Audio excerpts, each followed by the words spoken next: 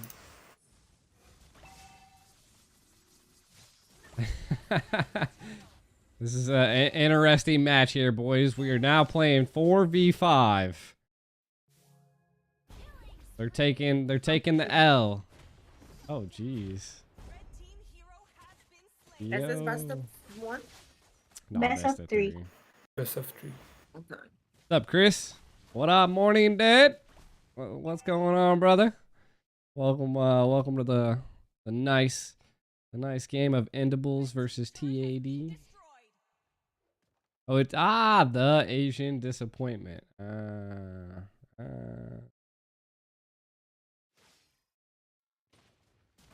maybe it's Team Asian disappointment. I don't know. I guess they didn't want to use AD. The Asian disappointment. Oh, it's okay. Yo, Yo. Lancelot just over here having fun.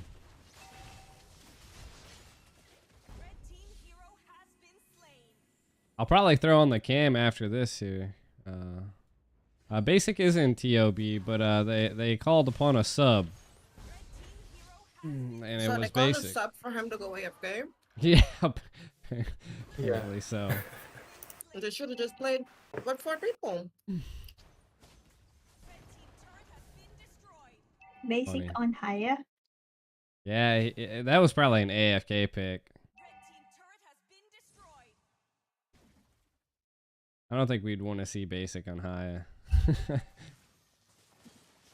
Who is everyone on VC? Well, we currently have the owner of North American Battle Arena. You go by Faith? Is that what you like to Yeah, go Faithful. So by? We got Faithful in here. We got a silent Coach Deku. I don't know what in the hell he's doing. Then we got a Nami, and then we got Rim. Hello. Hello, hello. Oosh. Where's Haya AFK? Haya AFK day. Yeah, he's been AFK. That boy's Basics over here roasting marshmallows in the base. Still level 4, which is impressive. I don't even know how he reached to level 4, to be honest. Yeah. Well, so TAD, which is the red team right now, is the Asian Disappointments, which was technically Wasians. At least there's quite a few people that are from Wasians on there. And then I don't personally know Endables, but they've made it pretty far right now, so they got to be quite good. But BTK's in this. Ackerman's playing. BTK is up next, I think, if I'm not mistaken. Or yeah. Yeah. Empire got knocked out yesterday by BTK's opponent later. So yeah, Empire got knocked out. Crazy. Empire was playing as well. So there's definitely some well-known teams in the tournament here. Yep. Right now Basics like right here. You can see him. OP Basic. Basic is in the But he's being shy right now. He doesn't want to come out. base. He's being shy, right? All I can say is Blue's holding on though. The NABA is definitely a different tournament than the NACT. It's like an underground tournament, you can say. That's what Faithful likes to go by.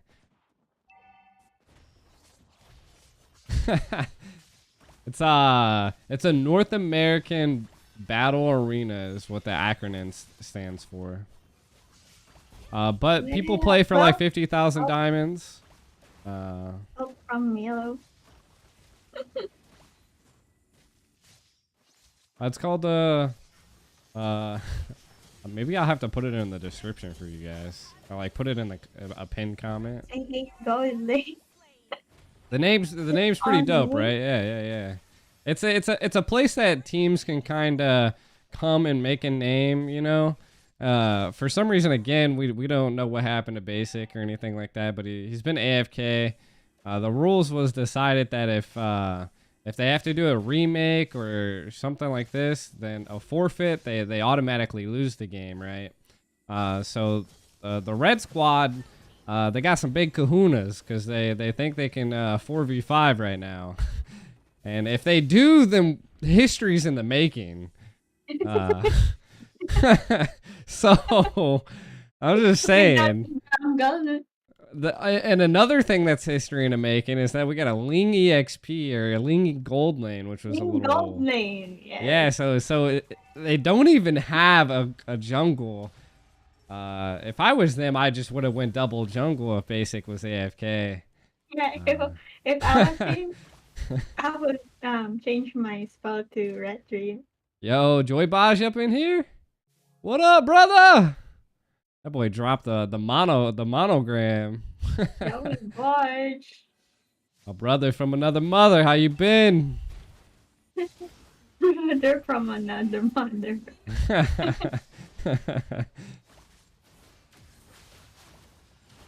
Sheesh. But yeah, we got BTK next. Joy Baj should be in there. I mean, I wouldn't see why it wouldn't be. Okay, next. This is best of 3, right? But It is best of 3. they- You said they're not gonna next. play it. I was like, dang. 4v5 is better than it. They, it they, definitely they than should have the 3v. real 5 now. Oh, they got the real 5 now? Oh. MG, invite me to lobby, please. Got you. Deku, can you go online so we can invite you also? Oh, Deku's in here? Yeah. Oh, Shuggy Duggy now. Also, you're gonna double cast on Deku and Rem. Okay, alright. Let's see it. We got Deku and Rim in the casting board right now. Not my bestie. Ah. The Aiko. Yo. Taylor go. Swift. Taylor Swift on Ling. It does look like they're all here. Let's Rem see. I here. got Rem. I sent Rem an invite. Basic on jungle, Link Gold Lane, new meta and Hey, basic troll. Basic troll. Basic troll. Let me My boy ping said stupid Aiko S1. stream. S1. The one and only. One and only. Typical basic. Hey, exactly serious. He just be vanishing, brother. You should have seen him at Jakarta. I couldn't I'd lose him in a crowd. No, I'm joking. That was a short joke, but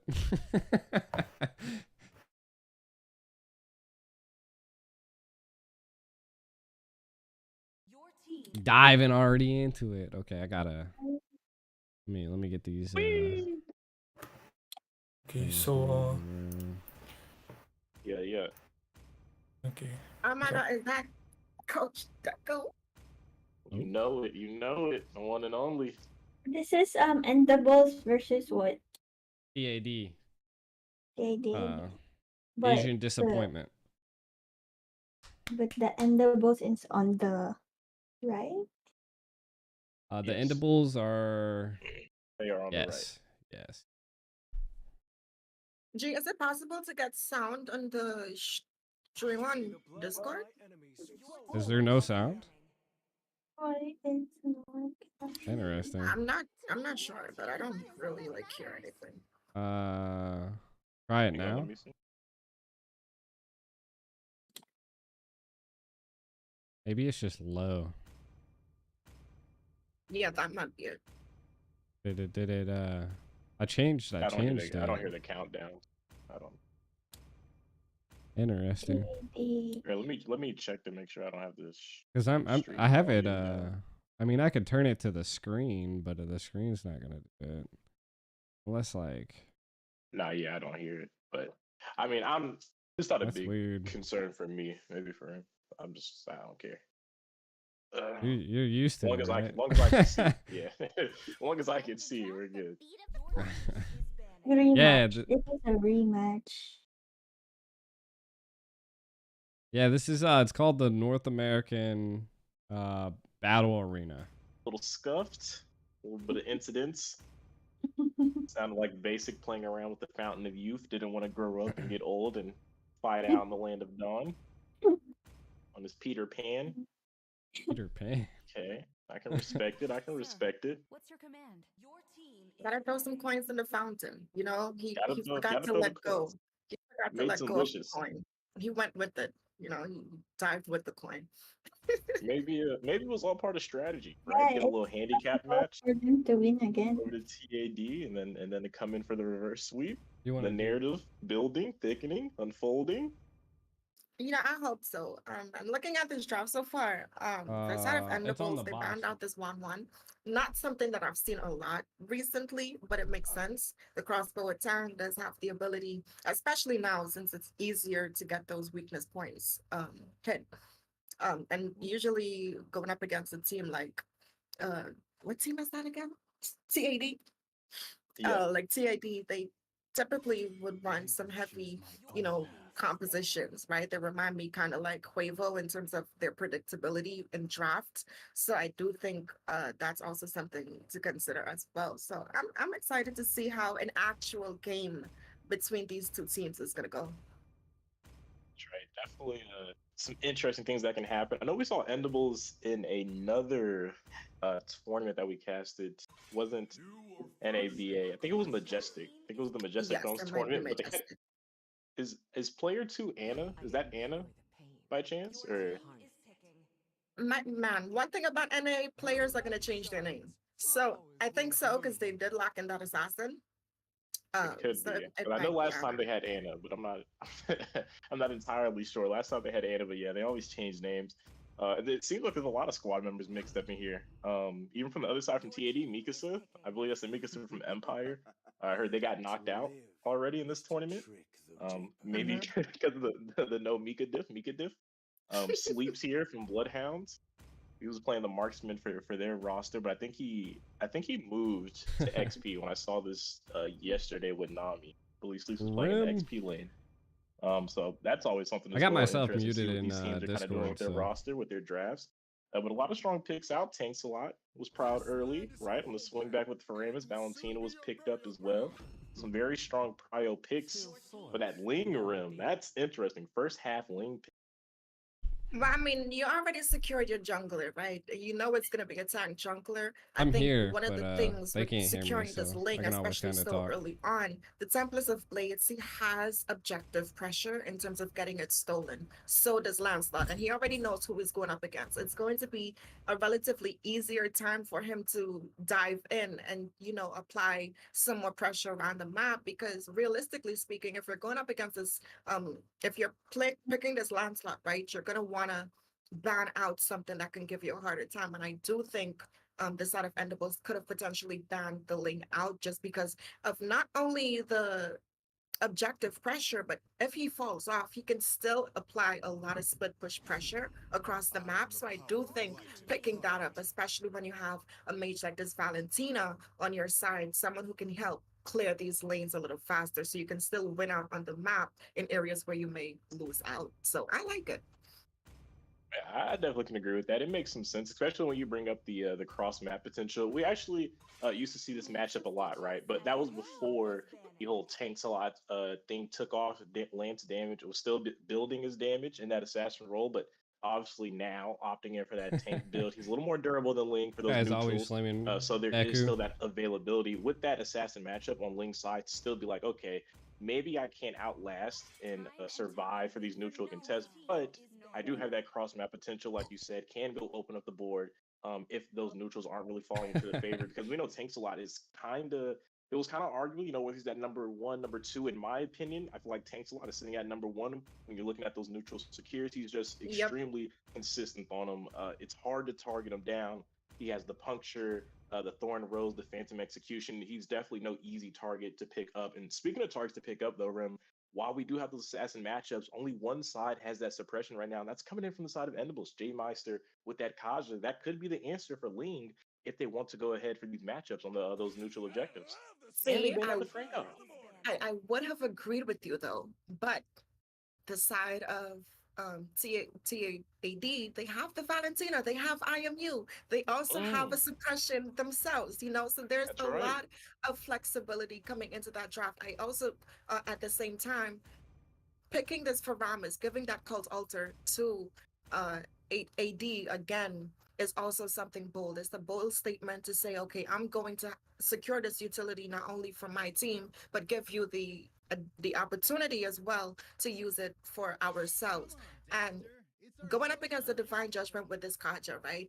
If the Valentina does have that cult altar, she can use that to save the member that got snatched. Or if she takes the divine judgment herself, she can snatch the Faramis, denying their team of a cult altar, or even to get a pick off on any one of the other members. So I do think there's still so much versatility and flexibility for both sides. But in terms of like what we're seeing on paper, which can also be executed as well, I'm going to give it so far in the first half of the draft to the side of Endables, only because that Valentina, yes, she can, you know, give that outplay potential. The side of Endables still has so much going for them right now. And speaking of things that we still have going right now, that gold lane is very limited right now, Rem. Neither team has secured one, but a lot of options have been taken off the board. Claude has been removed, Beatrix as well, the Wan and the Fanny. And you know what? I think we just saw what they're going to lock in for that gold lane. You've seen the Khalid be Khalid? picked up by some of these teams. Yeah, and that gold lane, especially from an NACT. I believe G had mentioned that this is the I guess the 2.0 of Asians, the Asian disappointment, and we Mm-hmm. know they did run the Khalid in the gold lane, and they found great success. Actually, found a win, and I believe the Khalid was actually the MVP in that match. In that Not in the game. game, I believe it was given the MVP from the team. But no, wait a minute. Oh, Rim, they're gonna go for the Khalid Khalid Rome again. Rome. They played this yesterday. And it still found success. So there we go. They have the gold lane, and now we know where this Khalid going. It's going in that position 5 slot. But we're also for the side of Endables right now. Looking at this Lunox, I would I I understand it.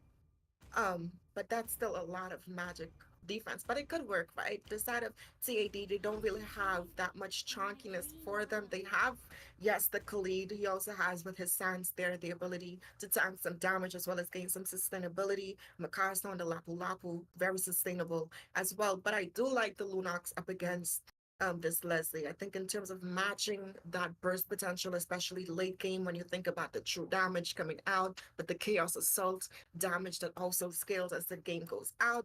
A very even matchup so far. But now that Bojas has been completed, Deku, I'm gonna throw it to you. Who are you in favor of? I mean, if you would have asked me this yesterday, I would automatically go to the side of Endables, but I saw what Tinky Winky could actually do with this Khalid yesterday on the roam, and it Hinky was nothing winky, short bro. of spectacular. Hinky Played winky zooga booga for the win chat. condition extremely well.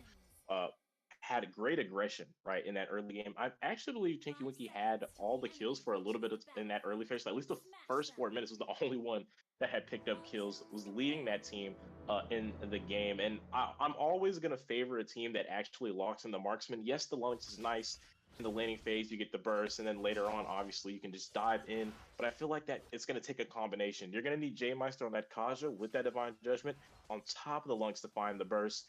Especially since your Lance is now controlling the tanks a lot, not as much of a threat. There's Tinky Winky putting that damage like I was talking about from earlier. And I feel like if they can replicate this performance that they had yesterday, they're in a really good shot here, especially when you're talking about getting into that late game with sleeps on that Leslie.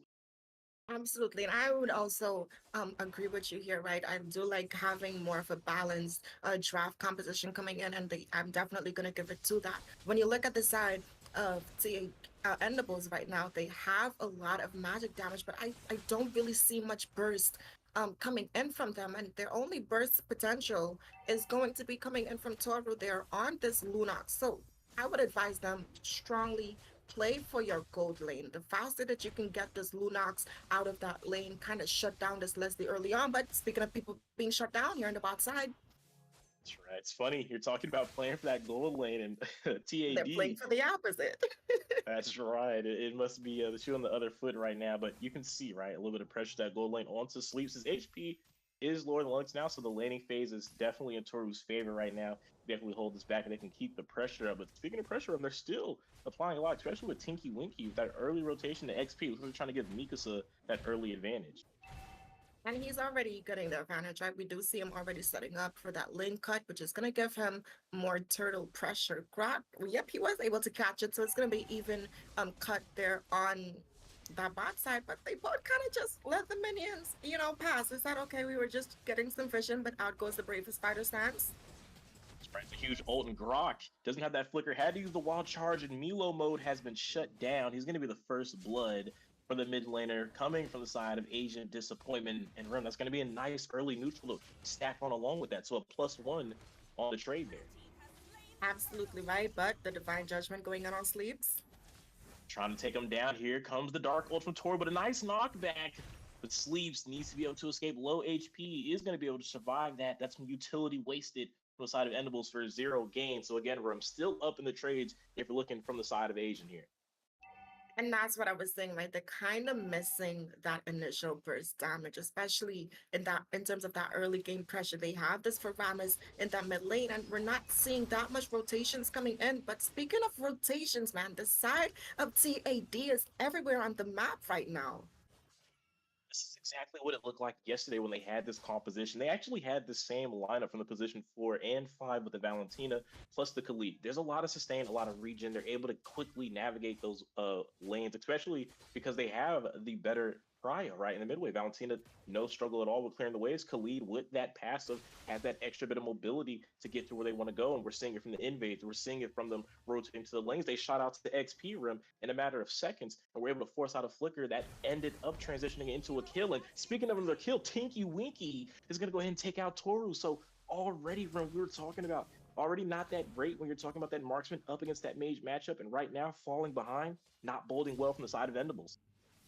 That we do see Endables trying to go in for something here. Lancelot going in with dashes, but TAD has different plans. Gonna go ahead and disengage them. That's smart. I like that they're playing the objective game. They're not forcing fights that they know they're not gonna be able to capitalize off of. And I do like that discipline, especially this early on. But Mikasa, how's to try to not lose his life to this Grok right now, right? Don't give it up. You have the advantage. Play smart. Play for your win conditions. And that's what they're doing right now. And I wasn't sure how I felt about this Khalid in roam position. I haven't seen it, but I do know the player as an individual who did play that tank route. But speaking of tanking, the Cold Altar not going to be able to tank the damage coming in from TAD. Tank the damage, and Endables not able to slow down the Stampede.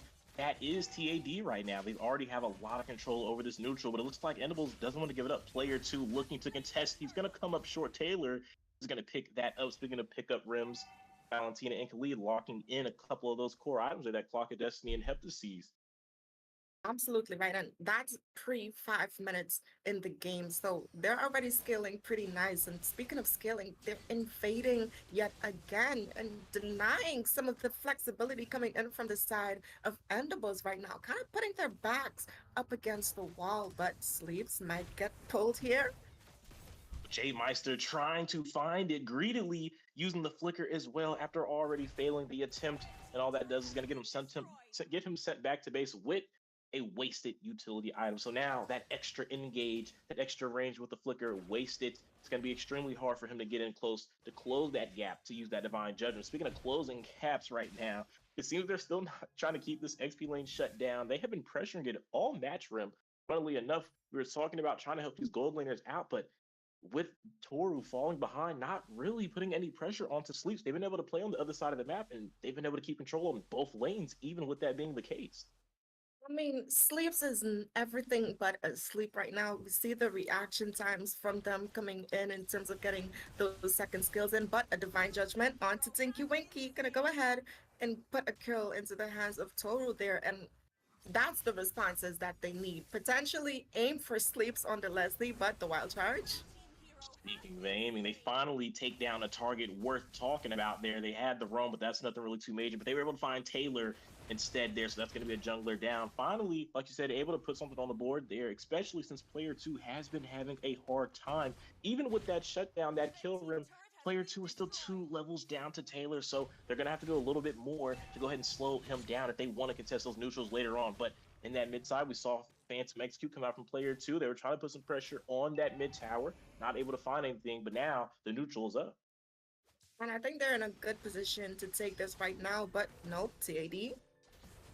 There's a Cult Altar forced out from Endable, so now they have some utility gone, but player two is going to pick that up, even though he was down that level. Ling trading out that purple buff instead, and to add on top of that, Valentina's going to find the kill on to player two, but in response, Toru's going to take down Tinky Winky. He's taking back-to-back deaths, but it looks like they're going to try to take another up a +1 in that trade as they find the mid tower. And Rim, we know what happens when that mid tower gets taken down. They've already put a lot of pressure in the jungle, and now with it gone, it's almost no man's land if you're talking about Endables and what they want to do in their own jungle.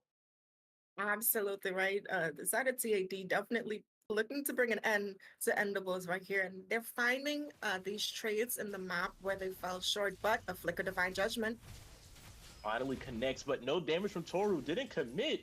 I think a little nervous knowing members were around. So again, ultimate gone. No one to really punish this dive, and there it goes. The Raging Splash from Mika. So he's going to take out Toru, and now the dive has been completed. Phantom Meg 2 comes out from player 2. He's looking to take down Sleep. Thorn Rose and Retribution will find the kill. He's going to put him to sleep there, and that's going to be a 1-for-1 trade. Gold lane for gold lane fight may not be over, though. Tinky Winky, for a little bit engage onto player 2. He's going to go ahead and slice his way back towards the tower, looking to just cut off members. They're not going to give this up. They want the tower even without the marksman. Not a lot of pushing capabilities with Mikasa, but they're going to look for the fight. They're going to look for the kill. Cold Bolton comes out from both sides. Jade Meister will fall first in the trade. 3v2 now. Member down from the side of Endables. And it looks like TAD is just going to walk away with that +1 positive, but no, Tinky Winky keeping up the pressure. He's taking a lot of damage. Wall charge comes out. Lynn is going to go ahead and take him down. Finally able to find a response, but look at Taylor again working on that purple buff. He stole it on the last turtle, and now he's finding it again. Player 2 has not had a great time in his own jungle. He's 3 levels down right now, Rim, we have to find a way for Endables to get that jungler back online. Absolutely right. Player 2 definitely looking like he's playing a single player game right now, because all we can focus on is the other players around him, and that's not what you want, especially as your jungler, right? We mentioned that this time slot has had so much success in terms of stealing objectives this game, but the side of Endables has not really been able to secure any objectives, even trade-offs, and another trade-off in its top side. Meister trying to set up a kill with the Divine Judgment. Keep an eye on player 2, though. He's found, sleeps in with Toru. They're going to go ahead and take him down. Tinky Winky, he's going to be next to fall. 2-for-0 trade right now from the side of Endables in a game that just looked like they were asleep. But speaking of sleep, one eye open, Taylor finds the advantage to go ahead and take down the first Lord in this game, Rim. So while they do lose 2 members, they pick up a +1. But look at Mikasa diving into the midst of things, and I think that's a from G at that moment as he takes down Salsa Lynn. That's going to be a kill. Plus the Lord, I think they even up the trade and maybe actually went up 1, picking up that neutral objective. That boy did Absolutely not just say right. That gold lead is in their favor. They sheesh. do have more map pressure right now. We're already seeing them making their way to proxy and get these lanes synced up for this first Lord push, right? And I just want to go back to Taylor on this lane. I mentioned that map and objective pressure that he has. During that team fight, he was able to secure the neutral objective, as well as put some split push in that bot side. But Leslie, with the Divine Judgment, Sleeps is in trouble again. Flicker from Toru. That's going to be a killing spree for the gold laners coming out from Endables, and now they're starting to find their way. 4v5 on the board. You could call it a 5v5. They do still have that Lord pushing in the bot side, and you can see the members of TAD are still going to put it to use. Mikasa, though, is being pressured. Tinkin Weak is going to go ahead and help him disengage. Toru, the only one responding to that Lord down to the bot side, but it looks like TD is going to use that time to find another tower in the mid side. All they have left from the side of Edibles is high ground towers, so still a good defense. You still have those critical towers you need to defend that crystal base. absolutely right. And their win condition right now, I would advise for them to group up. I think in terms of team fight potential, if they can continue to pick off Sleeps, which is 0-3 right now. She had some good moments in that early game, but we're seeing them focus. We're seeing the full commitment coming in from Toru there as well as Jay on this Kaja, and that's when they started to find these executions. Right, there's no nerves anymore. They're past the stage fright. They're ready to perform, put the spotlight on them, and as long as they can keep up that momentum and find these pickoffs, even on Tinky Winky, right? We saw some wild charge being used to get that pickoff, and that's denying them some of that front line and engage pressure as well. So at this point in the game, a pickoff is a pickoff, and as long as you can make the most out of it, that's what you have to do. And speaking of making the most out of it, why did Grok not push that tower there? I think he should have, hit it a little one time or two time. But speaking of things being hit, Right now we're seeing a divine judgment come out. Some blade falls. Biggest is going to find the kill on to Jay Meister here. So finally, a little response back from the side of TAD, who had taken back-to-back losses in those fights. And you know what, Rim, I have something to offer. You're talking about not taking advantage, but hey, I'm taking advantage from the push. The wild charge comes out. They're going to pick up another kill on to Tinky Winky. Have the current advantage. Colt to come out from both teams. Milo Mo, he's going to go ahead and disengage after setting up a beautiful play for the team to find that kill for the Bush. Look at him sharing the pain from the ultimate sniper. Mikasa in the tower looking for a kill flicker, but he's going to miss the mark. Now he's stuck in no man's land. He's going to be taken down, shut down from Toru. That's some good gold for the gold laner from the side of Endables. And right now, they're trying to close that gap and shift this match into their favor. absolutely right. They can definitely try to secure this neutral objective here. They do have Toru on this Lunox, that Chaos Assault. She's going to burst that down pretty easily, and I do like that that's the route that they took. Things are definitely starting to scale in their favors. And looking at some of the items that they are picking up, it's definitely a contributing factor to that, right? We're seeing Lunox with her core items right now. She also opted in to secure her magic penetration items, which works out in their favor. We're seeing Kaja with this fleeting time that's going to get some more divine judgments on the map right now. And we're seeing from the side of TAD a lot of magic defense being built in. Even Leslie at this point is potentially building in for that Oracle as well. So I like the itemizations that I'm seeing coming in, but Endables looking for this mid lane inhibitor. Wild charge, they set it on to Tinky Winky. He's going to be able to flicker out, and now Colt drops down, tips the blade as well from Taylor. Toru's going to find the shutdown onto the mid laner. He's having a monstrous game right now. Another trade as well. J Mister finds Taylor, but Tinky Winky is going to take down Milo Mo. That was a quick fight, Rim, a 2-for-1 into the favor of the Endables as J Meister's going to look for the retreat. And you were talking about Oracle. Doesn't fall in Leslie's hand, but it did fall into the favor of Tinky Winky. Now, I mentioned it, right?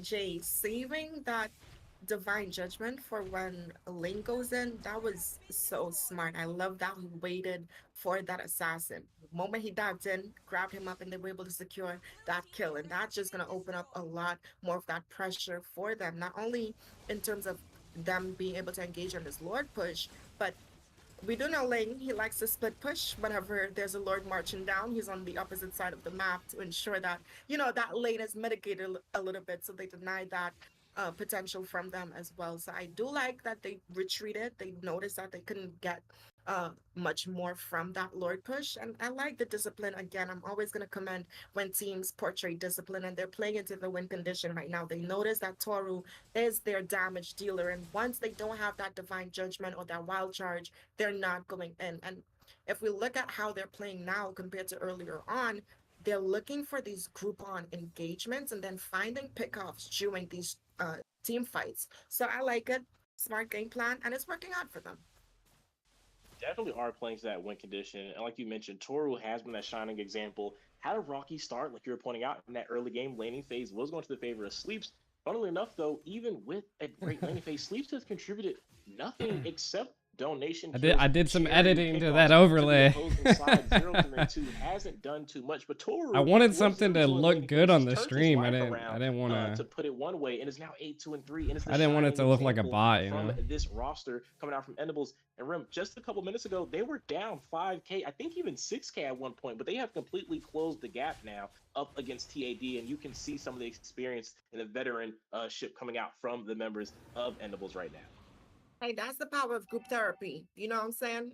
It wasn't working out in the start, so they decided, okay, we have to go talk to someone about this. They all came together as a team and decided, okay, but speaking of coming together as a team here, TAD trying to find Graf, but he's going to waste that wild charge to escape. But this Lord Dance is potentially about to begin here. Looking at setups right now, I will give it To the side of Endables right now. Look at Got their position, man. Endables The versus rotations, TAD, which is insane. Asian Disappointment, which Are is set up very technically nicely. You can see it looking for a play, uh but a pause here, Rim. And with that being the case, let's kind of Endables are I don't know the team. TAD is essentially Wasians, so just like a Misfits. or if the side of TAD can right the wrongs they've started since that mid game transitioning to the late. We were talking about the setup there that we were seeing from Kaja BTK is and next. Lunox here from Tor there in that top side. After Currently, though, well, if they come for the play, right? If they look for that conceal, which I'm if Endables win, which it kind of looks like it, um, they'll be playing next. This is not the NACT, so it's technically like they're not banned from these tournaments. like you pointed out, it got burnt out in that mid lane, so it's gonna be a little tough to find that pickoff this time around. I mean, you mentioned it, right? If a concealed Yeah, play it should does be potentially BTK full happen, squad. in there, I do Should think be the burst Ackerman coming full in from squad too. Toru has been hitting the nails, the hammer, the nails on the. How does it go? The nails on the hammer. The hammer on nails. He's been, finding that mark, Oh, and that's Jesus. what I'm expecting from Yeah, him yeah, right yeah, now. yeah. His Not targeting yep. has been on point, and I don't Not think an the members underground of tournament. TAD This knows is an that they're underground there, but tournament. they're going in. There goes that. They found the pickoff, and it wasn't even through the Tribush Rim. They actually marched that down the lane and finds Valentina taking down the mid laner. That's huge because we've seen a lot of these fights in between them going for those dual cult Ooh, altars. Jesus. But hang on here, we're seeing a response from Taylor, knowing that the Lord is kind of out of the way now. He's going to look to pick up this high ground tower. Milo doesn't have that wall charge Rim, but he's going to fly back. He finds the tower. Lord still has a lot of HP to work with. But there goes the cult altar. They're not going to have it available. Winter Trunch comes out from Toru. He's going to be shut down by Taylor, who's picked off from him. Milo, though, is going to find Tinky Winky. Roam out of the fight, sleeps in an uncomfortable position. Barrier wall out. But where is the Guardian? Forrest sleeps now. He's 0-4 Rim, and we've been talking about this. Hasn't been able to stay alive, hasn't been a contributing factor on this roster. They were able to take out Toro. They just needed sleeps to turn that fight around, but yet again, taken out nice and early. I mean, sometimes your name kind of predicts what's gonna happen to you during this game, right? We're seeing them taking him to bed time and time again. It's like, a toddler. When you send them to bed, they don't want to stay. It's like, can I just one more hour on the game? No, stay in bed, and that's what Endables is doing to Sleeps right now, and it's working out for them. Like I mentioned, right there, targeting has been on point, and you mentioned a good point there, taking out this Valentina pre-Lord fight. Denying them some of that versatility in terms of having that sustainability from that cult altar on their side as well. So like I mentioned, right, getting those pickoffs is important. And as long as they can continue to navigate that, but also the side of TAD having Taylor on this lane, we're seeing him apply so much map pressure, and he's doing this in the midst of team fights. So he's just everywhere. And speaking of everywhere, members of Enable starting to pop out from the bushes, looking to go for the contest. Terrified comes out into player 2, he's in a little bit of trouble. HP low, but so is the Lord. Here comes the Cult Altar, who's going to be able to pick it up. 50-50 battle leans into the favor of Taylor, but the fight's not going to stop there. Taylor's going to shut down player 2. Assassin matchup in his favor from the red tree for the kill. Immortality popped on Taylor. Milo's going to pick up the kill on him. Sleeps is still alive here, Rim. He might come alive in this team fight, but the turnaround from Salsa Lin, the burst, he's going to be able to take down one, forcing out the flicker from Mikasa. They found the Lord, but they're losing 2 members. It's marching down the mid side.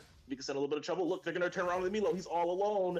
Will they be able to find the kill? Wall comes out, but Tinky Winky's going to be able to make his way through. Sleep's just going to pop out the immortality. He's going to come back, but only for a little while, taken out. But Lord being worked on now from the side of the Endables is not going to lead to much for the side of TAD. And man, that's a great defense coming in from them, right? Chasing down this Grok, even though he gave up his life, it was a distraction, right? He was able to buy some time because potentially they could have, BTK Jerome. focused a lot more in terms of the other lanes there, but no, they all committed to try to take him down, and it worked. It worked out in the favor for Endables to be able to defend against that Lord.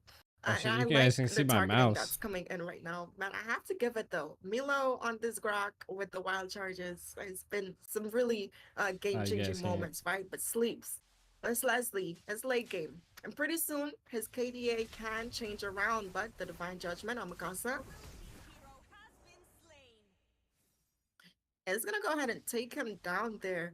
Deku And died. man, what good again, targeting, right? Finding these pickups definitely helping the side of Endables come online right now. And as long as they can keep this focus and this momentum going in, this game is still in their hands, right? Like we mentioned early on, they have this Paramus on their side, and they have this pressure coming in again from Toru, and the damage, burst damage coming in, who also just secured that Winter Truncheon, which is going to add into some of that outplay and survivability that's going to be coming in from them. So I'm excited to see how it's going to go. We're in that late game where the goal difference doesn't really matter too much, and it's just going to come down to the plays that's being made across the board. Exactly. Right, and something. I was about to say it sounded like Coach Deku AFK'd on us. Nah, I'm back in the fold. Don't worry about it. But hang on.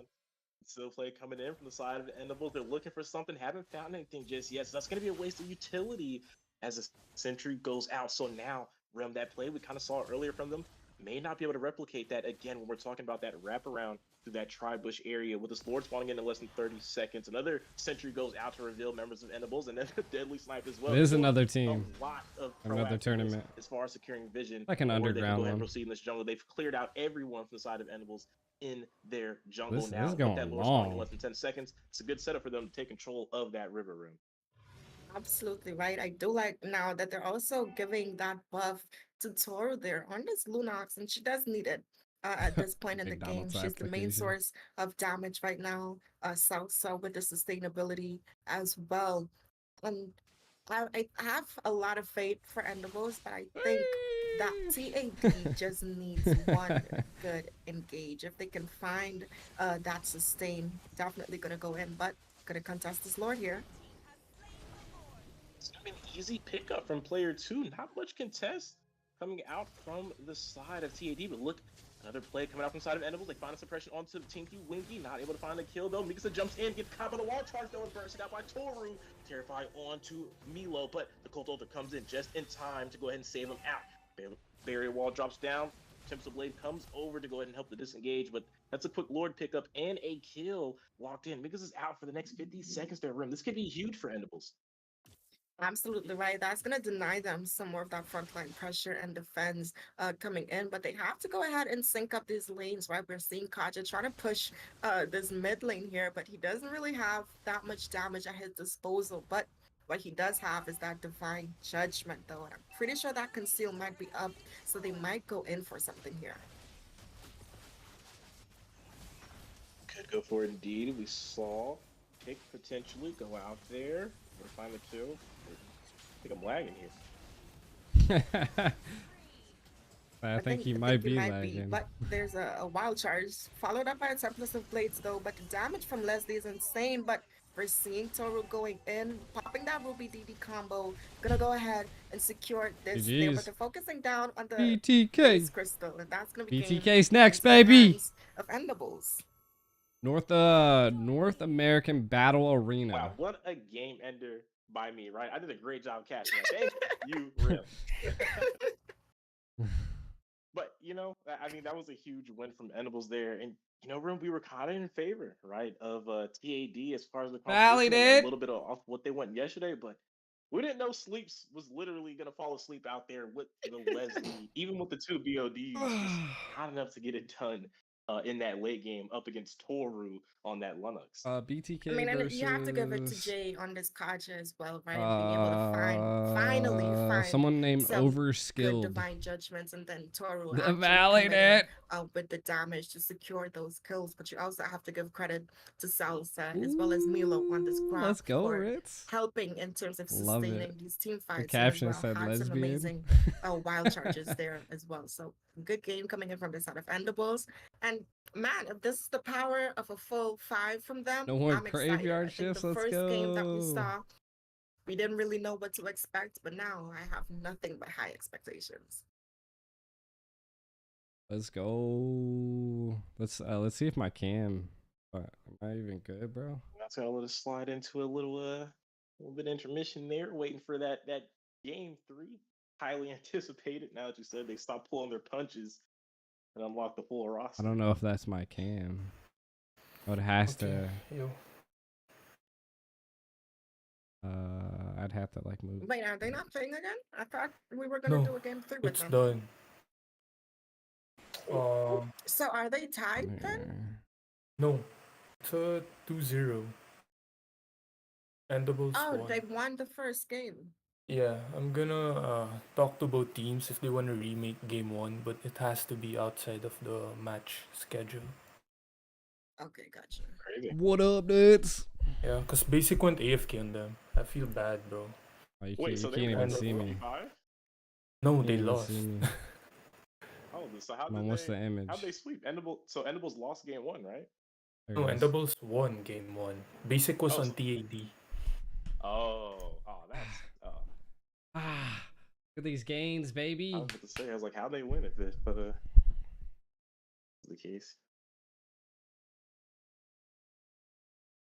Will change. Yeah. I don't even know what hair's probably like. Yeah. Mini Ico. You the Ico man? Where you at, brother? Hiding. Hiding. I'm hiding. I'm talking to the chat. Over here flexing. I turned on my camera. They were like, where you at, G? And I'm like, I'm hiding in the back, baby.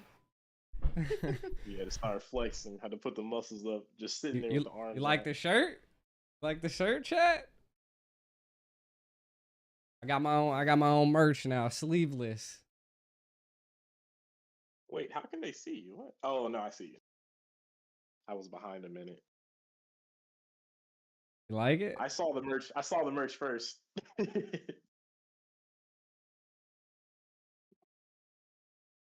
Now Yeah, when I go to the gym, I can be like, yo, flexing. Pretty cool. It's pretty cool. Not too bad. I like the the quality G of it. Flex. I like the quality of it. So why did I not receive my PR package? G? Your package. Yeah, you got merch and I didn't get the PR package. What type of business is that? Listen. This is a prototype. Prototype. We gotta work. I only got 5 of them. I only got 5 of them. I'll probably give some. One has to go to Atlas. I'll probably. The big dude. The big dog. I feel like my lights are bright.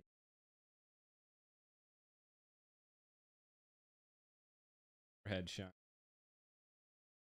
Merch. I'm telling you.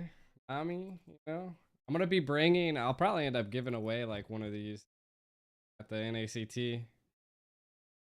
It's large. It's a large though, so if you're small, it's gonna be like a dress. I'm sorry. My chest can't, like, in their dimensions that they put on this, like I would be looking like I had tits. Sheesh. Yeah. It said I need one.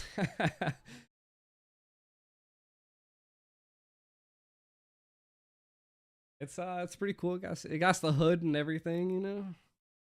Got the hood. When you want to become like best player.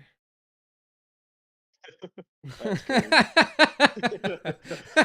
crazy. That's crazy. Yo, Shots so fired! they posted the roster and it's like Yeah. everyone, and then it's just a hoodie for Best player hidden behind like some Best weird player. hoodie. The unblocked character. So the next match is BTK versus Overskill. Yup. Oh my goodness. I Look like at it. the logo of Overskill is like Pretty drawing. cool. GTA G the Ico made into a heart, baby. Who's winning? This match just started. I actually have to manage the names. Kind of like my cam wasn't supposed to be. I needed to know where BTK was gonna. Now I can fix.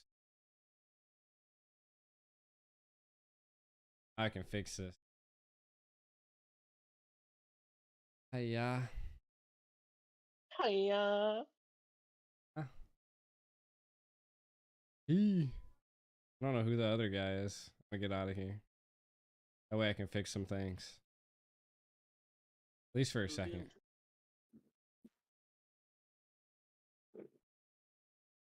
Overskilled is name's way too long. I had a feeling that this was a problem. This is why I had to like go.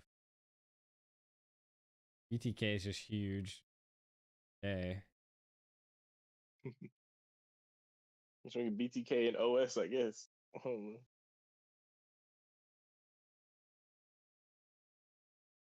Zero skills.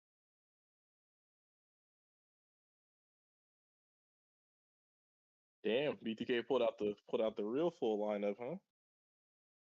Hope so. You would hope it. You'd be sad in most cases, Oh yeah. especially in the at least this level of What up, E competitive. new? What up, fam? Well, red team guy has the same name as you. Flex. I thought you said your name was Flex. Like you're in the right chat, brother. You're in the right chat. Right, chat.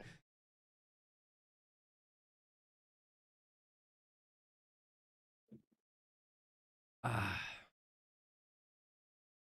Right chat.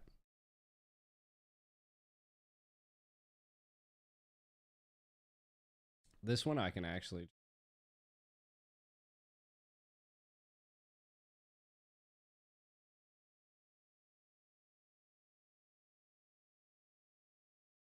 Whoa. I threw it in like the win-loss area. Apparently my background's right here. Mm.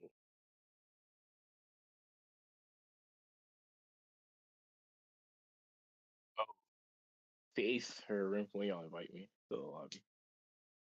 Your team is banned. Alright, They here we just go. started. Oh shit! I Bro, you I just messaged me heard last someone's minute. mic. My bad, bro. Let's go. OS versus BTK. Let's go. Nice So, ban, nice ban. Coach Deku, I gotta ask you, because since you're Mobile Zane's #1 hater and everything. Oh, Whoa, dang. whoa, Yo.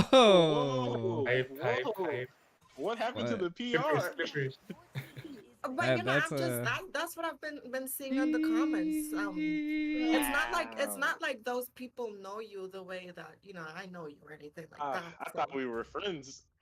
we Let me get no it. we are friends, but I'm just going off of what the comments are saying. So because they know No, you, this is a right? tournament, The Chase. the commenters. Wow. I mean, yeah. Well, Wow. I am Mobile Zane's biggest fan. Yeah. And I think Mobile Zane takes it all the way. Hello. Get him, chat. Get him. But nah, yeah. I mean, it's gonna be a fun match. Honestly, you get to see Zane and anytime Zane competes in anything that's not an official event as a W, for his roster.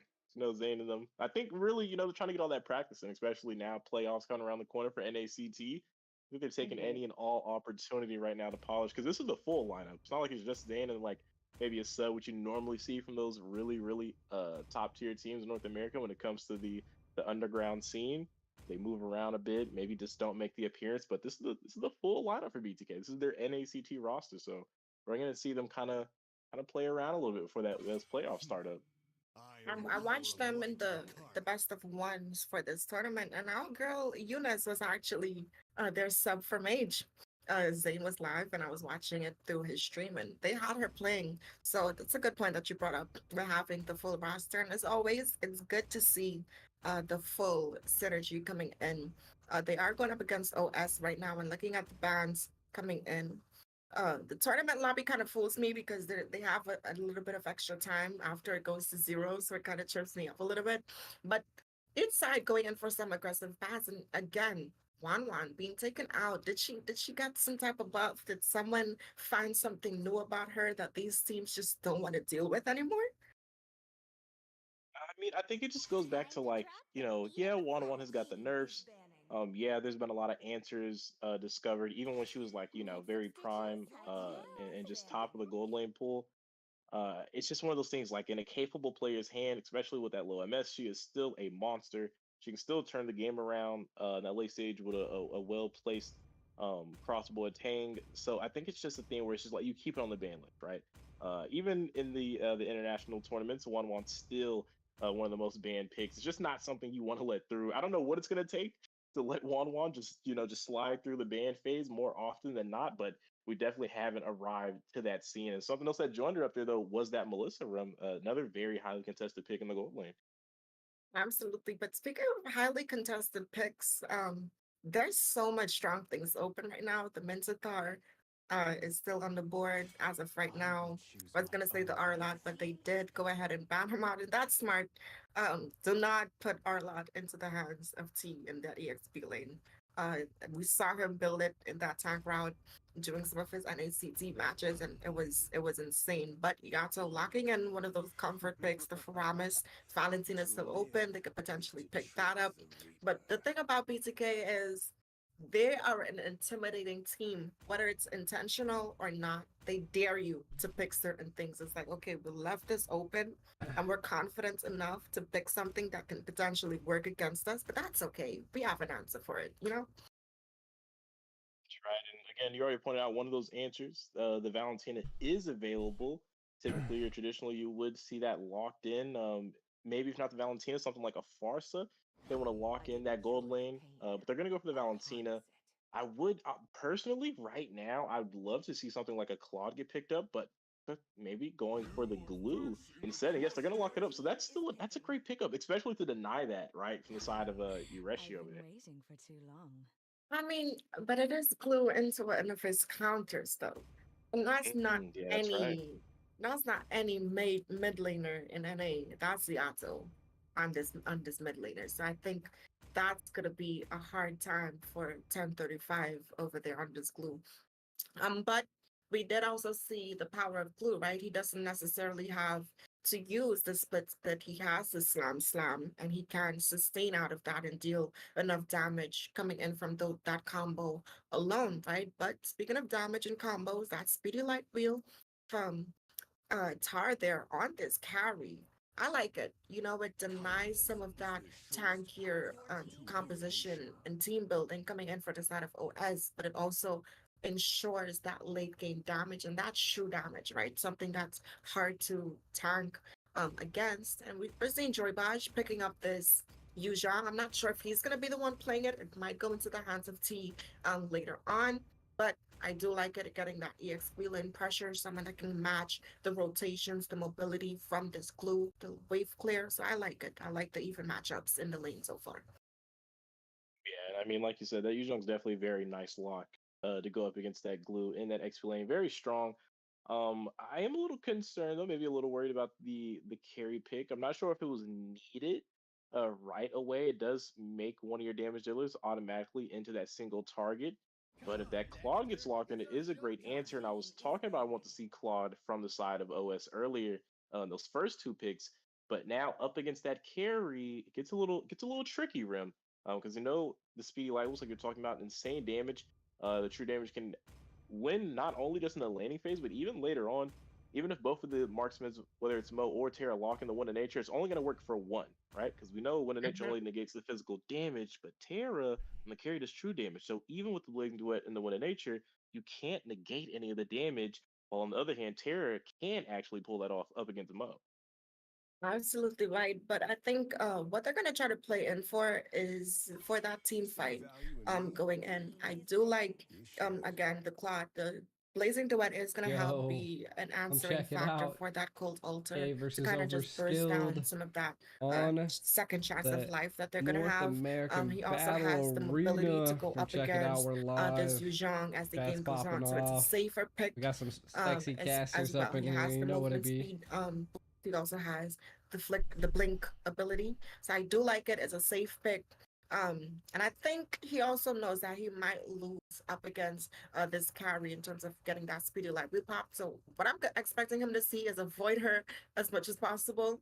or try to make her like a casualty during, you know, his main objective focus, who Oh he's shit, going to be I'm targeting posting during on these team Instagram fights. if So you I do guys like heard me. that. In terms of bans, though, OS banning out this veteran, Appreciate a it. comfort for Zayn in the jungle. I do like that they banned it out. But one thing about Zayn, he's been expanding his hero pool. He's pulled out. We've seen him on the Badang, so he has a lot of picks in his pocket right now, and I'm excited to see what jungler he's gonna pick up for their composition right now. They do have a team fight structured composition with Yato as well as the Yuzhong. So it's already requiring them to stay close to get the best out of this Faramis pick. So I'm excited to see where he's gonna slot in. It's an underground tournament. That's right. That's still a question to be answered here, but saying we have some interesting bands. Still have to be filled out here. Looks like both teams are trying to negate that jungle from both sides. That Mars and Fredrin. I wonder if they're still going to follow it up for these last two bands. And nope, they're going to take out the Diggy to go ahead and take that out from the side of BTK. I'm not really sure if it was, or maybe they're trying to set up for something later on because they do still need their roam. So that might have been a setup for them. I was gonna say there's nothing really to warrant a Diggy pick from BTK, but I guess if you're trying to open up some type of huge utility, some type of huge set, and there Lolita, it goes. yes. The Lolita gets taken out. But you know, things like Alice is still there. Even something like a Grok could perform well up Tournament against, lobbies especially do up that. against the Ferams. So you're grouping up for the Cold They're a nice wild charge. So there's still some answers here for some good set potential. Absolutely right. They could even potentially bring the Panda back. Now have Akai being locked in, which is kind of non-traditional in terms of like the current meta that's standing. But we saw it in the last game. The tank slot could also be a jungler that they could lock in for their side as well. But I'm not yet. I mean, they locked it in. They locked in the time slots. I'm just gonna pat myself on the back right there. But there's not really much else that they could have taken, you know? Right, but I mean that's a huge pickup though. Tank Slide is extremely strong, and the fact that it's still able to be locked in from them just adds another one of those plus ones as far as their composition. It's one of those highly prioritized picks, and they've locked in a lot of prior picks: the Valentina, the Glue, the Lancelot, and you could even argue Claude is up there, especially with the marksman bands that have been put out with the 1/1 Melissa. He raises up in stock with things like Brody and such. So I really like it, and especially up against Karina, but he did lock in the Cooper for them, so there might be a little bit of issue there for them, Rim. Absolutely right. The engages and the sets that I've seen from Kufra is and not only in tournaments but in my ranked games that I've been playing, it's just annoying, and I wish that I could put him on the bounce list, but there are better things to bounce. I do like the potential that is gonna come in from this Kufra. He has the knock up, which is another answer for the blazing duet for the Claude Myth playing this Lancelot. Yes, it's tank slot, but the magic ball gonna deny some of that mobility. But speaking of something that can also deny mobility, knocking you down with that suppression, with that bloody hunt, Plex gonna lock in this Franco. And now that the overall drafts have been completed, Deku, I'm turn it to you again. Which draft are you in favor of? I mean, if we're only just going on paper a draft, because it's outside of that, it's kind of a easy favorite to lean him. If we're just looking at draft, I definitely like what the side of OS has brought here. I feel like they have some great pick off mix up potential with the Franco, with the glue. You have great utility or great jungle ability with this Lancelot, especially for those neutrals that we kind of saw in the previous series. The Valentina as well to kind of copy off some of the utility coming out from the side of BTK. So I'm just looking at it on paper. I really like what they have, but that's really where the line has to stop for me there, Riff.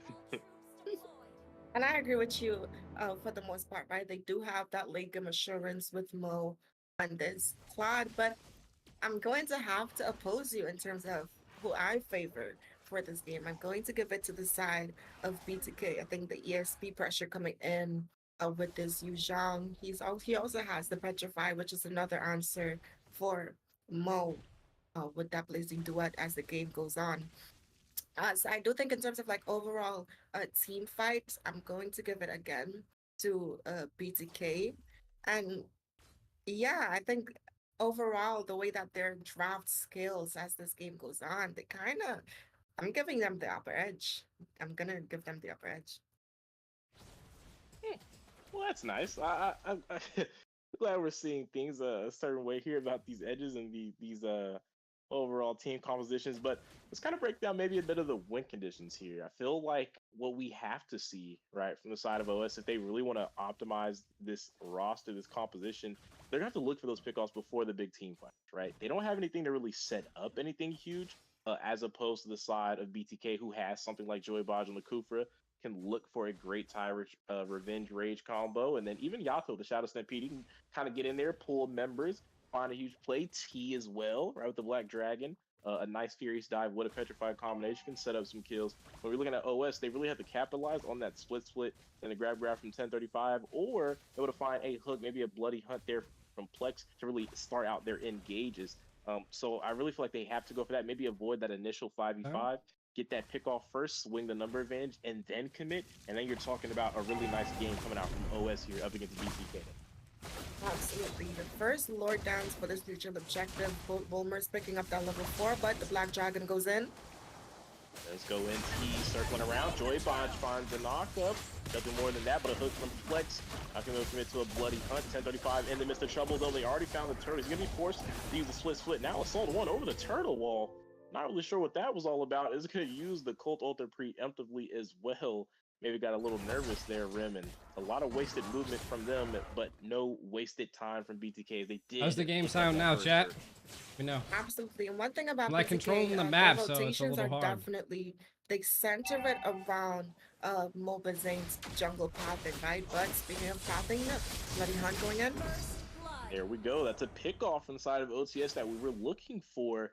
And you know what, Rim? That's something I just noticed. Assault 1, isn't that Laney Top's sometimes XP, sometimes jungler there? Or am I mistaken? No, they're mid laners. They're mid laner from Laney Top. No wonder they're doing so well. Laney Top supremacy.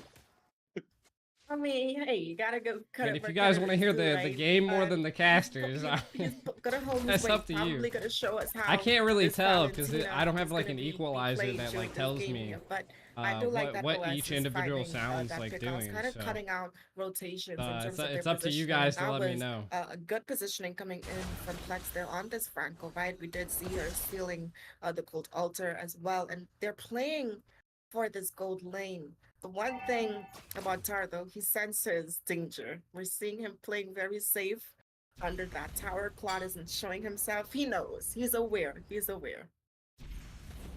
Definitely aware right now, playing it safe, like you said. But look at this, both teams have grouped up. I don't think we're gonna walk away, but an engage in there goes from Joy Baj, finds the Tyrant Rage with the set up against the wall, and Terra will pick up a kill. Now they have put themselves on the board.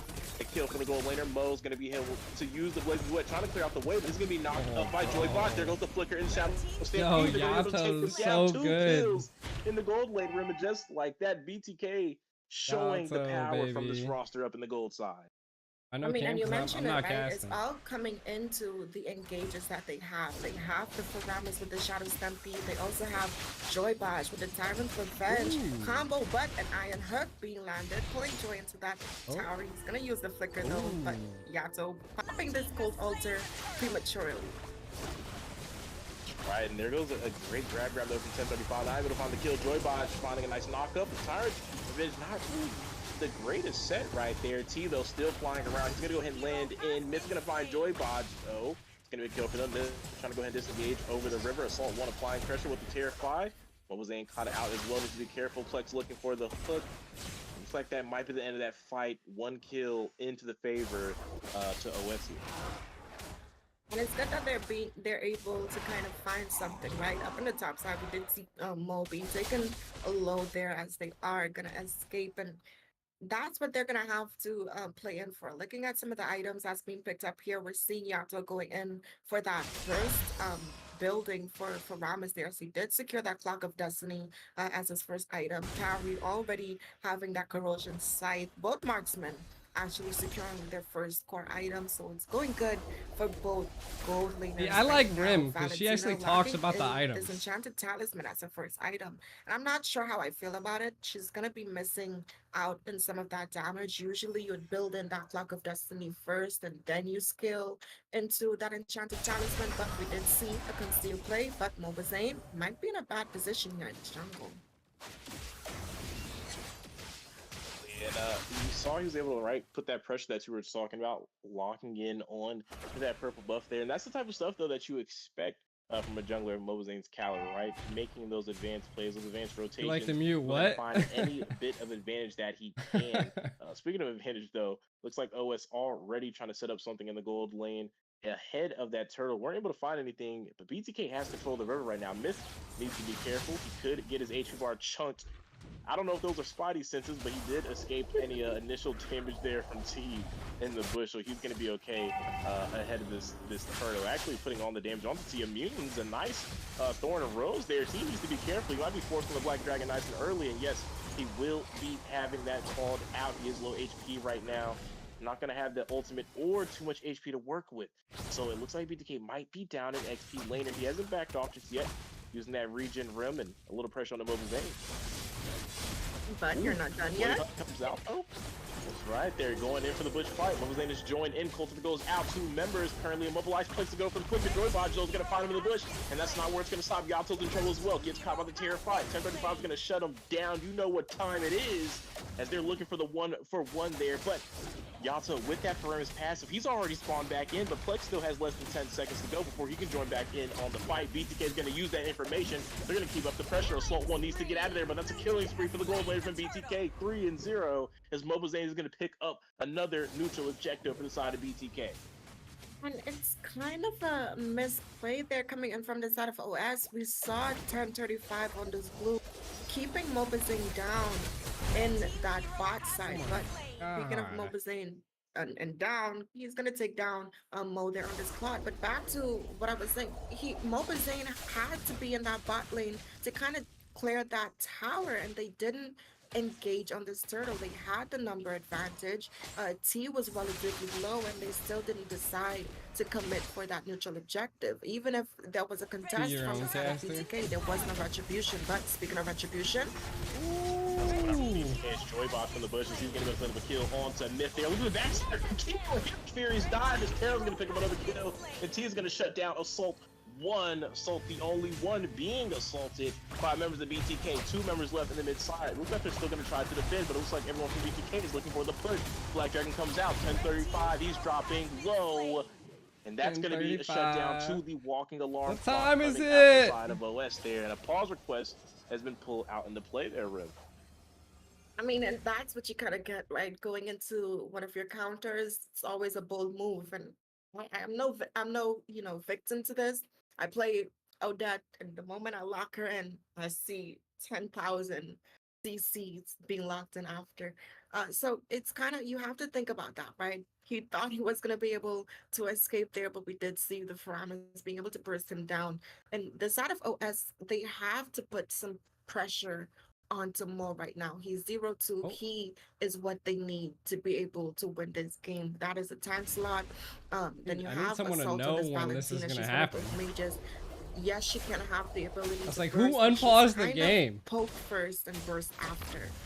That's the type of play style that she goes for. So they have to play in for Mo, get some kills into his hands, get some assists into his hands. But speaking of, Nice Bloody Hunt. That's one way to get some kills in the Mo's hand that you were just talking about, facilitated by the Bloody Hunt.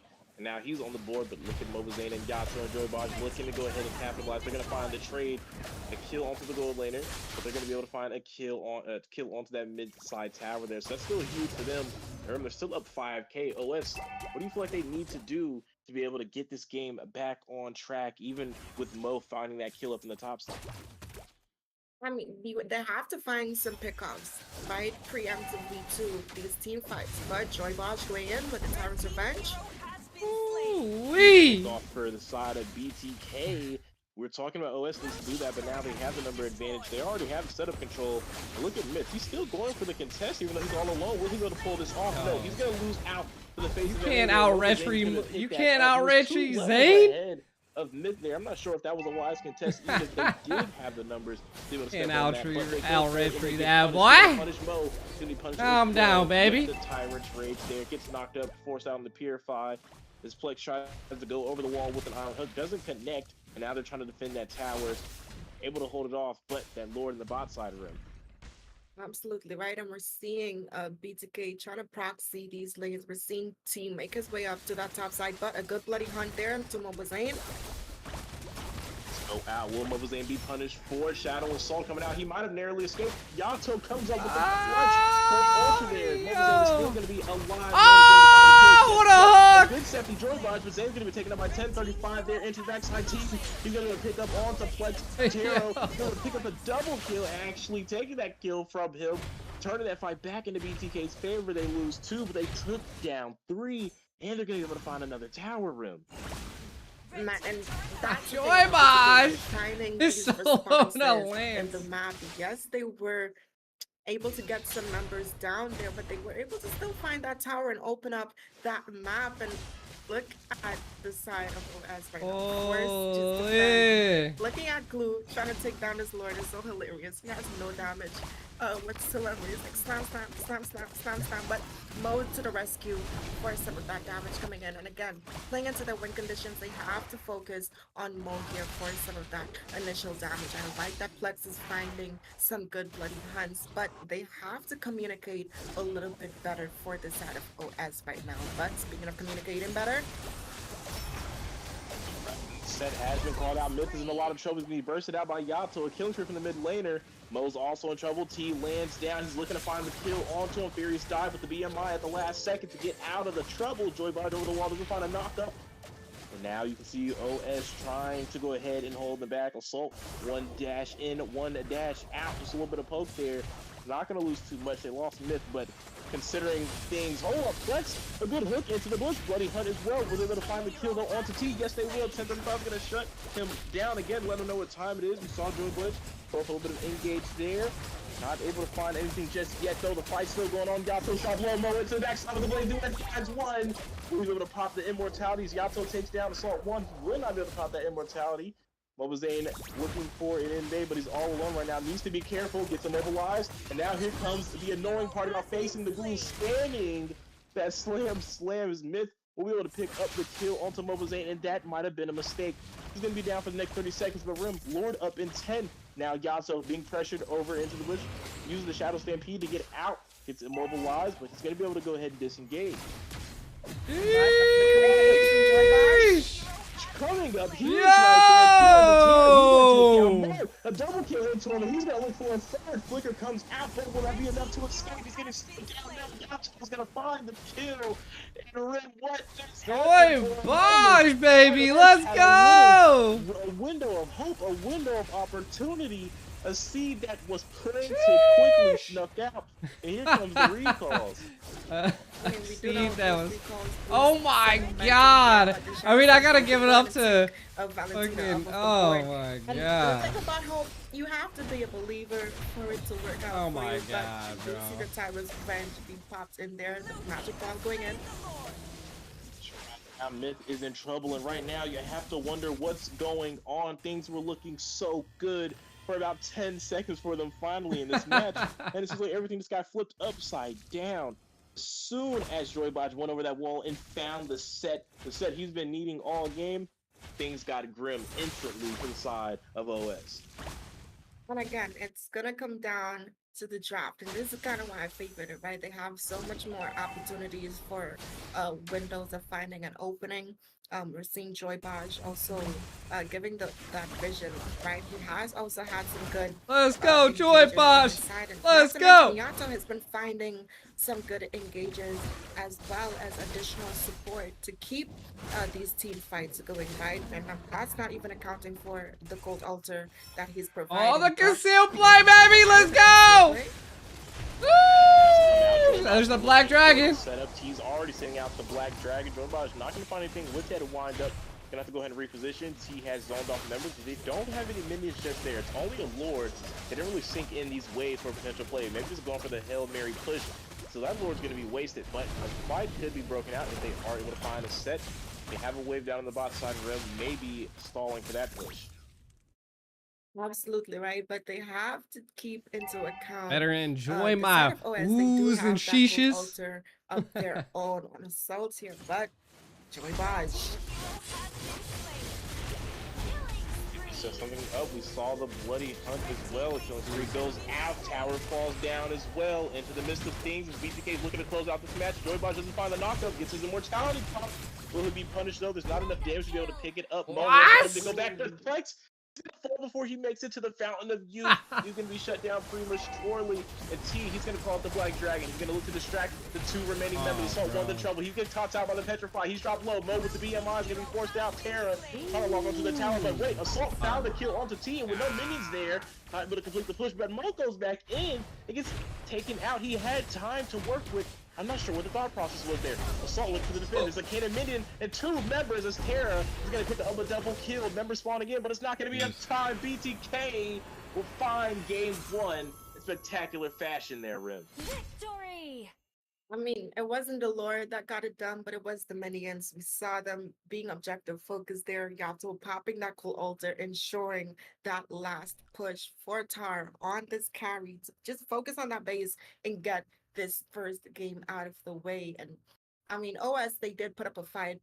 I want to see them focus more into their gold lane. The moment that they can get their gold laner on the map a little more, especially for these team fights, right? He was the answer for the cold altar. He's supposed to be there with that blazing duet to kind of burst it down, but he was unfortunately unable to for most of the game. So I want to see them put a little bit more pressure in that gold lane. But good game coming in from BTK, securing the first game of the series.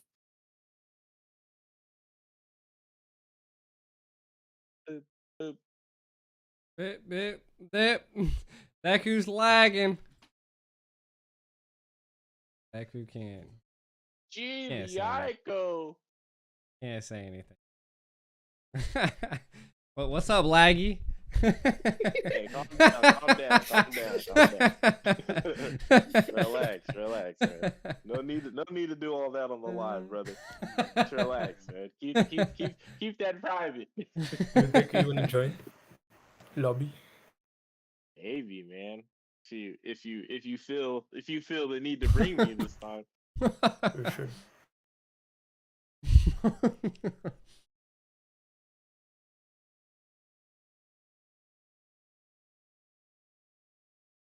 Let's get it. I gotta Gina, you overlay want to cast everything. one? Cast one with Deku. I'm like, are you sure? Are you getting your breath taken away? I could cast one. Yeah. I guess Alum girl. All right. It's been a minute. You got it. Let me take a sip of my Red Bull. Red Bull gives you wings. I was just about to say. Boy, we about to be flying.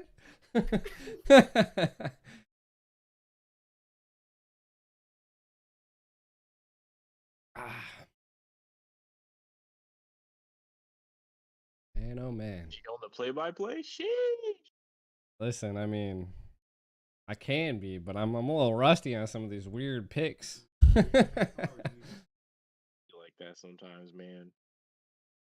Don't worry. As long as you give us that signature malicious roar. Malicious roar, you know. Blade of hepatitis. Now that's crazy. You never heard of Blade of Hep? Blade of Heppy? Nah, I didn't hear that one. Blade of Heppy? Nah, you know? That's crazy. Blade of Heppy, bro. I'm telling you. Is that light and spectators? Telling you. That was a good game. That was a good game, though. Like, not gonna lie. You definitely called it out, though. Assault was definitely on there, but I think they changed out Assault. Oh, Churro by me. Churro. yeah. Churro, the mage that was Technically not on wations. Crazy. Is this the churro? I don't know. Hey, actually. Joy Baj in the Yeah, house, yeah, baby. it's the same one. It's the same one. What's good, brother? Love the sets. Let's go. Let's go, dude. Let's go. I'm tired, dude. That Kufra was sexy. Better calm down out there, buddy. Calm down. Nah, we saw what happened. We were talking about the draft, man. The Kufa versus the Franco matchup. They tried to go for the 5v5. That just wasn't their thing, man. You can't 5v5 with the Frankinator. The Frankinator. They tried, dude. They tried. They tried. They tried. And he Your bronzed. team is banned. Gotta tighten it up a little bit. touche. You know what I mean? I'm telling you. I Jeez. mean, in the beginning, I felt like it was a possibly like either or, because like there were some really good plays, and like I like how you were annotating and then like the mid side, man. Like I thought OS had a chance to like do a little bit of a, I would say a reverse sweep, but maybe put a lot more pressure on the BTK, and to see what just happened, and then us now going into round 2 with BTK having won is pretty crazy, I mean, not crazy, but after seeing that, I think it's crazy. Your team is banned. I mean, we saw what was it? Freaking the Baj came alive, man. They reached the Baj level. The ball, And, Josh, just destroying it out Baj. there. He did, and who was that? Tara? I apparently that's ISO. ISO was Oh, really? just kicking. That's ISO? Yeah. Apparently so. I thought it was Ureshi at first when Huh. they were in draft, and then he took. Oh, I Carry. guess was like, so. okay, well that's not Ureshi. I can see it. So yeah, I guess that's ISO there. They played great. And we were talking about him like having a great laning phase, and maybe later on, but I didn't think he was gonna completely walk the gold lane matchup. But I guess when you have Baj in your roam, anything can happen. I can see it. I mean, and one thing that we got to point out here is that, I mean, OS are they really respecting any of the current picks from the last match? And I mean, so far with banning the Wanwan, I don't feel like it's come out just yet. But it could be. I think they're just kind of falling back into the roles of, like getting rid of some of these heavy picks that they just really don't want to see in those lanes. You got to point out right now, a respect ban by BTK. That glue was absolutely annoying, Deku. It was definitely put in work. And as far as the 1-1, I don't think it's. I think they did give respect, because if I'm not mistaken, correct me if I'm wrong here. If that is ISO, didn't ISO drop a Savage and then they CT with the 1-1, the first Savage? I mean, then he ACT say with she the say, 1-1? right? You never know. I believe that happened. I mean, if you have to guess, right? You gotta assume it's got to be ISO playing. He has the BTK tag, so it's not a random.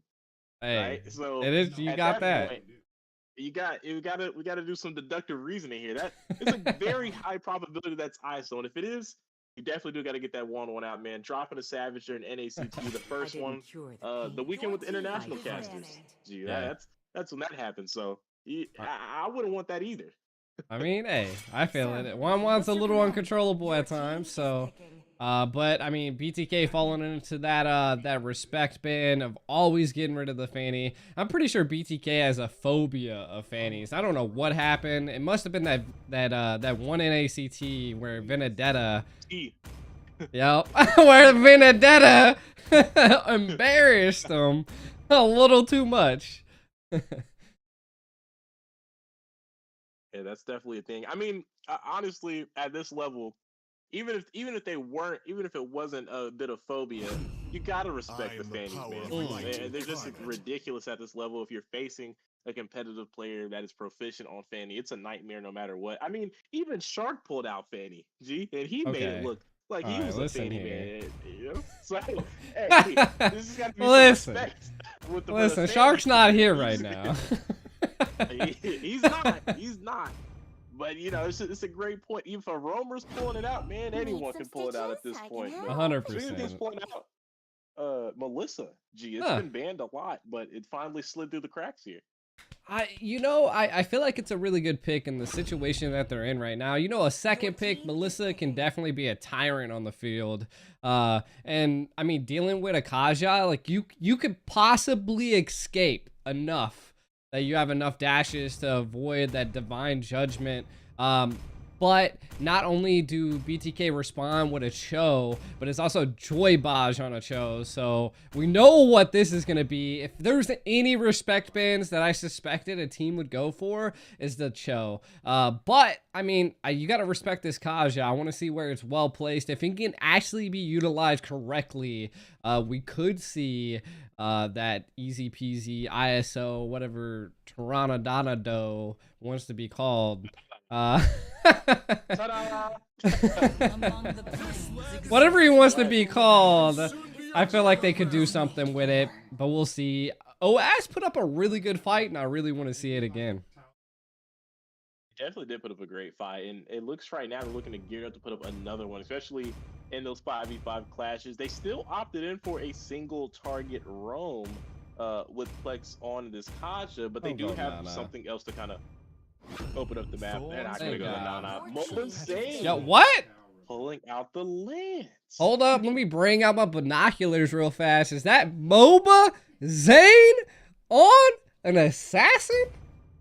Yo, what? He's not playing around, man. Look. He said y'all had it last game. You didn't use it right. I'm gonna show you how to get it done. The master of assassins, Mobazane, is looking to show them how to get it done on the tank slot. But you know what, G? Funnily enough, he's actually been running this lens a lot. I don't know if they've been doing it in scrims, but I know at least on his streams, he's been playing it a lot in those 5-man games. So I think maybe he's trying to gear it up. We could see this in the future on a more professional setting, if you know what I'm saying. I could definitely see it, because if I have to speculate what Zane's really good at is tanks. So takes a lot might be a good play for Mobazane here, but like I kind of love this versatility, this flexibility that Mobazane is coming out. It's one of the first times I've ever cast it as him using an assassin, and I mean maybe like hashtag MOBA dash a lot. Dash a lot. MOBA dash. MOBA dash. MOBA. I don't know. We're gonna find something to coin him. We're gonna get something going for a hashtag. Just stay with us here on the MOBA tanks a lot. I don't know. MOBA mobile? I don't know, man. We'll figure it out as the match goes on. But definitely flexing that flexibility, and you love to see it, right? MOBA's lot. The MOBA lot. MOBA slot. MOBA slot. Man, it's right. Maybe. Let's see. MOBA. MOBA lot. MOBA dude locks in the Lancelot. No, I'm joking. MOBA dude. I don't know, man. It's gonna take some work. We gotta figure it out. This is sheesh. I think we'd be in this type of position finding a nickname for him. But I know you said right. This is your first time getting to cast as an assassin. I'm sure that feels good, right? Getting to see kind of that development from Zane, kind of branching out that growth. Even if it's in one of these underground tournaments, it's always good to see him kind of flex his muscle in that jungle position. 100%, And something that we have to talk about here as well is that OS did ban the Yuzong. So again, another respect ban on T here. So we're seeing respect. Now, what I am seeing is a decent amount of frontal between a Kaja, a little bit of appeal there more. But, the Lapu with the bravest warrior being able to dive into that back lane. Yato picking up the Kagura, I feel like it's going to be a really good situational play here. Going to be able to counter the Yve really well. If there's any other backline heroes, possibly a carry here, going to be another good utilization to be able to get a pick off on OS. One of the things I'm worried about as OS is that they're pretty frontal heavy, but I feel like the Yve is going to have to, okay, now they're really frontal heavy unless Mo is going to be picking into the sniper. But right now, I feel like OS They got a little bit of slow. They got a little bit of utilization. Some single targets. I mean, maybe some possible knockups here. I mean, I don't know, Deku. What's your take on this? Kind of throwing the kitchen sink out there, and there goes the deer off as well. We're going to see there's a lot of bursts from both teams and a lot of single target acquisitions going on. We're looking at Plex and Joy Baj, the Kaja versus the Cho here, the suppression versus the displacement. And even stopping there from Paquito right in the hands of Myth, we know very well and how damaging the Paquito can be, especially if it can find the lead with those knockout strikes. Yato on the Kagura. There's so much here from both of these teams that go for the pickoff and for the burst. I think we're going to see kind of a bloodbath from minute 1 onwards, G. Minute 1 onwards, but getting into the next game, we got Overskilled versus BTK. Currently, right now, it's 0-1. BTK is holding a slight lead here. Can't Overskill do something to change this tide and swap them some things around here, Deku? That's the question, but the answer will remain a mystery right now until OS can prove that. And you know what, G, last game, they started out kind of on a hot start. They actually had a bit of a lead over on BTK, and then obviously Baj and Terra happened, and once that train got it rolling, it just seemed to never stop. But for a moment, OS did have some breathing room, and even later on in that game, right, they had a window of opportunity, but the Baj happened, the set in that mid-river, able to turn that around. So OS does have the capability to at least keep the game competitive. I'd love to see them kind of break through and maybe even up the series, G. Yeah, and there's some things that we got to look out here for, Deku, you know, like, I feel like this Yve is going to have a really, really hard time unless BTK or OS is able, technically OS is able to shut down Yato or stop Joy Baj from just doing what he wants here. Because if OS, if they can't utilize the Yve and they can't utilize the Beatrix here, it's gonna smell problems for him, and I don't want to see that as we see Plex getting pushed.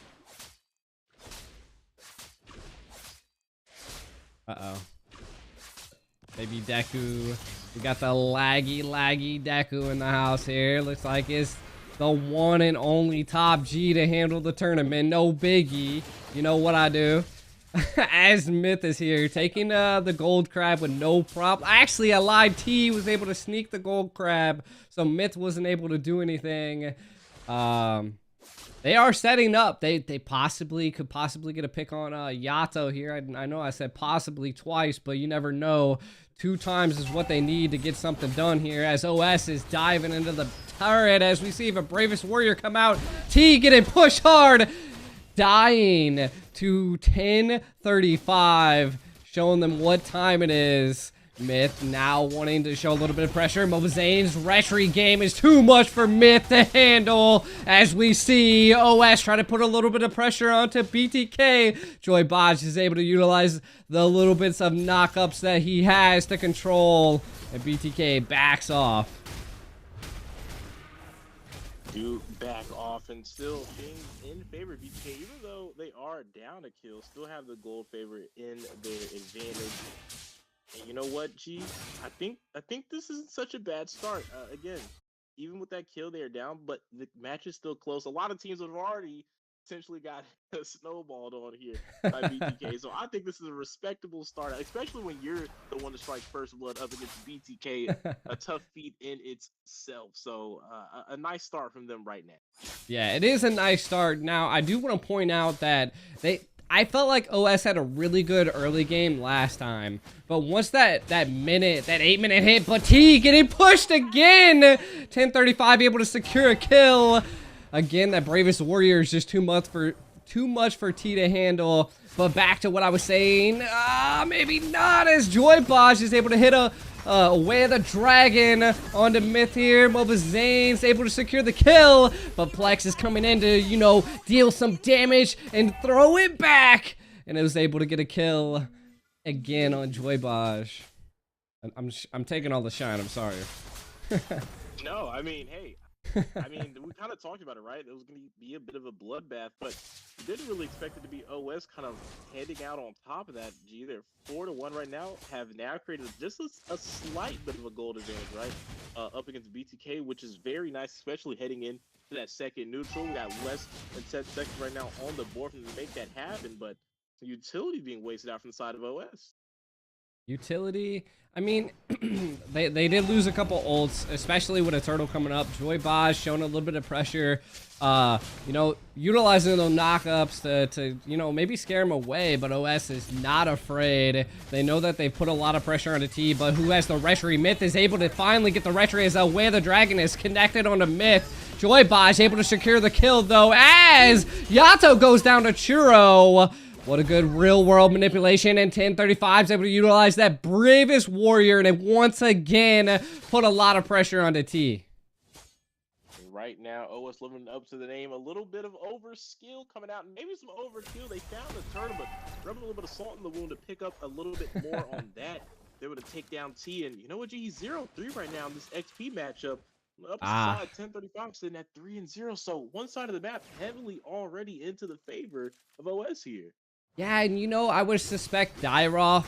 Ooh, but we have a little bit of a play here where the dragon does connect onto Churro. Churro goes down to the yin-yang overturn by Yato. What a good secure, but back onto what we were talking about. T is definitely having a little bit of a hard game in the bottom lane. As I suspected, a Dyroth would have a little bit more early game secure, but not T. It looks like 1035 is, you know, just controlling that lane a little bit better. It's going to allow and let him rotate a little bit more, but as we see Joy Boz hit the conceal, Mo is in a lot of trouble, but he's able to utilize the flicker and the dash out. Plex is zoning, trying to keep this turret if this is something that could happen, but in the bottom lane we see T on the run, Myth on the chase. Mobazane able to utilize the lance a lot to kind of push him back here, Deku.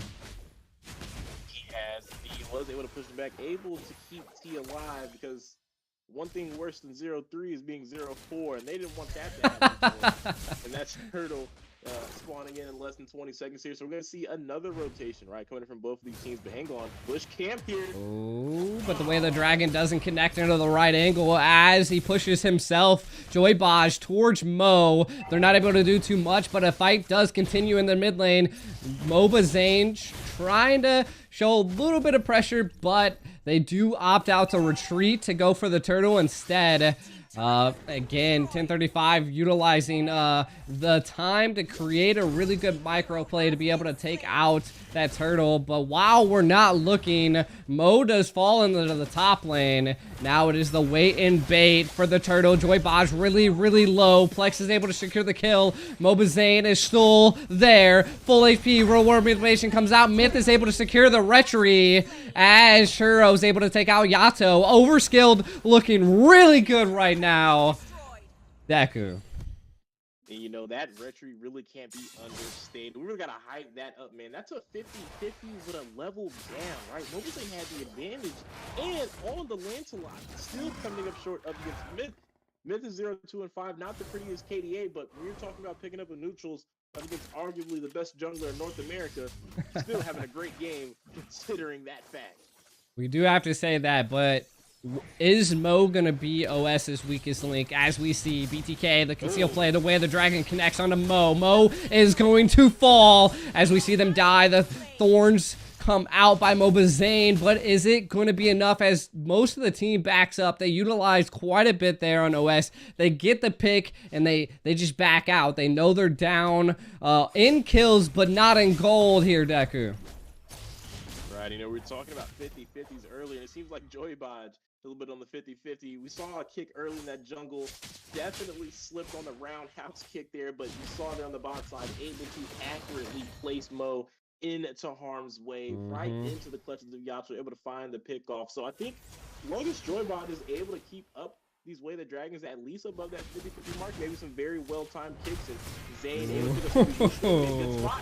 to the way the dragon does connect pushes Myth way back into the back line of BTK, but OS is responding, taking out Melissa. The bravest warrior did connect. Mobazane in a little bit of trouble. He's being takes a lot in the middle of all of OS, as we see Mo fall as well. So it's a 2-for-2 trade. Both teams walking away a little wounded.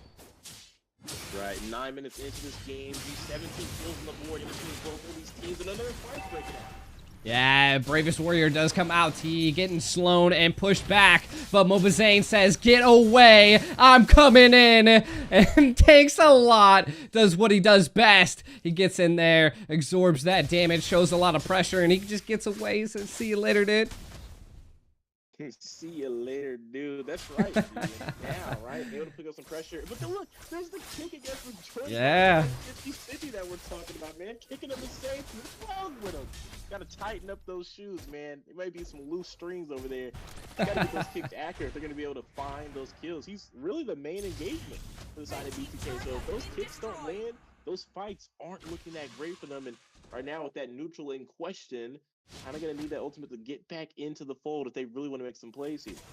Ooh, but into the bottom lane as we see a Bravest Warrior come out at Abyssal Strike. Looks like it possibly got interrupted, but they're having a battle of their life here. Who's gonna win it? T versus 1035. T falls to 1035, but now we are looking at it's 4v4 here in the Lord.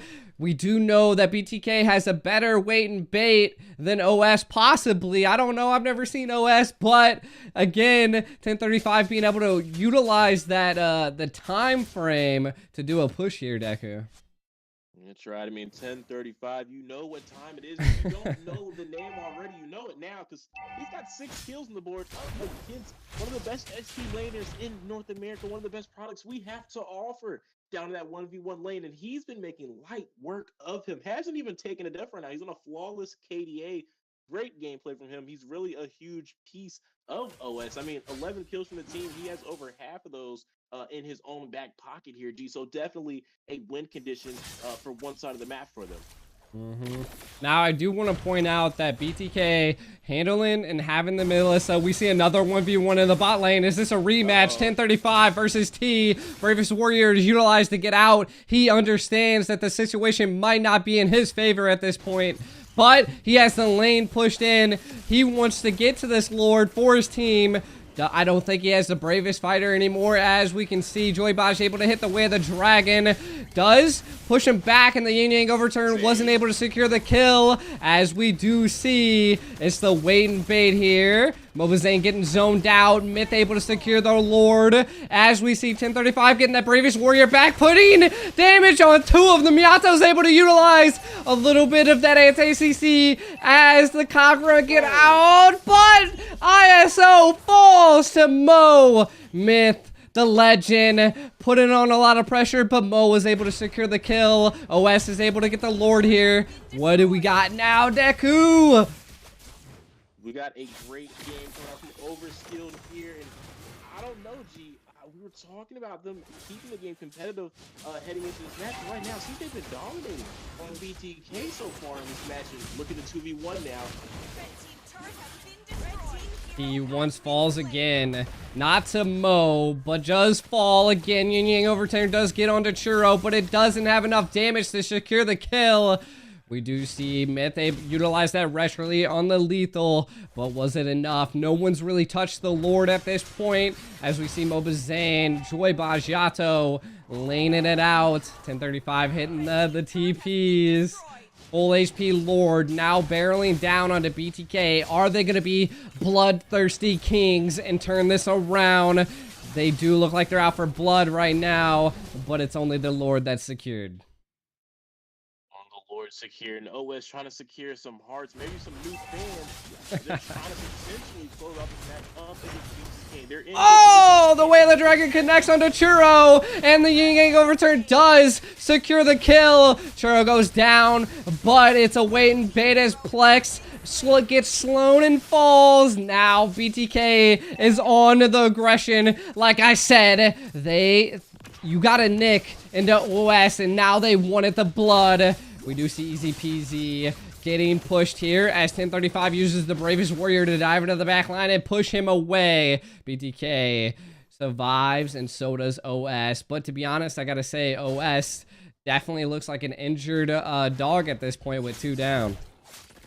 That's right. I think you might have seen a bit of experience shine through their Joybotch, knowing that even though they're on the back end, can't become passive. Still has to keep up the aggression. His team finally takes a 1v1. It almost cost him a lot of energy, but he comes out on top there.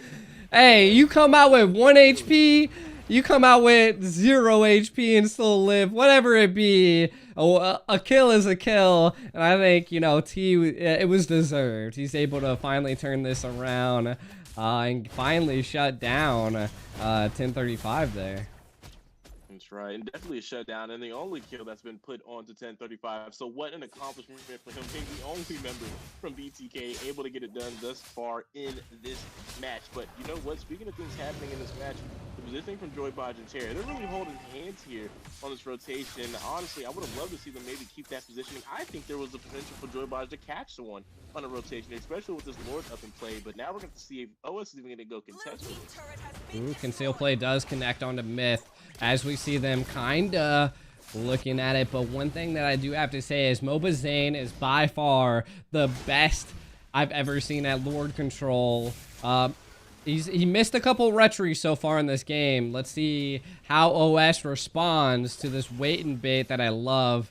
No one really utilizes it in casting anymore. But big shout out to A1C Tank with that wait and bait, baby.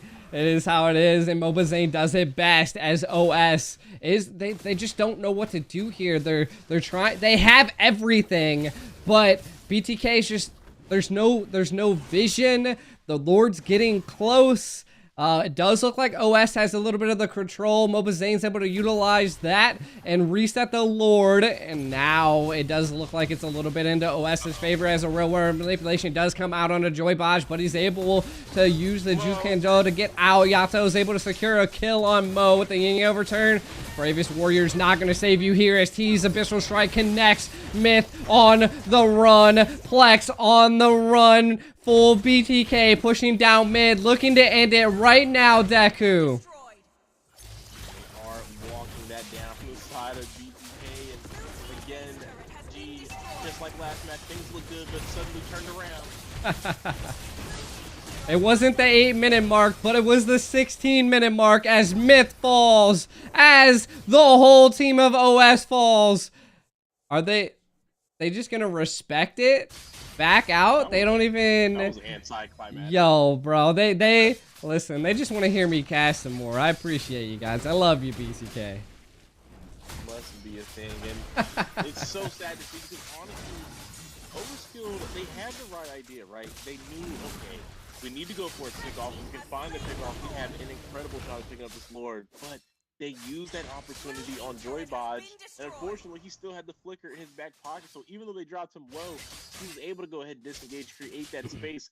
And after using all that utility, an easy counter attack ensued from BTK, and they were able to take them down and find that Lord. So maybe just a bit of misjudgment, a bit of misplay. That's all it takes for a team of BTK's caliber to turn the game back in their favor.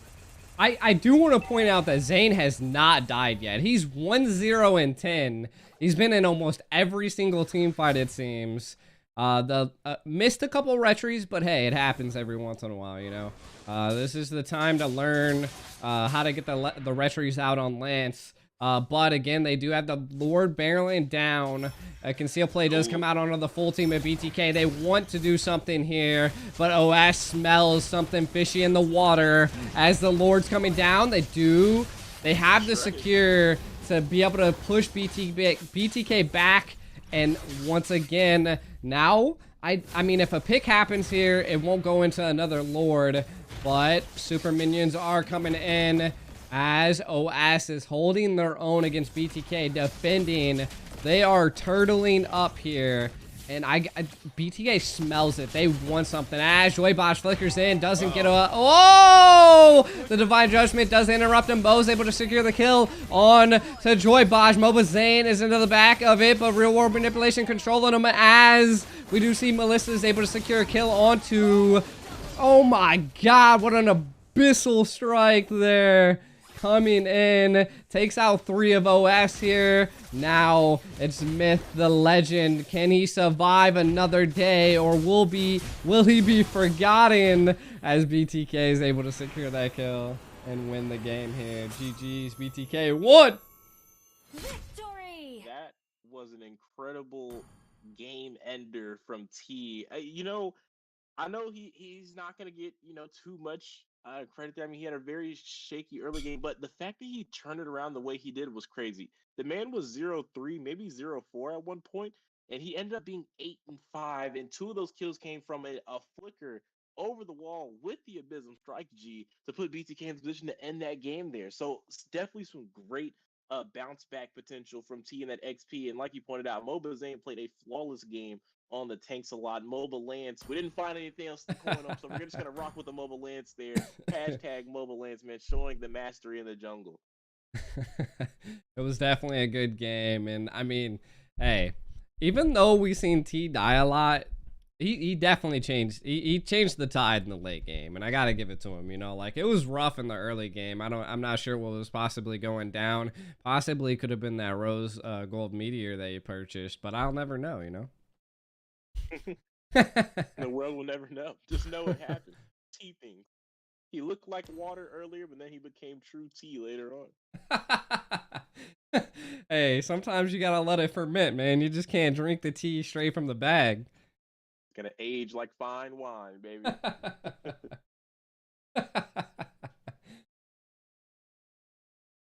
Hashtag Mobile Lance.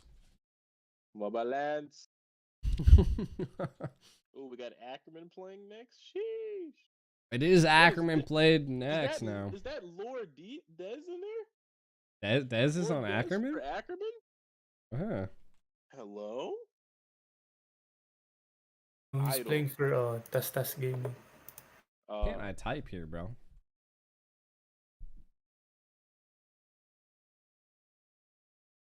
I'm so confused. Oh, my control key.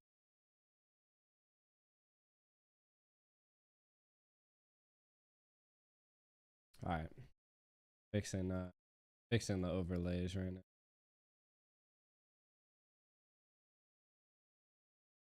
I don't know if I want to put the full name Task Gaming. That's a lot. Just put TTG. ETG. I like. What was that? That's a mouthful. Now it's back to 0-0. Ackerman is up next here. What Axel, what you looking for, man? Do you want the Discord? What's up? We need like 10 to 15 minutes. 10 to 15? Oh, I'm gonna definitely have to turn the camera. No, this ain't good.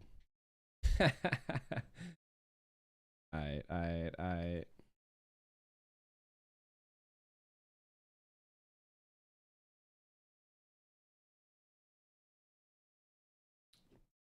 Listen, you guys, I'm turning on the cam with a Big Cam Ika. what up, baby? We're on flexing like always. You know what it be. It's the North American Battle Arena. If you want to drop the Discord link on my stream, by all means, definitely go for it. That way, more people could definitely join into your server. And I didn't put it in the description of the stream. I can definitely do it later. Kind of a little bit last second, you know. I was just got off of work and I was doing some other stuff here. But yeah, man, it's been a good day. BTK actually absolutely showed out. Joy Bosch was doing pretty well into the early games. Joy Bosch did decent. We just seen Moba Zane go tank. Well, tank Lancelot. Also another crazy sight. I loved it though. It's something good to see from him, even though it's still tank. It's still tank, but he still tried an assassin that was kind of into the tank role. Next thing we're gonna see, it's gonna be Tank Ling, until Moonton decides to actually ban tank items on assassins. Moon say so? What happened?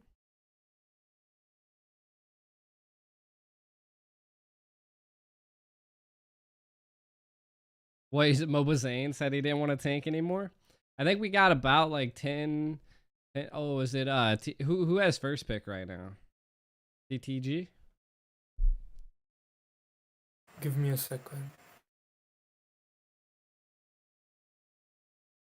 I currently got it as Ackerman first pick, but there's no biggie. I can swap it. I can swap it. You know what I be? Dude, my back is sweating. Oh wow. It's definitely Are you not saying, Hoon. are you saying you're a wetback, G? I am a wetback. I'm a gorilla, bro. When OSP was the thing. What up, ASAP? Sheesh. What up, baby? Meow. I'm gonna be putting in those emblems here soon. Or emblems, emotes. I'm gonna be putting some new emotes for people that are what I don't even know. Members. What do they do it on? Yeah, members. I've been in the gym a lot, man. I've been grinding. It was yesterday morning at like 3 a.m., brother. I was at Crunch Fitness getting it in.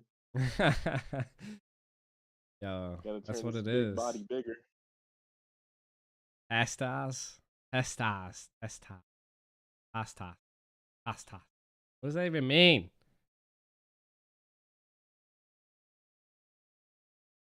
You're Roman?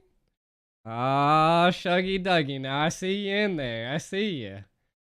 DTG, one of my supporters over here, is in the game. You can't see him because he's like right under my green screen. I've never heard of Toss. Like recalling. Listen, I'm American. When I went to Endo, I learned like 2 words, which was like thank you. And I think I actually I don't know if I literally I don't know if I learned any other words. It was Makasi.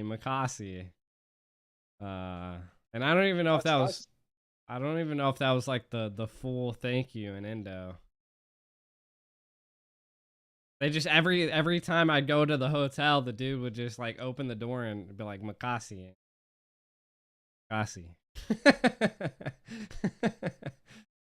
didn't know what I was doing out there. I had the full caster squad, the full English casting squad from Moonton that was able to do a lot for me, you know. Plus we had a lot of other people over there too. There's quite a few people that knew English and knew how to toss on their first kill. I also know English, G. Oh, you know English? But just a little bit. I thought you came out with the Deku language. G can pull up everyone. I'm telling you. You stop by the stream and then it gets wild. It becomes the Ico language at this point. No. Malicious. You got blade of hepatitis and malefic roar. Blade of Oh, I said it right. My bad. Malicious roar. Blade of hepatitis is now hepatitis. Hepatitis. They picked up hepatitis B. I'll tell you. I mean, once someone picks up that blade of Heppy, you don't want to get touched by him. I'll tell you that. It's a power spike. It's a power spike. It's almost instant death for you. Can that hold? Tassi, is it Tassi? It's Toss. There's a clipper in the chat. Quick, everybody get him. Tie him down. Hey, listen. Clip these, baby. Whoa. You're gonna take somebody's lady, G. Calm down, brother. I ran over a dog toy. Okay, G, chill. You can clip my dog. Come here, dude. Up, up, I know. a big Us, us, us, So us, us, us, us, cute. tired. us, He's a tired boy. us, us. Up. Oh, you got it? Up. Yeah, good boy. Good job. Hi. There we Aww, that is so cute. boy. Aw, What I what is his name? his name is Atlas. That's what He's a tired boy right now. He's been up all day. Haven't you? joining with you. Yeah. He's like, I if he fully stood up, I'm pretty sure he'd be taller than me. Atlas is a big boy, man. He's a big boy. He's a big Show guy. my That guy does ID. damage. Trust, show the ID. See Why don't it? you go ahead and put your social security up there? Like this is my ID right here, baby. My M4 pass. Yeah, the other team's pulling up here soon. Assassin Assassin Dave! What up, Hello. baby? What up, brother? Ask Dave in the chat. Pinnacle Ninja. Not you, G. Oh, okay. Listen, I thought you wanted my ID. I whipped it out. Yo, Dave, you left everybody in the cliffhanger in the group chat, man. Oh, Shuggy Duggy now. Cliffhanger. Yeah, cliffhanger. Fucking Dave came into a chat and he was like, "Breaking news," and then he just left. Like, like the Kool-Aid man. Like, he said, That's how- oh yeah, and then just left. Okay. Okay. Had a date. Dave's getting the date tonight. Dave, Dave, Oh! Dave. Dave dates. Yeah. Hashtag Hey. Dave dates. Hashtag Dave. I mean, when you're as fly as Dave, you got to date, man. You got to be out there looking good. When you're as big as Dave is, man, hitting the gym like that, it's impossible not to have a date. right? So you gotta hit the gym too. Deku seen my gym in the crib. Yeah. Their pull up game, Yeah. dude. I suck at pull ups, man. I suck. I don't have any calluses. Like my grip strength, I think is pretty bad. Ackerman is definitely pulling up here soon. For the In NABA. 10 more minutes. Yo, Dave, what the? Hey, my boy. There ain't no little assassins running around, so we're good. Sheesh. It's hard to be a ninja with kids with you. Yep. I feel that. Definitely Hey, feel G, that. now we gotta get a workout in, man. Listen, I'm back in the gym. I need more stuff for my gym, to be honest. Like, I need more leg stuff, I would say. Even though my legs are I've always been really good with legs, but yeah. I think I need more back exercises.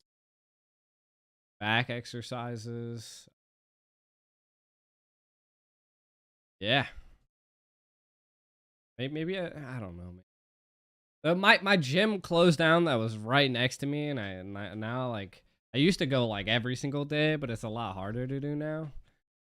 Since I have to like drive I gotta drive like 15 minutes away. People are gonna be like, you gotta drive 15. Woohoo! Hey. First world problem. First world problems. First world problems, eh? Wow, 15 minutes for the gym, huh? Back in my day, I had to use hay bales and friggin' tractor tires and. Why would the paper ads with big YouTubers like Jacksepticeye? Who is that? Ooh, is Jacksepticeye? So what? It's Jacksepticeye. I don't know. Sounds crazy. Maybe What's that's he why what's they he did what's that he for what's them. he do? I don't think Moonton really Steve ever has Jack- to do anything like that. Jacksepticeye. Let's look him up. Accidentally He pulls up plays- Pornhub. That'd be crazy. Okay, looks like he just posts his play along. Like his last couple videos have just been God of War. Oh, okay. I mean, when you get Oh, that no, big, not God of War. That was 5 months ago. I don't know what he's playing right now. Some weird game called Dredge or something. Reg. Looks like he just plays games. He just plays games. I mean, when you get so big, you just literally just do whatever. Yeah, he's doing whatever, man. He's got ASMR, Resident Evil. Is he as big as Mark Kipler and PewDiePie? Sheesh. He's got 29 million subscribers. Oh yeah, that dude's big. Holy shit. That's huge. That is like PewDiePie.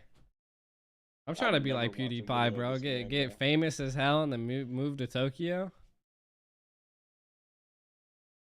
Is he as famous? Doesn't PewDiePie has more Find than me a those little guys, doesn't he? Asian baddie, you know? Asian buddy. Bro, that is not bro. PewDiePie has way more. I was supposed to say PewDiePie. I know PewDiePie. He has 100. I mean, he has multiple. He has multiple platforms. multiple platforms and just a higher follower count in general. That guy doesn't even have half PewDiePie's followers. I was like, there's no way he's as big as PewDiePie. I never heard of him, but it makes sense now. He's not as big as PewDiePie. Who's this other guy? Markiplier? I think I've heard Oh that shit, name. that's crazy. That's dope. That's dope. I mean, everybody has to start somewhere, though, you know. Oh, they used to play it. Oh, that's awesome. Awesome. I really only watch like Stone Mountain. Da da da da da da da da da. I watch Meat Canyon. Who? Meat Eh? Canyon. Meat Canyon. Meat Nah, it sounds Canyon. crazy. He's got Yeesh. like creepy commercials. Oh man. Or not commercials, it's like creepy short videos. We actually, so there's a product on my stand here that I'm gonna be showcasing here sometime soon. I got a sponsorship from a speaker that's like manufactured in Singapore, and I might actually have a sponsor for wireless headphones coming up soon too as well. So What's happening?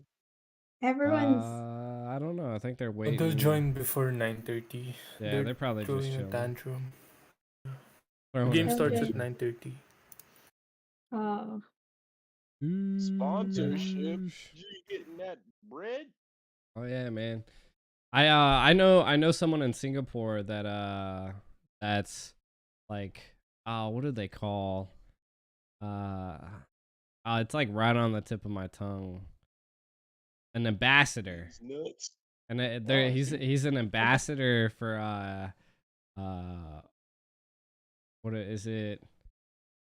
It's not like a gaming You can company do I it, Keith. use a lot. AOR? What is AOR? AOR. I'm not sure.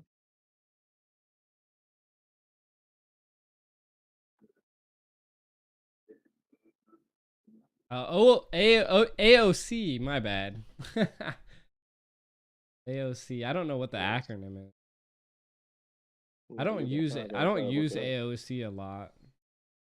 AOC. What is this for? Like what? AOC. Oh, It's like AOC. is this this monitors thing? Yeah, it's like they do a lot Oh. of stuff. They're like essentially like ASUS, like MSI, stuff like that. Yes, I think I see the site now. I think I'm on the site. But yeah. He's huge.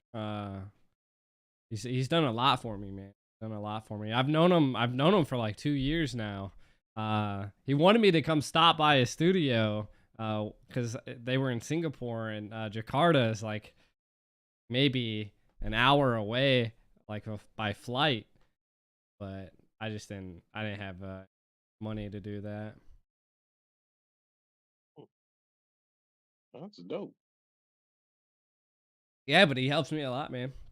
Gets my name out there. He's got a lot of influence in Singapore. He's an ambassador for them, and does like a lot of content and be awesome, man. He's looked out for me. We used to be so what was it? It used to be KOLs, right? Like that used to be what the Mobile Legends community was called, and when you would actually join to do like events for diamonds and stuff like that. But KOLs kind of fell off. It's like MIL now. But technically I'm still a KOL because of everything I've done, which is why I actually have that M4 badge states I'm a KOL, not a MIL. MIL, I think, is like before you get to KOL. And not a lot of people retain their KOL status. But since we have a decent amount of influence in North America, I was willing to support North America, the Valley, and go into Indo. They did a lot for me, man. I mean, I've only been in Mobile Legends for a couple of years now, and I've met a lot of influencers that people wish they could meet. You know, some of them I didn't even know who they were. You know. Oh yeah, like when you met fucking what's her name? Dexy. Yeah, Dexy. Didn't even know you were sitting next to one of the biggest faces in Mobile Legends there. I pulled up and I was like, yo, dude, this is the longest queue ever. I pulled up and like, so I still have the video. I don't think I ever released it. But it was the first time I've ever held like an actual mic in my hand and talked, right? And it was at like a KOL dinner with all of us influencers. And the funniest thing, right? Because Combat Cat was with me, right? And all of the Combat Cat looks, he's Australian. I think he's also Filipino. So he kind of like fit in, right? And all of the waitresses and servers all thought he was like my like butler or like the person that like if they need to talk to, they talk to him. And so they every time they came to the table, they'd ask me if I would want a refill or like if I'd want another drink or did I need more food, but they would never ask him. He was literally just sitting in the chair as the waitress came up to me, asked me the question, and then she left. Like didn't even ask him the question. So it was some funny times in Jakarta. It was like Bro, Combat looked at me. He was like, "Bro, did she just forget about me?" Like, No, and she then didn't get you, brother. and then the next thing, right, is that like while we were there, I was the only person that did a speech, right? Even though technically me and Combat were North American KOLs, they're representing. I was the only person given the microphone. And you know, it was I've never actually like sat or like ever been in a situation where you actually have to like physically hold a microphone up to you and you hear yourself. It's a lot easier when you're doing like live streams and stuff because I'm not hearing myself in my ears. It's not when you hear yourself, it interrupts you and messes up your like line of thought. So like I was embarrassing myself. Not only that, I was in front of Elodia and Dexy, like everybody just staring at me, dude, and I'm like, oh Jesus. I'm like, no, you know, I'm like semi stuttering and you know, like, oh shit, I'm nervous, you know, I'm like after I handed that mic off, dude, the legs were shaking, you know? Nah. You know? Dude, lost his Incredible soul, dude. experience, G. So it was interesting, and I felt like what was really got to me was just because like it's just like I was in front of all like you know some of these people I don't know, but I can only imagine that they have more following than me. They've been around Mobile Legends a lot longer than me, and all of that kind of like weighted down on me. And then I heard myself speaking, and I'm like, oh fuck, I sound like I'm dumb as hell. You know, and like that's what's going through my mind with a mic, and like I'm just like, like, and then you know, like I like Elodie a lot, you know, like a lot, right? And then like, so like, I'm that guy on the first date that's just like, hi. Yeah, and then I'm like, I'm G the Ico. I'm from North America. Nice to meet you, Alodia. You guys are amazing. Thanks for having me. Please have me again.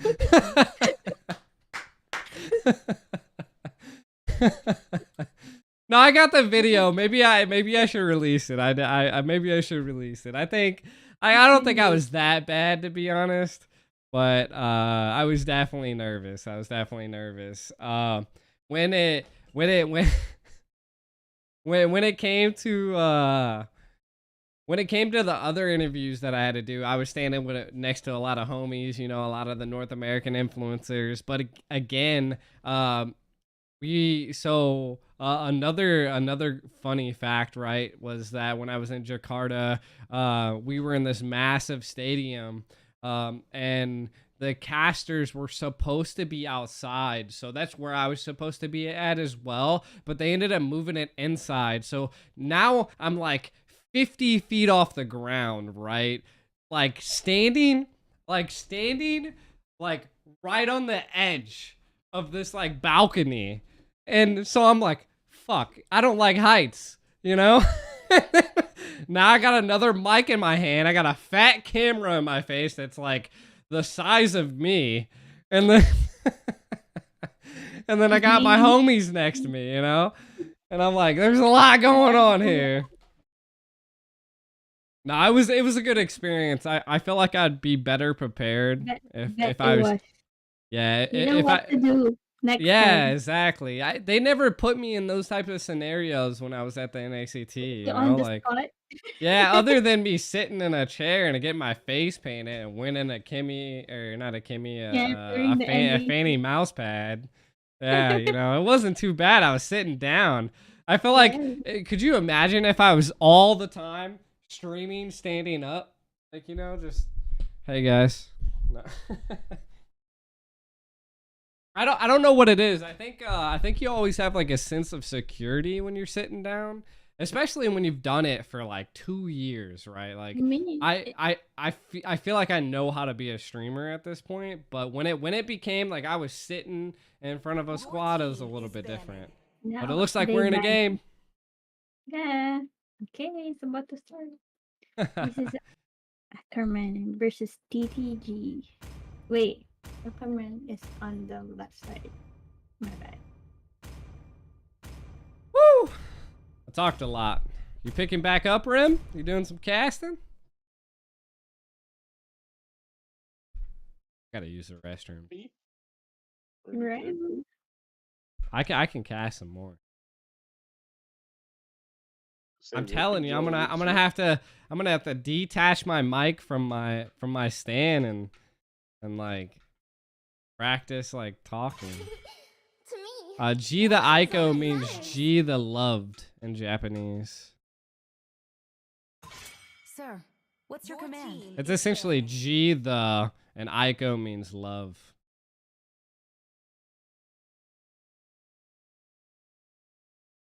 Alright, I'm gonna use the restroom. I almost called Deku Aiko. I don't know why would it what? I don't know. Yeah, Deku. I mean we're like we're 4 syllables each, so I mean. Calling yourself.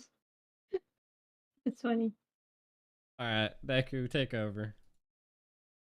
Hi, Hi, I'm Deku. I'm Deku, and where's my lines? I like fish. I like fish. Yum, yum, yum. May the blood of my Hey. enemies flow from my Hey spear. guys, how you guys doing? You guys okay? Everyone doing fine today? We're doing good. Nami, I didn't ask. No, just playing. Glad Doggy's having a great day. Glad everyone watching's having a great day. What an interesting game we're gonna be looking at. What What an exciting I game. will choose my own Your path. team is True one of a Ackerman banned. kind. versus TTG. Ackerman versus Dez. I was like, I think you meant Kush. Kush versus Dez. Kush versus Dez. Very exciting. Dez Jung versus Kush Jung. Exciting matchup here in the jungle. Speaking of, Dez is actually global landslot. So I mentioned this Yeah. yesterday, and he pulled it out in the game. So I'm expecting him to potentially pick it up against Kushabusa. We might also see that. You know, he got his nickname. I know y'all gonna find one for Zane, but Kush definitely has a bunch that he could go for. Speaking of Zane, I mean, this is like seeing that You are second tier first jungle Your battle. I team mean, is the banned. main one's been driving the narrative of North America is MOBA Zane versus best player, but one that cannot be overlooked is Kush versus Dez. That is next up on the plate of jungle versus jungle prime time matchup. This is Time to drop something the of beat of maybe the flag. not Your team Muhammad is Ali picking. versus Mike versus Joe Frazier, Tyson? George Foreman. No, not Tyson, not Tyson. They never fought each other. This is like Floyd Mayweather and Manny Pacquiao, right? Somewhere over there, or a Floyd and Conor McGregor. It's like a celebrity match for Dez. Dez is in the ring is like Conor stepping into the boxing, right? Because he's He not on could the. be Jake Paul. Okay, let's not get disrespectful. Let's not get crazy, all right? Show some respect to my boy Dez, right? He's better than Jake Paul. But needless to say, it's going to be a battle, and I mean, I'm excited to see it. I love to get to see Dez play. He does have some unfamiliar faces to me. I think the only one I really It is recognize my is Rose mission there. to banish Your I all think team is she's one of the darkness. people that's been in the comment section, so that's interesting. But Rim, that Lance already picked up by Kush.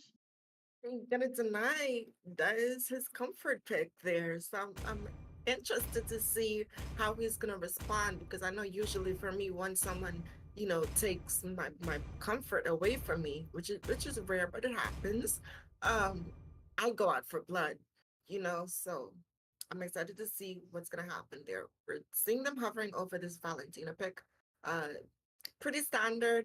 It would allow some more draft pressure for them. So it's a good pickup.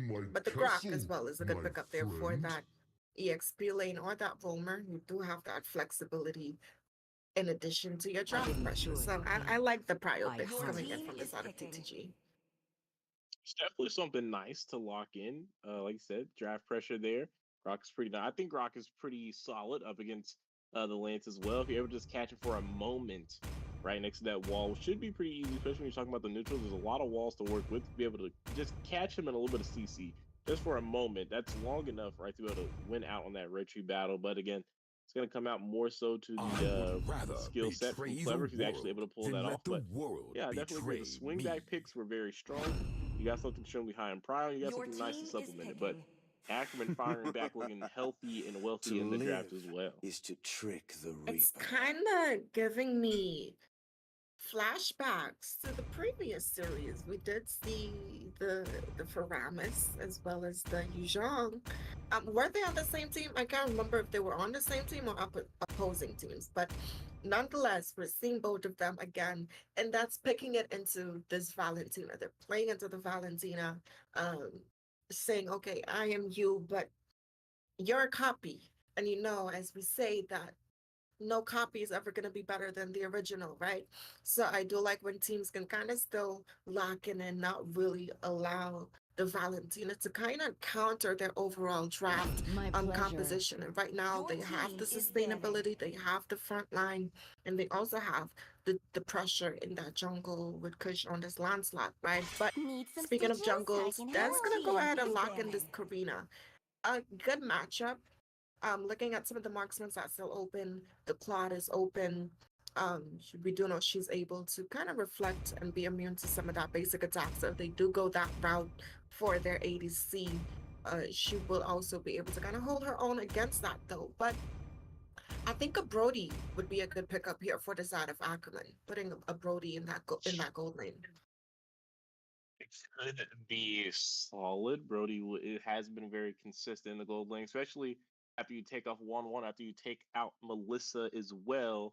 it definitely is a good option, right? To be able to throw in Brody there. Only other trio marksman, right, is Claude that kind of sits there. But if you're looking at the aggression that they have, the kind of thing they're setting up for, I definitely could vibe with a Brody. But Claude also makes sense for them. They do have a lot of dive with the YZ, the Lance, and the Faramis. Claude would fit in perfectly, actually, with their composition. I'd actually even argue to say Brody would be a better pick for the side of the TTG and a Claude matchup for the side of Ackerman. And I think those are two actually very solid picks for both of them. But we'll have to see, especially with the way these bans work, because one of those could get taken off, and then see if they're even gonna opt in for that traditional. Because we've already seen a mage pick in the gold lane earlier, Rims.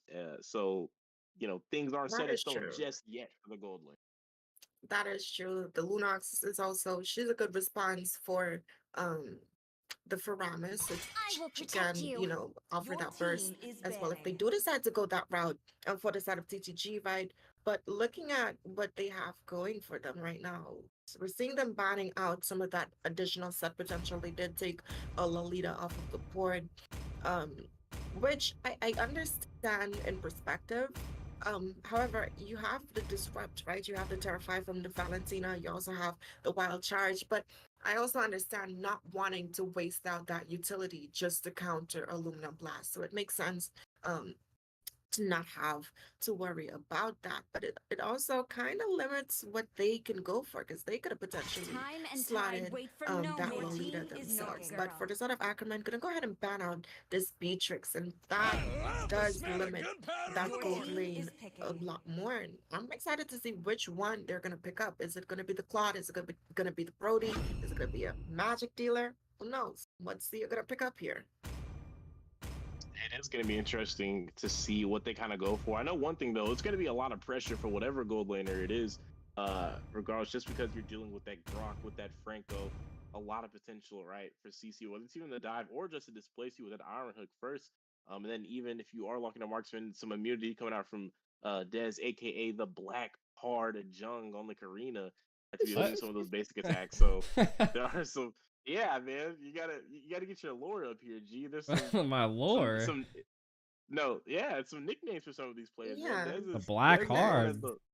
yeah, he's the Black Hard. That's If that's his he's thing. known as the Black Hard, I'm known as the White Hard. No. He's No, Black you Hard can't. and you're soft white. White soft. White There's only sauce. there's only two routes in this life. You are either Black Hard or soft white, G. Soft white. That's all. That's it. And Dez is already taking up the mantle of the leader of the Black Heart Black congregation. Heart. So yeah, that's his nickname. Oh, but there goes the Brody. Rim, maybe, potentially. It's being hovered. I did say I would like to Definitely. see Brody for TTG. So this could be my one lock. There it goes. I'm gonna give it to you. I do agree with the gold lane choice for Ackerman as well, locking in that Franco as their Volmer. That is a lot of, tanky compositions, and who's better at bursting them down than Carrie, right? So locking her in for that speedy light wheels, also a good matchup. She can also hold her own against Brody and Lane as well. So in terms of overall drafting composition right now, I'm going to have to give it to the side of Ackerman. I think they have a lot of play potential coming in. They have the pressure, and then having again this carry for that late game assurance. I'm gonna give it to them. I'm gonna give it to Ackerman. Who are you gonna give it to? Declan? Welcome to Mobile I mean, if you're gonna give it to Legends. Ackerman, I think I have no choice but to rock with the Black 5 Heart seconds Nation, till the led enemy by reaches the Dez in the jungle. battlefield. I mean, Kush is Smash already them. messing up. Look at him running alongside him. Walking He's into the wasting wall. time. He's wasting time right now. Inefficient in the jungle, and this is why Dez will be the next top jungler. No, It's he sounding wastes like no time. I'm hearing a little bit of bias. You might. I mean, hey, we both have a side of this match. I want to see Ackerman succeed. I want to see Dez's side succeed. So we're just gonna be at odds here, all right? But we'll still talk about the fact, right? So you're feeling like a lot of the engaged potential, the aggression, right, from the side of Ackerman is kind of the thing, right? Their bread and butter, maybe even their winning condition. If we let you tell that whole story, I kind of feel like though, from the side of Dez, they have pretty reliable engages as well. bringing in that Grok takes a lot of pressure off of Sheesh. If it was just him on the engage, it's a lot to ask of Franco to be able to consistently land those hooks, consistently find the flicker, bloody hump. But with a Grok in play, you have some extra engage. Speaking of engage, Rose getting dealt a lot of damage, able to survive the 2v1 there for a moment. Yeah, back to that note though, I just feel like with that Grok there, you take so much pressure off Sheesh, you can perform a lot better on the Franco, and not everything is make or break off an iron hook. Yeah, but at the same time, it's going to be a damage ground though. And he's gonna be bursted down pretty easily. You're going into this for Ramus with this gold altar. Also, if you do land a set on him, which is initially what you want, he has the purify at his disposal, right? So that can kind of backfire as well. So yes, they do have some engage and some pressure being taken off of Sheesh there. I do think that Ackerman has some good responses and answers across the board though. But you know, if you that's where you want to put your faith, trust in pixie dust, then I'm gonna let you have it. But you know, we're already seeing them pulling the turtle here. And I'm excited to see what his first neutral objective is going with. But TGG not giving it up for free, as we do see them rotating here as well. The black dragon comes out. That's right, they pull the turtle. They'll pull this off a nice way direction out from Toynks. Leverage to watch on this engage. Galaxy is going to be going through that turtle's. Toynks is going to find the first blood onto the black card there. He's having a hard start into the match. G-Gun falls down. Nice hook though. Also Toynks, without having 4 though, not going to be able to hold him down underneath that tower. So that's the 1 for 0 trade unanswered with a turtle for the +1 run. Right, you can't hold him down under that tower. You gotta ask for permission. Take me on a date first and not you're no hook. Zia. If that's not luck, I don't know what is. Just barely miss. But wait, Julie, sheesh, how do you miss a count? Yeah, there was no luck. That was bad aiming. It's definitely a misplay there from Sheesh. Okay, if that's not a highlight, then I don't know what is. That's what you don't want to see with them iron hooks, right? You want them to land, but does being able to pick up that lethal wanderer out from Kush there, and I do like it, right? I'm seeing a lot of pressure where the dragon goes in. Goes in on to ASAP. She's gonna force out the flicker. Rose trying to make the half bloody hunt come down with a nice iron hook. Rose gonna find the kill on to Toynks. Kush is gonna take down Sheesh, or 1 for 1 roam for roam. Right now, that's going to be the end of that flash. But remember, that was very quick. Nice turnaround between both of those teams. Absolutely right. Actually landing a hook this time. If he missed another one when they were all grouped up, I was gonna say something's wrong. But no, he was able to find that mark, getting the bloody hunt, as well as Rose being able to secure that kill, and that's essentially who you want to feed your kills to, right? Got that Brody online earlier on, and actually Mirko, he made a good point, right? He says once you have a Brody on your team, that's who you want to play for. But we're seeing a lot of pressure actually coming in from the side of Ackerman in this gold lane, trying to get Zia online, already picking up that corrosion side though, but Toynks may be going for a way up the dragon, but no, the bloody hunt lands first.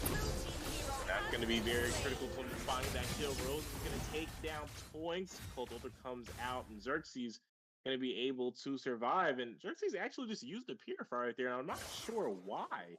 Remember, there was no pressure. They walked away, so that's going to be an important skill utilized from him. But Sheesh going to pull back on that Shadow Stampede, and Kush is going to find that kill, his second kill in the match.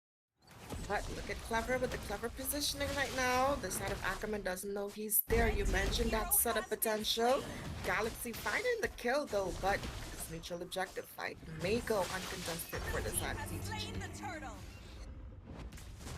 And that will go uncontested. Kush does pick up that turtle, and he's having a great game right now up against the black card Jung from the side of TTG here, and they need to find some answers and find some responses.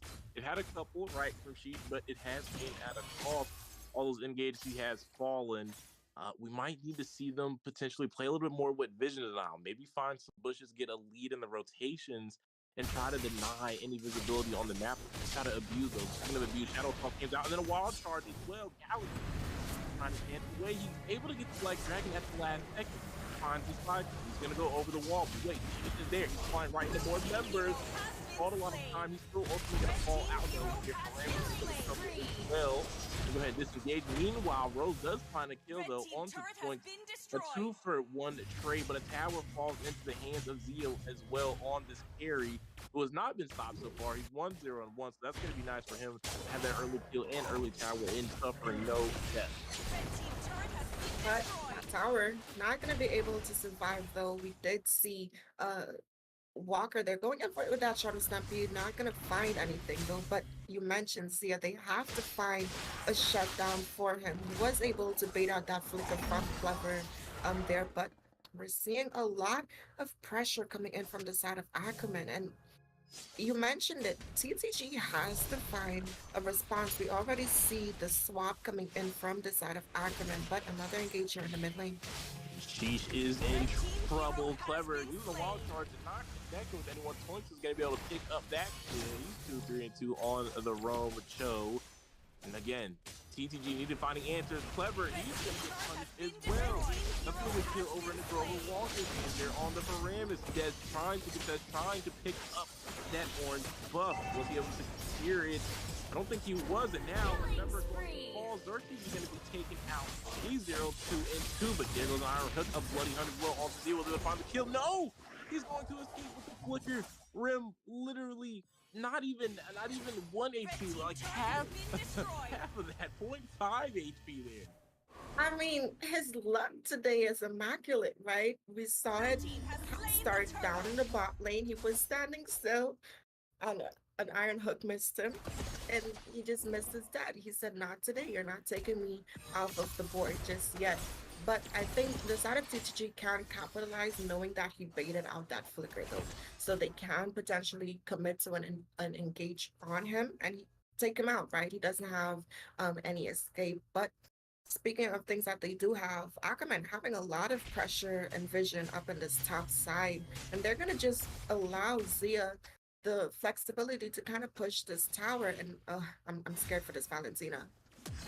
Right, and there goes the flicker. There's a reason to be scared right there. Xerxes is going to be taken out again, not having to purify. Actually, he did have to purify, so they can cut out later on by points as he is starting to work onto the high ground tower. Go ahead and pop the passive there. That's going to be used for them. Remember, this is only at the 8-minute mark, but now Bloody Hunt comes out. The fight has broken out in the jungle. 2 members down. As Zia picks up a killing spree there on the carry. Des into the midst of things, gets top of the shadow was so close. Will be able to get back to the tower, find safety, but that's after 2 members have fallen. So Ackerman still having their way with TTG, Rim. Not only are they having their way with TTG, they're having their way with these maps. These towers don't stand a chance. We see them being very objective focused right now. And what TTG has to do, they have to look for a pickoff here, disrupt some of that synergy coming in. Ackerman's team composition, they're going for that aggression. They have to be on the aggressive side. They have to show with the way of the dragon. We're seeing Twinks here go in for some of these flicker plays, and the side of TGG has to try to be patient here. We saw in that top lane when Valentina got taken off, she used her Purify before anything happened, and that's when Twinks decided to make that engage. So they have to be patient. Don't fall for the mind games. Be patient, wait it out, and then look for an opportunity. And that's what they have to look for, especially with this first Lord gonna go uncontested into the hands of Ackerman. Right, not able to find anything with all of them stacked up in the bush. He didn't connect with the Iron Hook. Needs to be careful not to walk in and get ambushed. And you know what, Rim? TTG, it must mean trained to gag, because right now they are getting currently choked out in the match. They're choking the ever-loving life out of them. As Ackerman has the Lord pushing up in the top spot and looking for plays. But speaking of looking for things, Grover's into the wrong bush. Their Shadow Stampede. He's not going to get punished, though. Clever, not able to set him up when the dragon comes down on the Clever. He's in trouble getting bursted out. It's too light. He's going to find the kill. He's going to take down 2 members down. Lord still in that top spot. Rim, things are looking bad for the side of TTG. Wave down into the bot side. They haven't taken over tier 5. They're going to find the high ground tower. Another wave in the middle, and it looks like Ackerman is not going to back away. They're going to look to take this tower as well. Only 3 members on the defense. This is an easy takedown. Now Lord has met the top right tower. This is going to be a flawless high ground power attack here. They're going to see every single one. Now the members are back on the play. Rose is the only member missing, but look at the way the Dragon comes out from behind the crystal base. That's in trouble. Grover's going to take down Clever. ASAP slow as well. Down the way, but he's not going to be able to escape. Kush is going to take them down, and now the crystal base will be pummeled as they will find the win on TTG. Victory! And you gotta give credit to Ackerman, right? Playing the objective games here. We see them playing a lot of mind games as well. And I have to give credit to Toings on this show. They're being able to just find so much opening. Grover was able to secure that MVP on this for Vamis. And the side of TTG right now definitely need to synergize a little bit better, right?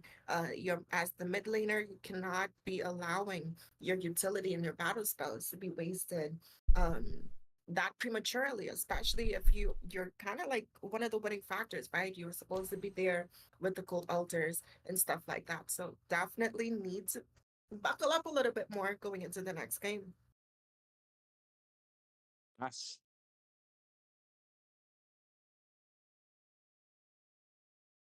Your team Ooh, is banning. we're going right back into it, Rim, Sir, and what's your command? you know, Your a team lot of is things went banning. wrong for Tostos Gaming there, and it's going to take a little bit of resiliency there, right, to be able to bounce back up against Ackerman, who really had a kind of a clinical game there up against TTG. Never really felt like they had a chance there. We were nearing the end, and I believe they were down the last time I had looked about 8K gold there, Rim. So things were extremely Time to out of drop the hand, to Your say the team least. is banning. And into game 2, they're going to have to be able to right the wrongs from game 1 and come up with a solid plan up against Ackerman.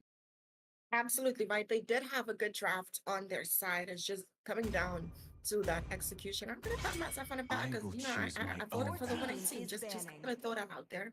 No shade, no shade. Right, right. But it's all comes down to execution, right?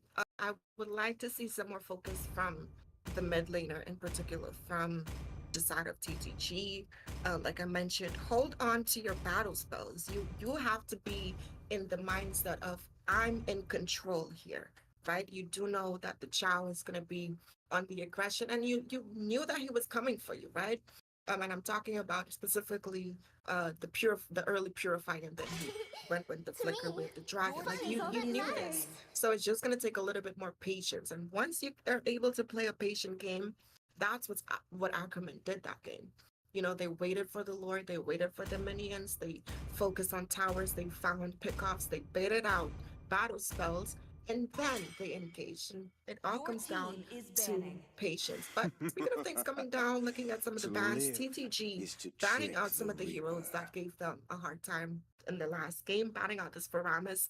I like it. It's a solid ban. Faramis offers way too much sustain, as well as the poke damage that he's able to dish out there. More so if you want to run a team fight composition, because you have to group up, and grouping up against him, can backfire. So I like it.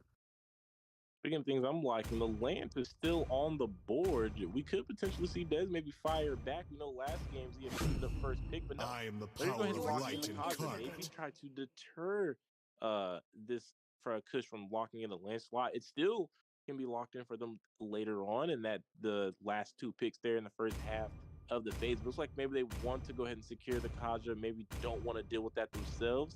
And with picking that to disable the counter pick, maybe enabling them to be able to pick it up later on, forcing Ackerman to kind of adjust from that. Because again, last game they did lock it in for Kush very early on. But the Vinci on the board Rim paired up with the Valentina, an insane amount of utility. Here comes the brightest Absolutely brand in right. this And galaxy. again, you have the King's Call in there that's going to be coming in from Galaxy on this Mensahar, but then you also have Valentina, who also now has the Feathered Airstrike at her disposal, Thorns remain. or Your the team Divine is Judgment. We're going to see fall. Kush again pick up this Lancelot. And now that the first half of the draft has been completed, I'm going to have to give the draft to the side of Ackerman yet again.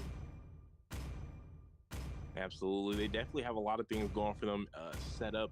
I feel like, especially like you got the Kaja right, but it's not even like a winning pick, I guess you could say, just because Valentina was there. So you still gave up the Divine Judgment anyway. So it's Need not some like a stitches? unique or Your special team thing is in your banning. composition, because the enemies can quite literally replicate what you have with the IMU. And then to just throw salt in the wound, right? You let the Mental Star go through the ban phase and let Ackerman pick that up as well. And now you really have no answers for Kush on this landslide. It's going to be extremely hard to deal with Your them, team is especially now that they're banning. banning out a lot of discomforts. They take the land, they banned out the X-Borg and the Akai. So definitely trying to crunch Dez's jungle pool right now. Absolutely, right? But I want to give TTG's draft a little bit of spotlight, right? Beatrix, one of these marksmen that is great at securing pickoffs, right? Her damage in that mid to late game is very strong. Even in that early game, she's one of the stronger I will protect marksmen you. there in that gold lane, right? Your team But is then you also picking. have this Farsa. Her damage scaling throughout the game is pretty standard. And once you have this Kaja with this Divine Judgment, pickoffs team is become picking. relatively easier for your team. So if they can kind of combo together, as long as that mid laner and the marksman is together to follow up and initiate on top of each other, I do see a lot of success and potential coming in for the side of TTG. However, on the flip side, it's gonna be an uphill battle, right? Not only are you going into this Minsatar, but now you have Twinks again on this show pick that's just gonna be able to apply so much constant pressure as well as disruption. And speaking of pressure and disruption, we're seeing Clever hovering over the smartest. That's right. Disruption, potentially decimation. The double D has been locked 3,000 in. And I'm not worlds. going to lie, Rim, I And love not to a see that single combination worthy foe. in my face. But Clever's going to finish up Your that team draft is with picking. the Lapu Lapu. So a lot of aggression, a lot of frontline capability, and a lot of dive coming in from the side of TTG. So they're looking to bring out the aggression and match up to what Ackerman currently has. But I have to tell you, points on that Cho was a nightmare for them last game. And I have to expect the same in this game. They're going to have to find a way to slow him down, stop him from finding those Way of the Dragons and displacing members in their team before those 5v5 engages. Absolutely right. And I'm not sure how I feel about locking the Martis. Yes, it is Martis in the jungle. You're not potentially going to run into this problem. But this Minotaur, his recent revamp, not only does he counter um, flickers, but he also counters Alchemy, displacement the skills as well. arts of And miracle. locking in this Martis, you're not going to be able to use most of your skills, your prime focus skills, during his ultimate there. If you do get trapped in, not taking into account that he has the multiple hook at his disposal right now. So the Mensatar alone counters so much of the side of TTG, and I fear for them when we're out of the laning phases of the game, and then we get into those team fight phases where pickoffs and engages really matter. So, in terms of overall drafting, now that it has been complete for the second game in a row, I'm going to give it to the favor of Ackerman yet again. Is it the same for you, Welcome to Daku? Mobile Are you switching up Legends. this time? Or are you still gonna go for the Black Uh, Lions? 5 seconds till the enemy reaches the battlefield. I mean, I Smash have them. to be. Right? I have to be rooting for the underdog here. If you're voting for one, I gotta vote for the other, right? We gotta give support equally. We're gonna call this the black card versus soft white matchup, man. Obviously, black card over here on the side. TTG, you're going with the soft white action right now. So we're gonna make this a battle in between the yin and the yangs of the world here, Rim. I mean, I'm down with it. You know, healthy sportsmanship there. But again, we're already seeing this early aggression. And come on, mid laner for TTG. They're already baiting out your flickers. Like I mentioned this before, you cannot have your utility being wasted out for no reason here. But speaking of things being wasted, Ackerman wasting no time already on the aggression, invading the jungle, putting some pressure, slowing down the farm that's coming in from Dez. That's right. And that bot time for Kush to be able to come from that orange buff over to the Lizzo and able to pick it up without even seeing Dez potentially contest that. And now just looking to invade. He actually using the retribution to deny and take up that level 4. So Dez is behind right now on the smartest. Use the mortal pulse, but now he's in trouble. is going to find the first blood onto Dez, and they might be able to find more. They're targeting on Sheesh. Kush is targeting on the Xerxes here. He's trying to get to that tower, but remember, he doesn't have flicker. He got baited out, and there goes Kush. He's going to find the kill underneath the tower, and Immune, the final turret with the Thorn. Rose Ackerman with an early 2-0 lead.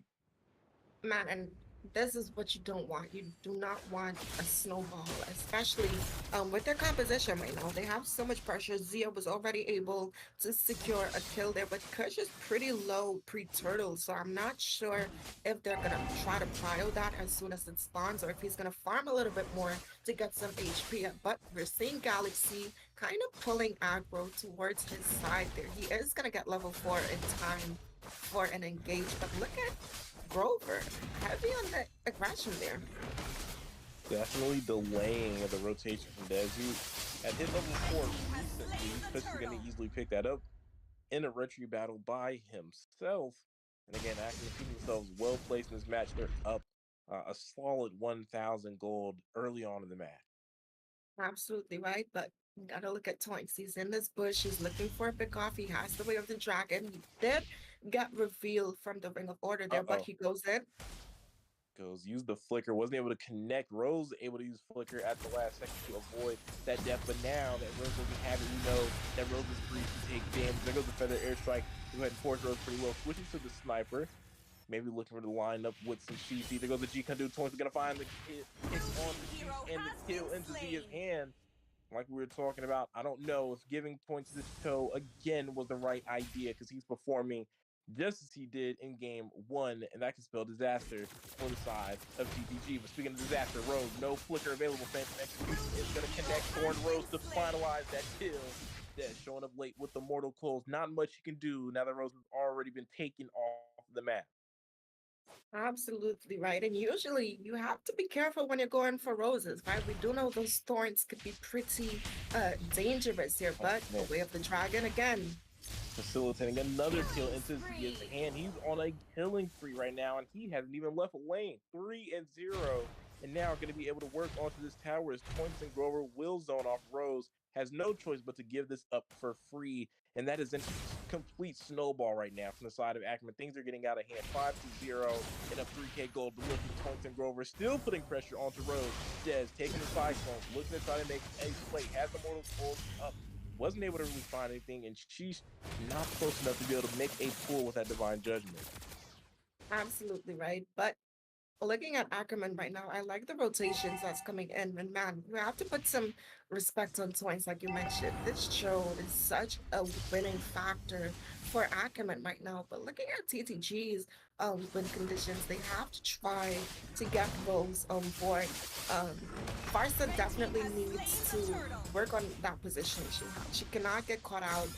That feathered airstrike definitely they need that for the side of TTG to get these pickoffs, which sheesh, they're on this Kaja. But speaking of pickoffs, another way of the dragon connecting. Point's going to be forced to use the way of the dragon after being revealed. Was not punished, was not taken out. Even with 4 members here, still scared to take the 4v2.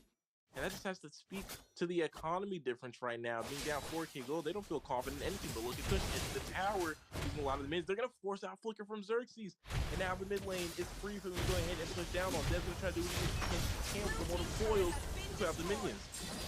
Not going to be enough. Tower falls like Kush. Again, Xerxes not having the Flicker. He's being punished for being baited to use these spells, Brim. And a little bit of patience, maybe a little bit of discipline could be saving that 0-2 KDA. Absolutely right. But speaking of needing some saving, Rose gonna need some here down in the bot side. All right, Toinks in a 1v1 with him, but that is a tank not able to find the kill. And she's showing up the Divine Judgment to go ahead and ward off any threats. Speaking of threats, Clever is being forced back. He's not going to make it back by his own choice, not by his own free will. That was against all that he wanted. No consent. They send him back. Kush into the tower amongst 3 members having his way is going to take down Rose unpunished. And Ackerman is sitting up 9-0, rim 7K gold right at the 6-minute mark. It's definitely time to say things are looking like a GG for the side of TTG, as they have found no responses yet up against Ackerman. Absolutely right. It is still 0-9. We see Galaxy going in. And what a turret dive. These guys are camping out right now. They're having a whole strong Paula in the mid-side. And Kush is going to take down Rose. Clever finds the trade. That's their first kill on the board, but it's not going to mean that much. Des finds the second, picks up a shutdown, but now he's going to be taken out as well. Gets pulled, tried to find the last kill, but he will be the last kill in that exchange in between both teams. 2 kills picked up by TTG, but still haven't been able to pick up the pace. That is a fine judgment goes in on Kush. Finds it, but we know Kush isn't going to go down that easy, especially not when something as slippery and greasy as Lancelot Never Lose Passion goes out, and Rose is going to miss the mark by a mile. A little bit of cross-eyed vision there, looking for the shot. As Kush is going to go ahead and disengage Xerxes using the feather airstrike, but to not much avail there, Rim. Absolutely right. Looking at some of the levels on the board right now, we're seeing Kush at level 11. And Dez, the jungler, is level 9 right now, but she's going to be taken out with the Brave Fighter stance coming in from Grover here. Does get taken out, and now a tower found as well from Ackerman. And, you know, Rim, I'm not even sure what could possibly be the move for TTG. They have found themselves yet again in another 8K deficit, just like game 1. Things have not changed for them in game 2. Matter of fact, things have gotten even worse for them in game 2. TTG now needs to stand for time to grow because they are definitely in a stage that has not progressed much from game 1, and that's just not going to be acceptable, especially in these type of competitive scenes. You have to be able to adjust from game 1. Making it look the same isn't going to bode well. Absolutely right. I do think they can potentially find some farm off of the minions that's going to be marching down here. So as long as they can, again, be a little bit patient, right? Find pickoffs where necessary. Again, the side of Ackerman, a very aggressive team. Capitalize off of some of that aggression. Don't take the bait and actually try to read what Ackerman is trying to go for here. But speaking of what they're trying to go for, Ackerman is grouping up. And anytime I see a team like Ackerman roaming in groups like this, I fear for my life and I'm not even on the board. I mean, at this point, they just want to force the clash because no matter what TT does, they're just going to come out short. The XP gap is there. The gold gap is there. They really have no shot. I mean, even look at Kush doing a considerable amount of damage when you think about the fact that that is a tank not a damage lance at all. Got to with a nice pull there, though, on the hook. That's going to be a kill into the hands of Kush. They're going to take down the jungler. And that's going to be a free neutral objective when that spawns in for them to go ahead and take if they don't look to keep forcing the aggression. They do have the number advantage, 4v5, plus they're going to go ahead and walk for the turret. They're going to ignore the Lord for right now, but a quick play comes down. A huge kickoff for him, and you know what, Rim? This could be it. There's a mid-wave still pushing down the mid-side, and they have another minion wave down on the bot, locking in onto the high ground tower. They're going to hook on the ASAP Siege. I think we would use at that correct moment for their strike comes up to try to help them defend. And that's all it's going to do is now they have turned their attention over to the Lord Rim. Absolutely right. And like I mentioned, the snowball coming in from the side of Ackerman right now is crazy. They respect band for Ramis, but I think they should have possibly taken this show out instead, right? Ramis can get these amazing flicker way of the dragons and get these pickups like the way the choke can, right? So I do think they should have considered that as well. But like I mentioned, definitely can get some farm off of some of these minions that's going to be coming in here. ASAP has to try to stick close to his damage dealers. So when Toins does try to go in for a way of the dragon, you kind of just get the divine judgment and burst him down like you just did. Exactly what we're talking about there. They do find something. Rose takes down Toins. It's going to be huge for them. The Grover's going to be able to take out Clemson. So 1 for 1 so far. Take that a 2 for 1 is Dead Spine. Yeah, right now. BTG coming alive a little bit in this fight. Desmond's trying to dance around the feather air fight. He's trying to connect with the parts, but now he's all alone. He's feeling the damage stacked up, and Kush is going to take him down. Having a godly game. Rose is in trouble. Thorn Rose is going to take him down. Double kill for the jungler coming out from the side of Ackerman. Grover trying to take down Xerxes. He's going to be taken down as well. And just like that, Rim, an almost wipeout. It's just ASAP left alone as the crystal base is being worked on by Ackerman, and they're going to complete the 2-0 sweep tonight. And beautiful game coming Victory! in from the side of Ackerman. The side of TTG, they're not quite able to find their mark. We saw from the moment the game started, Zia being fed early on, being able to pick up that killing spree with only 3 minutes of the game, right? So good games coming in from the side of Ackerman. Beautiful gameplays. Their drafting was well, and some good plays overall.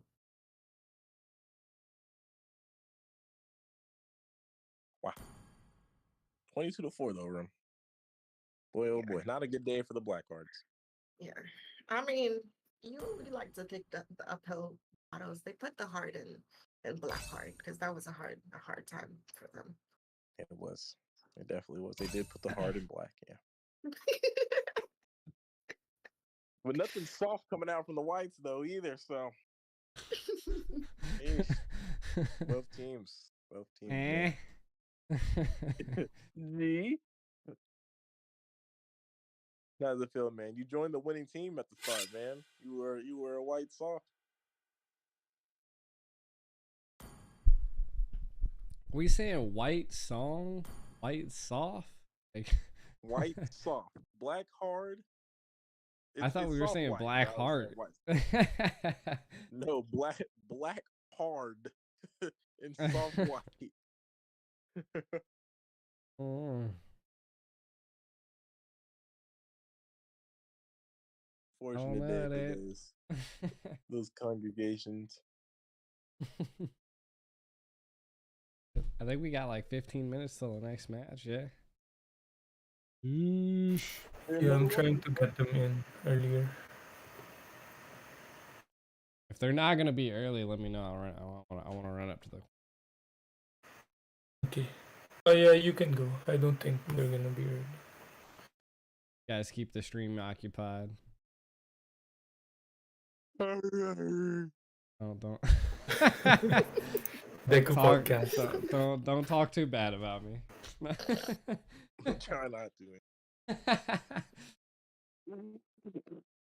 I'll let you use that sexy camera. Yeah.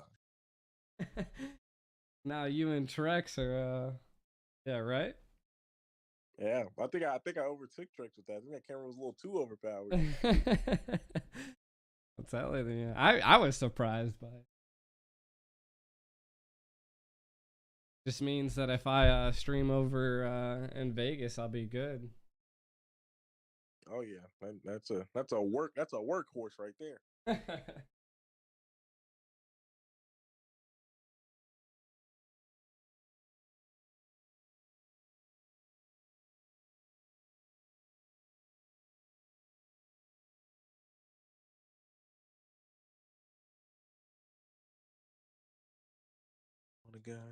I know a guy that knows a guy that knows a guy.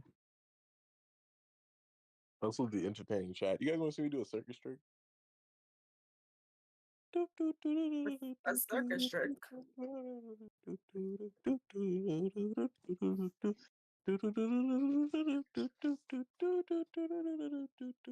And for Wait, my is this final it? Was that it? No. Look, watch my hands. Watch. Are you looking, Rim? Can you see them? Yeah. Okay. How many fingers am I holding up?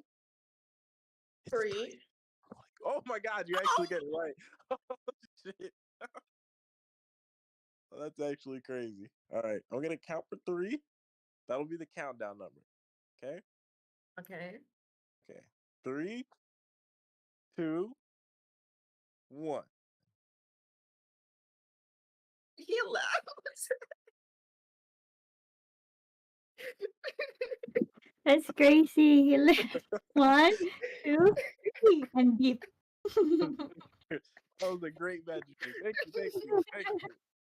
That's crazy. Nah, you How'd really you did guess. disappear like that? You really did guess the 3 fingers, though. I was whispering that it was 3 fingers, but you said Yeah, it. I heard you. I heard you. That You know, was I got the energy. that was insane. Rib out here, fucking psychic powers or something. Like G. He said, "Man's a jungling."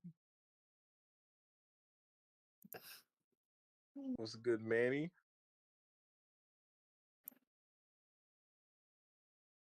Deku ASMR. Russ.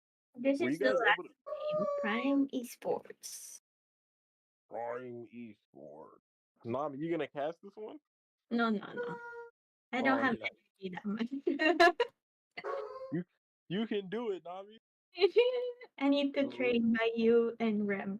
I believe in you.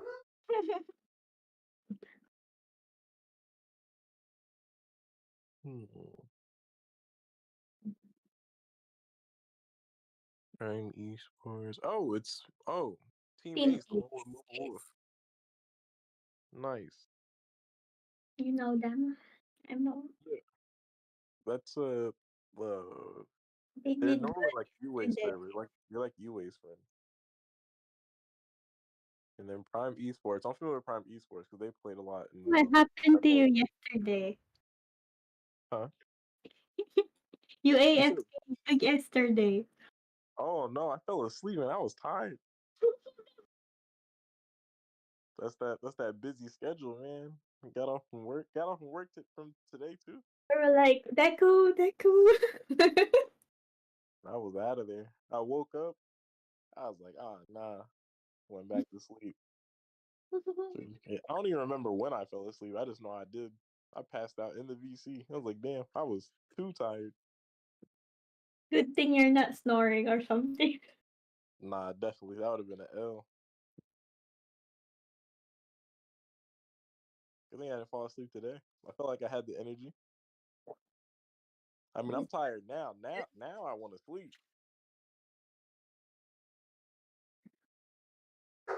Me too.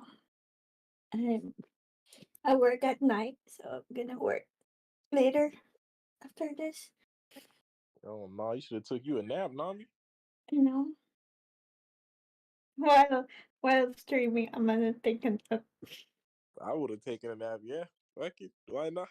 Let the auto aim camera play.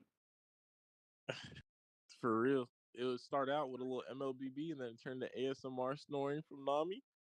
Trust. I couldn't do it. I couldn't go to work with at least a nap. I always got to give me a little nap. Yeah, you need to take some like an hour You're working nap. like a full shift. Are you gonna be there till morning? Yeah, from Oh, 11 to 8 a.m. and oh then hell no. yeah, it's crazy. I If you didn't were have time to go to the gym, so I was like so sad. if you were gonna sleep like if you only had to work like a shift, I was like a half shift. I'd be like, oh, okay, that's fine. But a full shift and no sleep, nah, no way. It's fine. You're better than me. I'd be calling in right now. Like, look, I'm calling out my my from work. dog got stuck in a blender. I gotta sweep my roof, mop the walls. So much My going dog on. stepped on a bee. Yeah, Yeah. my dog ate my homework. All types of excuses.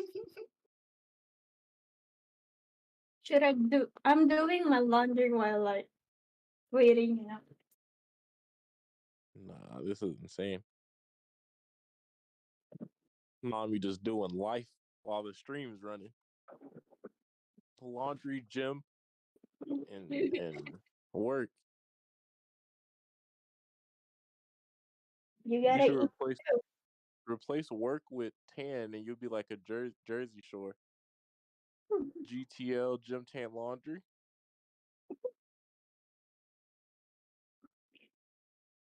I'm gonna grab some snacks. BRB. Hey, you sound like a snoring bear, Deku. That sounds like a medical condition, brother.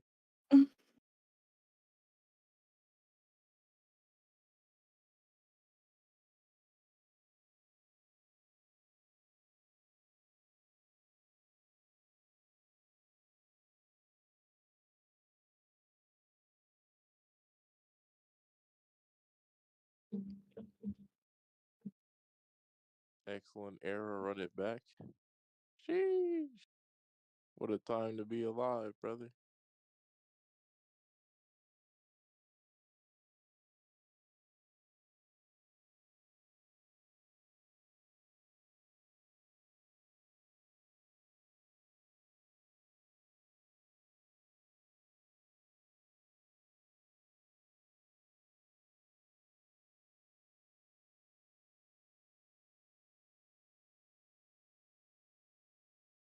Gosh darn, one more member from Ace.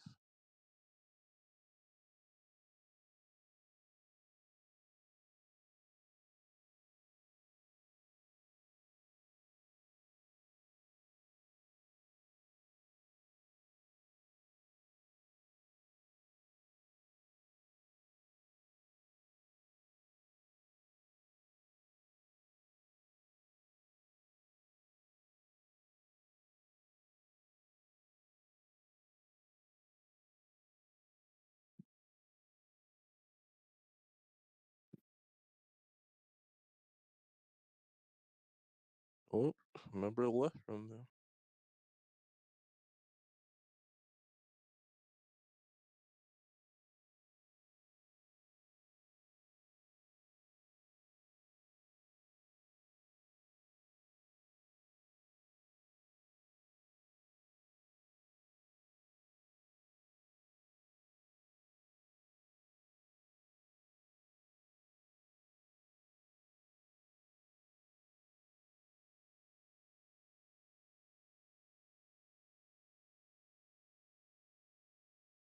Oh my God, every member in the lobby?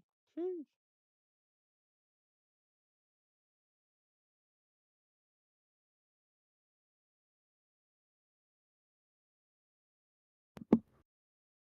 Think they're ready. I don't know. Are they? They were all there. Oh, there's the last one. You just need to ready up. Oh, wait. Oh, there we go. One Ready. more. One more. One more. One more. One more.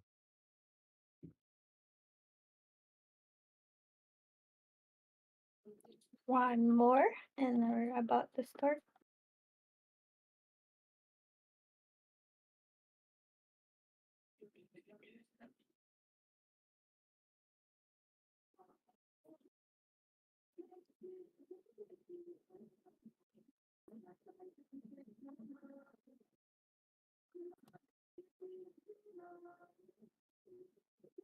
Your team is banning.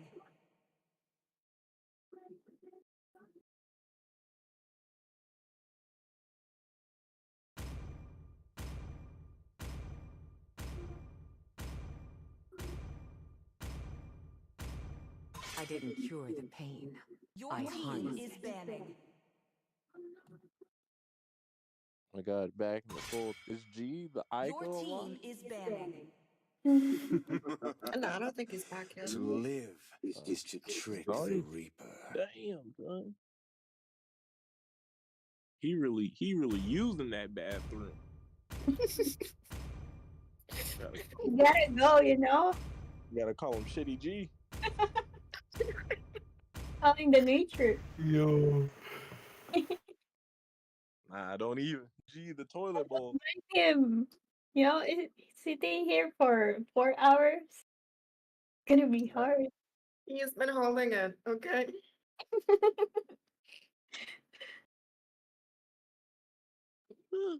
I think it's time to play some ASMR, boys. And we just kind of chill and Your vibe, just team watch is the game, banning. you know? 3,000 worlds. Some Yeah, ASMR I'm And down not a for sounds. it. single Let's worthy put foe. Nami's dish or laundry. Dryer. Yeah, dryer and washer Right? ASMR. Wait, I'm gonna bring my mic over there. Yes. May the Healthy blood of my organic enemies household flow Your through sounds. my team is spirit. And we banning. just chill. Gee, they said you were gonna do play-by-play and analyst right now. G is AFK. G left us again. G came back. Come on, G, it's given basic. G the toilet bowl.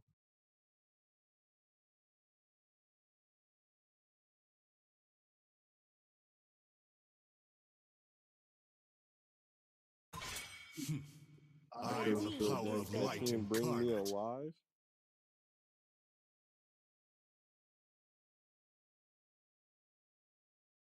Rim, what do you think about Prime Esports? It's been a while since we've seen them. You know, this is the MLSA Pride and Joy team at one point. They're good. I don't really remember. I haven't really seen much of them outside of MLSA in terms of like tournaments and stuff. So it's good to see that they're actually still together and actually participating and competing.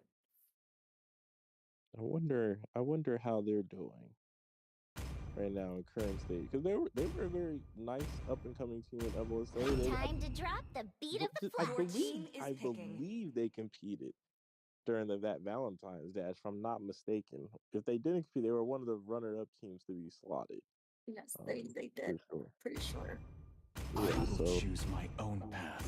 Prime was one of those teams. Speaking of things though, Joy, Arlot both went unbanned there, Rim, and got picked up. That's kind of crazy to see these days. Yeah. And who do you think is the better prio, the Arlot or the Joy? I feel like Arlot is the better Yeah. prio.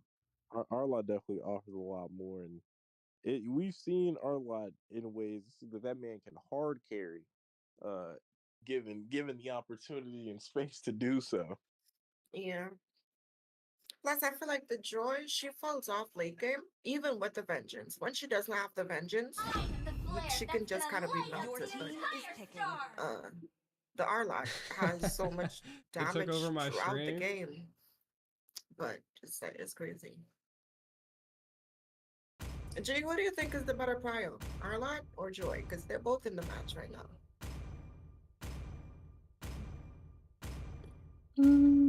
I agree. Yeah.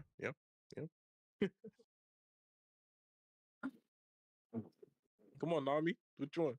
It's hard. I No, mean, it's not. I think Joy.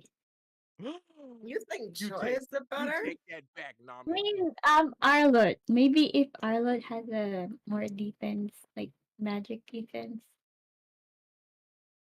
I mean, but you could build Arlot full tank and still do more damage than Joy. I mean, I believe in Yuri. Yuri is good.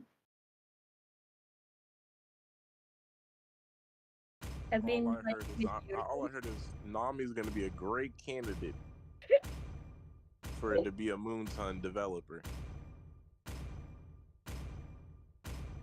Powerful force to be reckoned with. I can't believe you, Nami.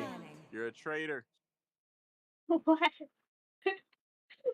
Arlot supremacy. Among the planes exists the equilibrium, which I was made for.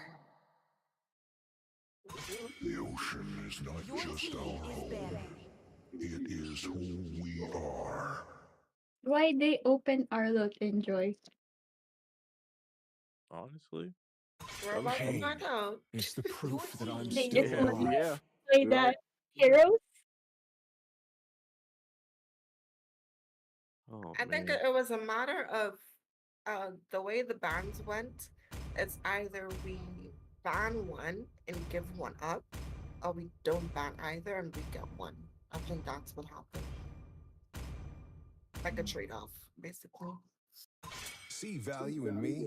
Your team is picking. You should. Let's see. What's beneath Your these team is bandages? picking. Kufra and Arlot. Oh my god. They Oh have my a lot of CC.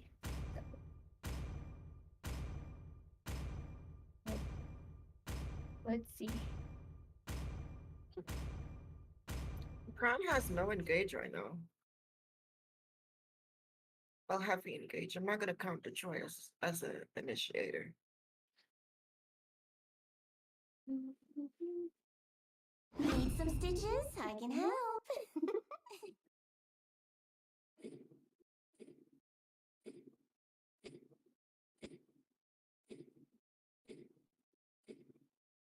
Kagigita. The southern seas About are my vouch for domain. Team Ace, Back. guys. Hey, Oh, welcome gosh. back. Perfect timing. Gee. How's your session. good. Good. That was There's a your lot of session. people in the line at the gas station, man. It was crazy. That's crazy. No, I said, how is your session, boy? Did you have a moment to let it all out?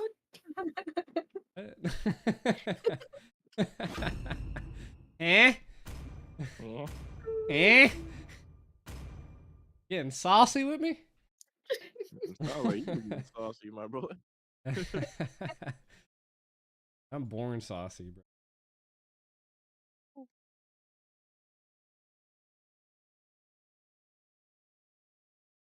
Oh man.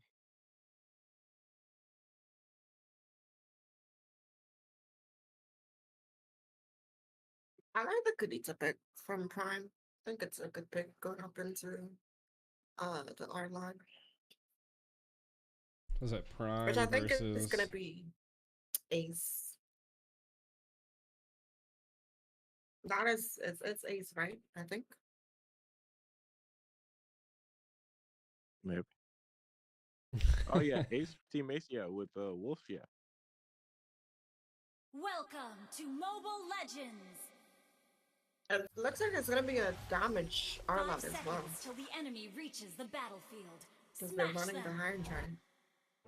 All troops deployed. The truth.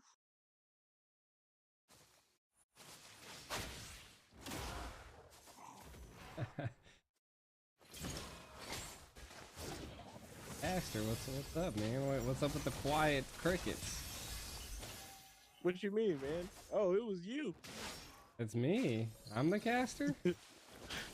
Are you? Am I? Oh, the hook comes out. The petrify connects. Shuri secures the kill. 50-second first blood, baby.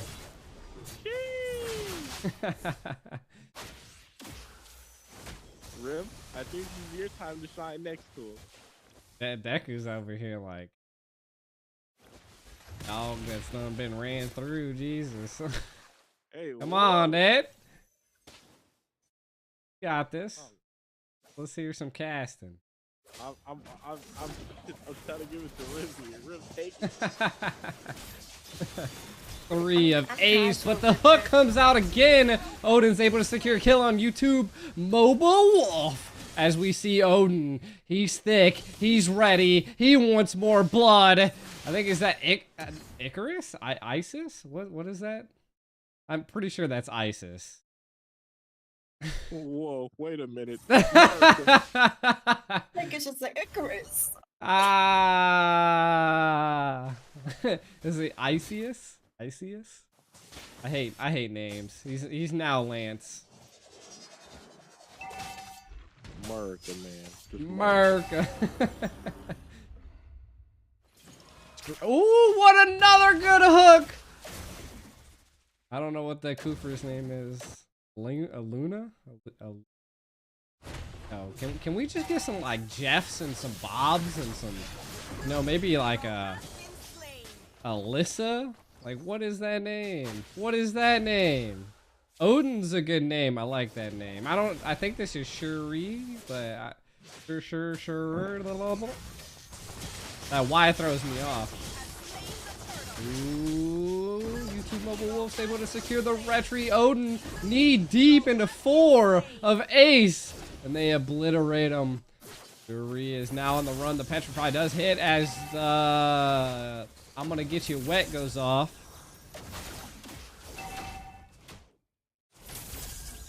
I actually don't know what that ult's name is. Tidal waves? What's Karina's ult?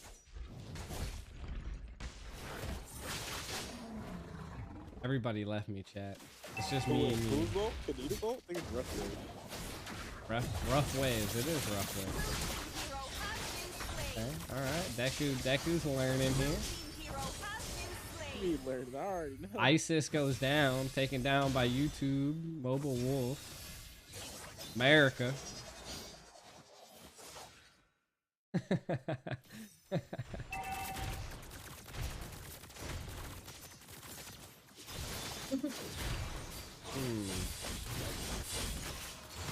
Come here, boy.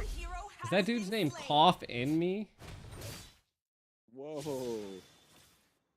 Whoa, G. It's coffee prime, okay? I don't know what happened when you were AFKG, but you gotta PG. Dude, I mean, look at those words, bro. What does that even mean? That's crazy, brother. I mean, she was like moving left and right. Like, how much? I can't read that name. Nah, you ain't even try to break that down. That was crazy. That was crazy. I can't see that, bro. I'm like half blind. I got glaucoma. I got glaucoma. That man said I'm Fetty Wap. Damn, I didn't see what Fetty Wap's doing. It's been a long time actually I heard that name. I've actually listened to quite a few of his songs. Like recent? He's got recent stuff? I ain't heard that man's name. You thought I was yelling at you through your window, bro? Dude said that he had his headphones off, and then he heard me. I wouldn't say we're screaming, but he heard me. Off in me gets Tell him, Deku. Tell him. I feel like this Arlot's gonna be a huge problem at this. Oh yeah. 100%. I don't even know why I got let through. I was like, wasn't there a Melissa, bro? Where'd he go? Skied? I mean, red team's looking really good right now. 3 and 9. 4K gold up. I think that was a concealed play, but not too many is able to get into it. But the pop does come off by the Kufra. Oh, this ace is just well oiled, man. Every action has a reaction. Crazy. Yeah. Family recall. Yeah. Like, look at dude. Someone. Oh my god! What a hook! Odin bringing the pain from the world above. Dude just hooked him from nowhere. Yo! Like Spider-Man. You see the Spider-Man. Yo! He definitely webbed him, bro. Like, yo, we ain't comparing hooks. Well, I can with this Franco. Am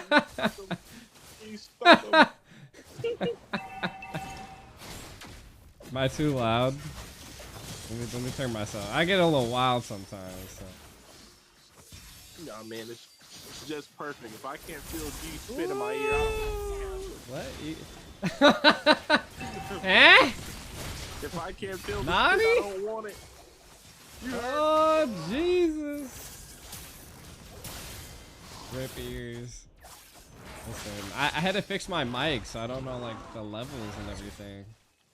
I could actually probably fix my filter. That's real bad. Oh, man. If I get rid of the gain, it's... Oh, you got headphones on?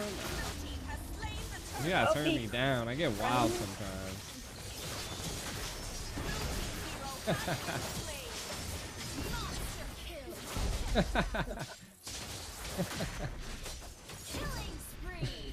It's completely horrible or completely godly.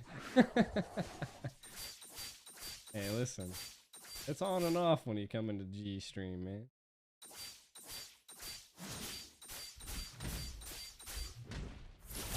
Who do we got here? To be honest, I think Odin's carrying, man. That dude's hooks. If he just had a team. He'll be pulling off some long, long hooks. Ooh. That was 2 ultimates used on the Ana. Luna. Ine. Ufra goes down. Uh-oh. Mobile Wolf coming in. Odin's on the run.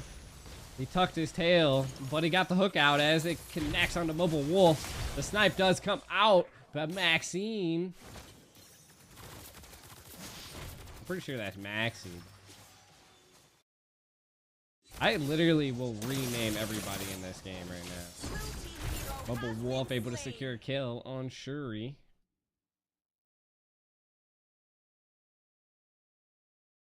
I'm telling you, man. Once I rename someone, like they become famous. Like Ooga Booga, I called him Oogie Boogie. Booga booga. Oogie Boogie. Ooh. Got ISIS on the run, first time in history. Oh my god, gee, wow. I'm so cringe. Wow. I'm so cringe. Cringe. I'm so cringe.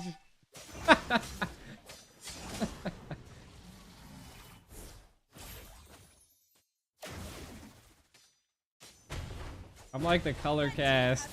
I'm like the color cast you wish you had.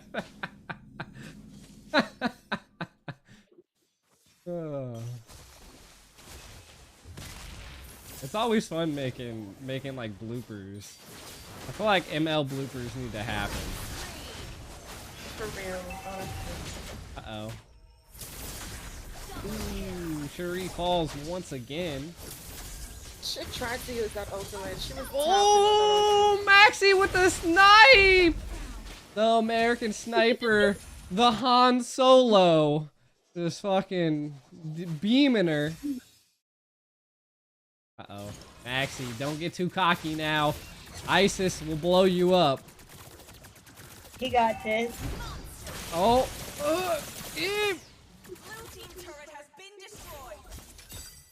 I was actually, dude, I thought.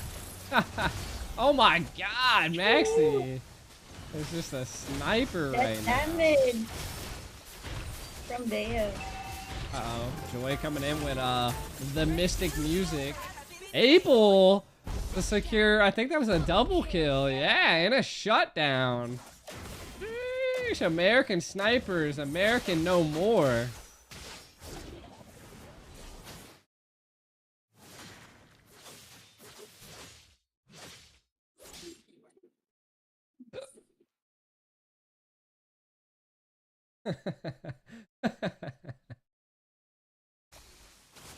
We got dude, I felt like she already had Haw's Claws.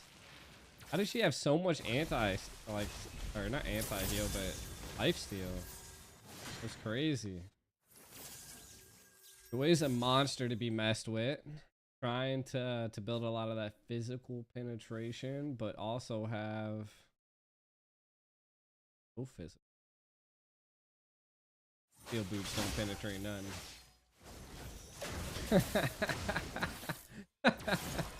I'm just being highly controversial right now. I'm sorry.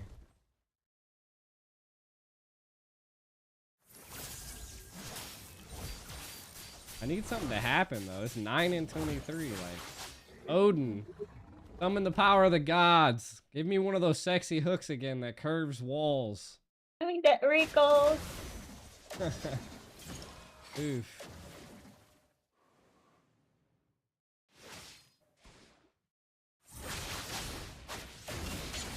Ooh. ISIS is on the run. Being pushed back. As Mobile Wolf showing the prowl. Hoofer comes in, gets a Tyrant's Rage, but a hook comes out! And he pulls him all the way back to the tier 3 inhibitor, but Joy goes down. The thorns come out as we see. I don't know what's going on anymore. There's so much going on. Arlab's coming in with the TPs. The American sniper needs to go back to training class because he whiffed that snipe. That's how you snipe, G. I know. So we're definitely Learn from The hook came, it saw, and it conquered. GG. Too bad he is like Genghis Khan and lost.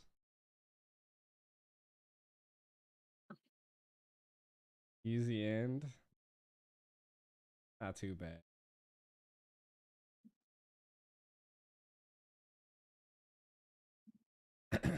Yeah, Franco requires like a team that is like oiled to a degree of godliness.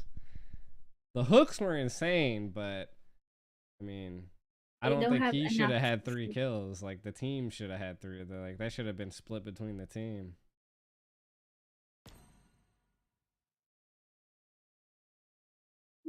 But that is also right. Like they were just using a lot of stuff on the tank and oh, Odin said, "I can't carry this team anymore."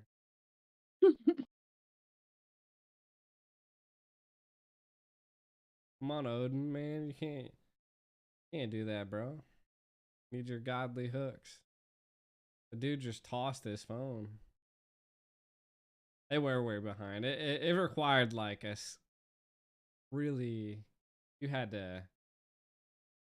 The tides had to be changed.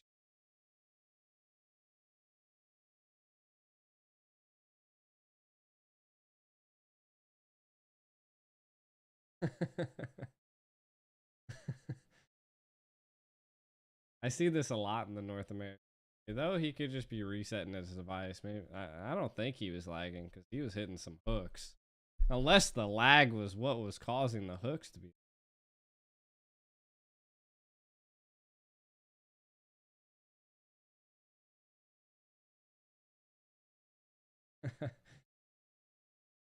Oh, he's back.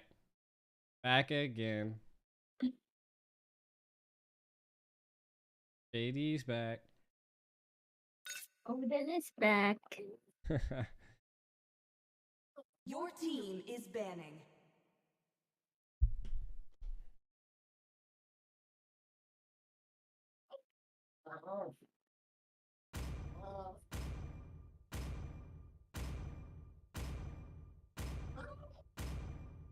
I didn't cure the pain. Your I team harnessed is it. banning.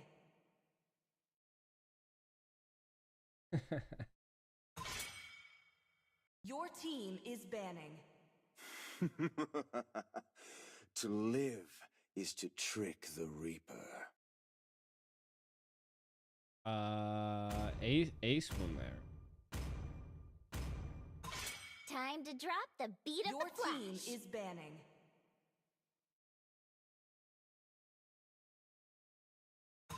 I Overlays ready, Your baby. team is banning. They were Two. way behind. Bro, get in there, man. What the frick? To me, your team is is all that You need the Rim X Ico collab. From the four letter banded to the 3-letter. Ico's out of commission. He's waiting for the new Star Wars to come out. That ain't bad. Not a bad gig at all.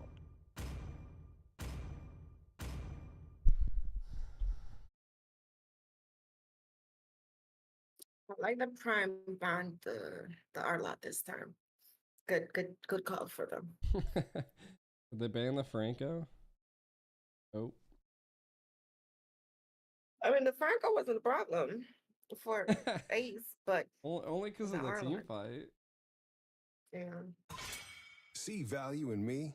They could turn this around, You you know? should. Maybe they learned a team fight now. I don't know. Frenchum is a good band though. I feel like there's way better options than the Frenchman. I am Like the power Gotcha. of light incarnate. Also, Maxi on the Beatrix was giving them a lot of hard time, so they could have potentially limited out that pick as well. Beatrix is really only like a really good marksman when she scales. Like, if you're not snowballing, Bia is really hard to play. He really needs those mid-game items to really show out with that sniper SMG combo.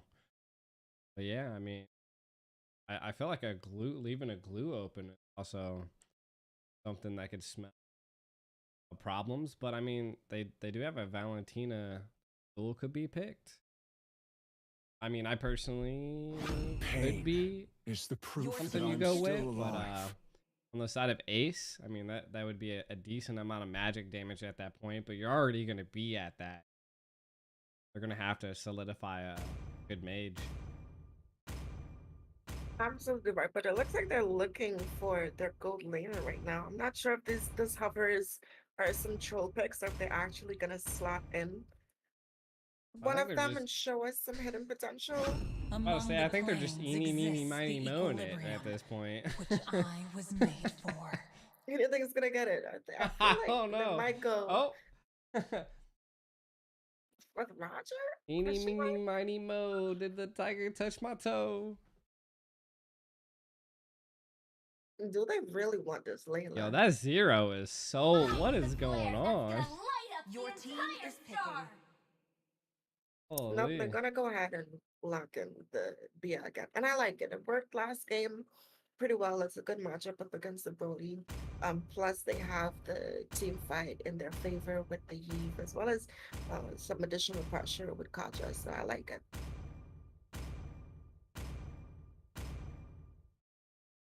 I still can't get over that guy's name is Coffee Prime. I'm 100% it's coughing me. I'm pretty sure it's Coffee Prime. I don't know, man. He's riding the line and I don't like it. I don't like it at all. Like I've stared at it at like if you just took the P out, like I don't know. It's just Picking up missing the E in coffee. True, they made it an I. You need two E's. Yeah.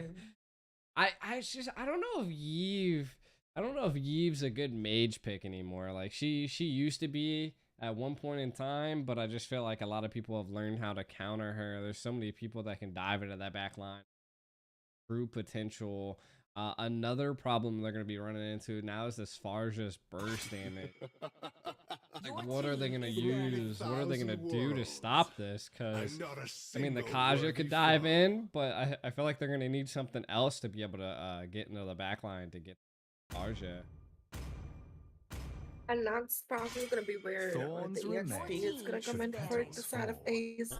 And I agree with the Farsa pick, but I feel like she still has potential with that real world manipulation. She also has the utility coming in from the slows that she can kind of provide. And speaking of EXP laners here, Prime banning out some of the direct counters to the Farsa, banning out that Yuzhang, which is a smart ban for them. Gonna give Shuri an easier time. My pleasure. But the Lapu Lapu Your team still on the is board. picking. In terms of EXP lanes, you also have as Novella, who can kind of also be an annoyance to that back line as well. So there's still some good dive heroes that's on the board. I could see it.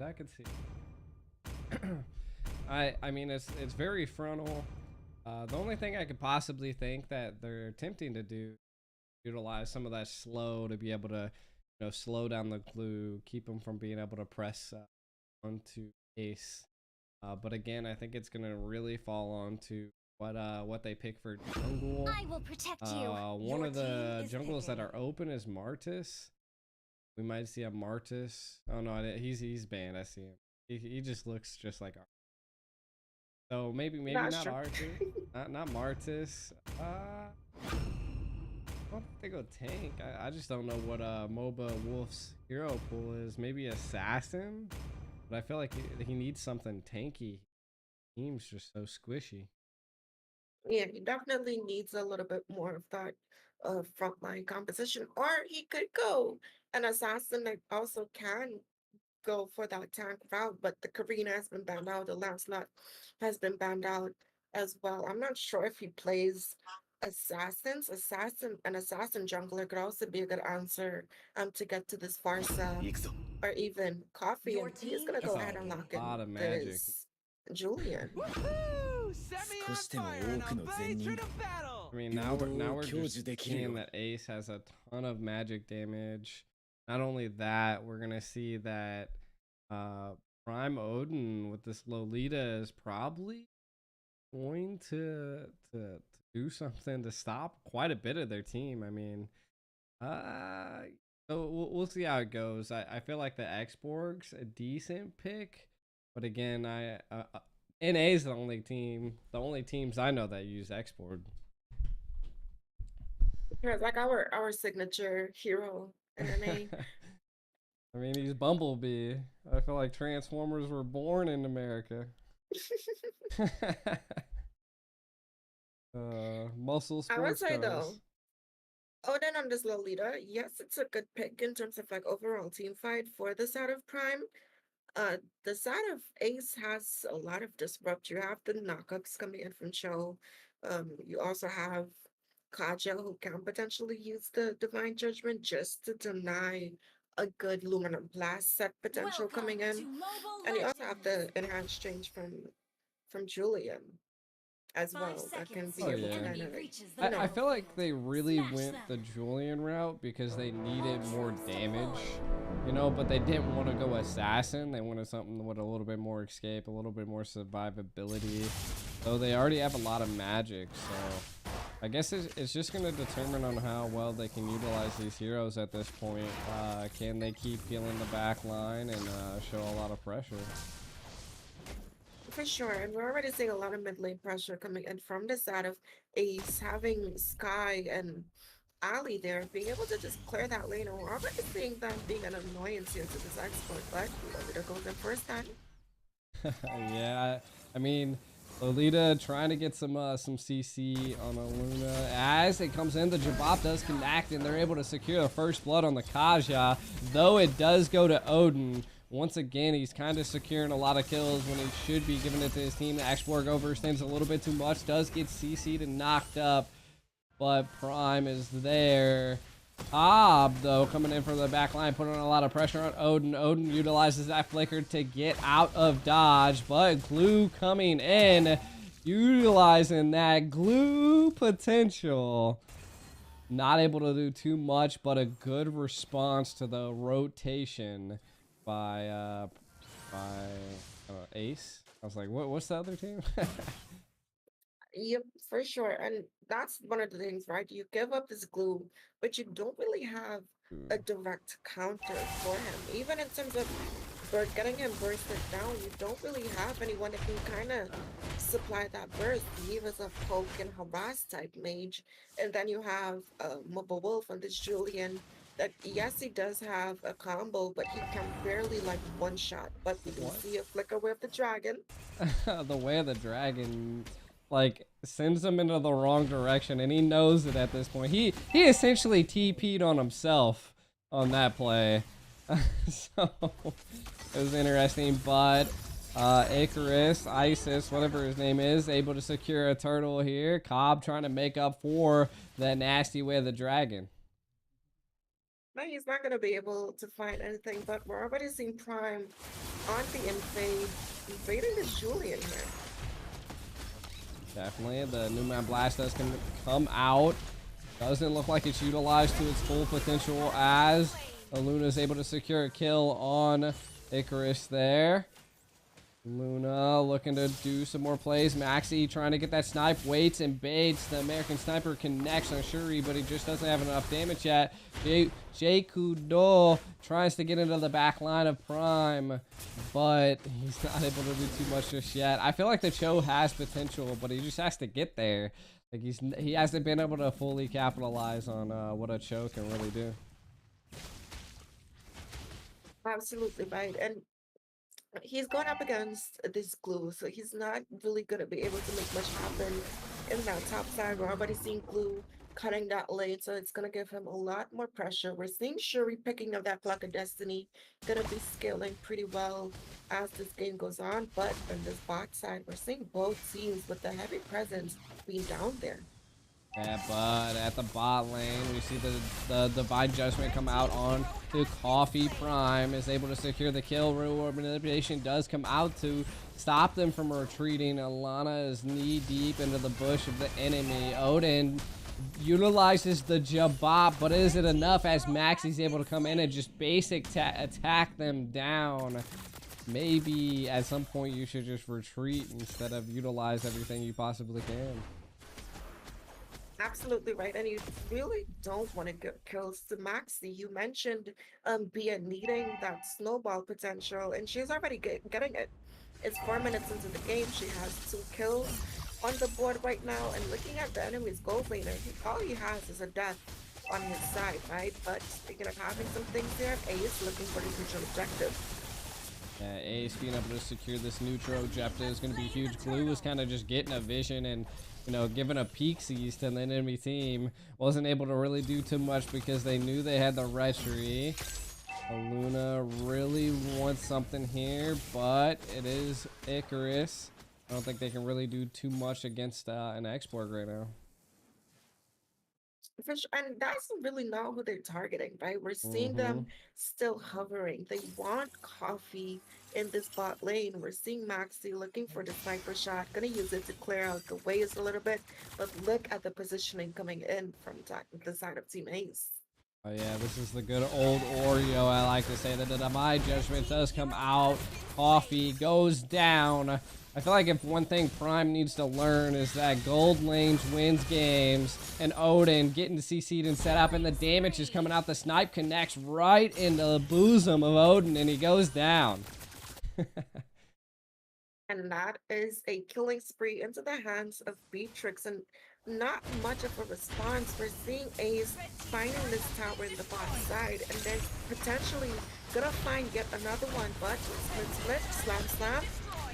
Yes, the World War manipulation comes out, but it's not enough. Feathered Airstrike comes out to counter that. Maxi able to secure the kill. Glue was not able to secure split there, it seems. Did attempt to, though. As we see Coffee being able to secure a kill on Cobb. Again, that's just Cobb's kind of just diving in wildly. Icarus down here gets his immortality pop. The Spitfire comes out by Maxi. He's able to secure a kill, but Sky takes it instead. Conceal play comes out. Numel Blast is secretly in the bush. Flicker does connect. YouTube Wolf doesn't make too much of it. He just takes it to the face. Comes in and secures a kill on Shuri there. But while all that's going, we might see a small micro play by Coffee on taking this tower. And it's a good trade, right? He was able to find that, but is Cope looking for... Nope, he's gonna go ahead and clear that wave there. But we're seeing Ace playing this objective game. They were able to secure all of the first initial towers in the lanes, as well as that neutral objective right now. And the side of Prime Esports is kind of just on the back end. It's 8-2 right now. Gold lead as well as map economy in the favor of Ace. We're seeing Maxi again with the snipes, the damage that she's dishing out right now. And again, she's 4-0-3, already snowballing pretty well. Yeah, the snowball again, like I said, the gold lead that we're seeing is just quite rough. Here's Cobb, like once again. Chos are just kind of the most ballsiest people I've ever met. You know, they're supposed to be like that. They want to utilize this taunting behavior to make a play, do something. Against he'll play out by Alana. They are looking for a divine judgment as real world manipulation does pop. They look like they did pull them towards the Yeve, which isn't what you want. Blues diving into the back line. Coffee's able to secure a kill on Alana. It looks like Cobb's on the run now. The snipe comes out and takes out Odin. Perfectly waits for that shield to come down. What a play. Maxi is carrying Ace right now. Absolutely right. Looking at the overall kills, it's 10 for the side of Ace, and 6 of those are in the hands of Maxi, and he's just having a pretty good game this game, not being able to find a shutdown right now. But I'm gonna give it to Coffee, right? He is getting farmed, he is Brody, he does have hope for that late game, right? But speaking of late game, we're heading into that mid game, and Yeve picking up this Ice Queen wand is definitely gonna make it easier for some of these engages. And again, another snipe landing from that side of Maxi there. Yeah, there's lots of snipes landing. Good utilization.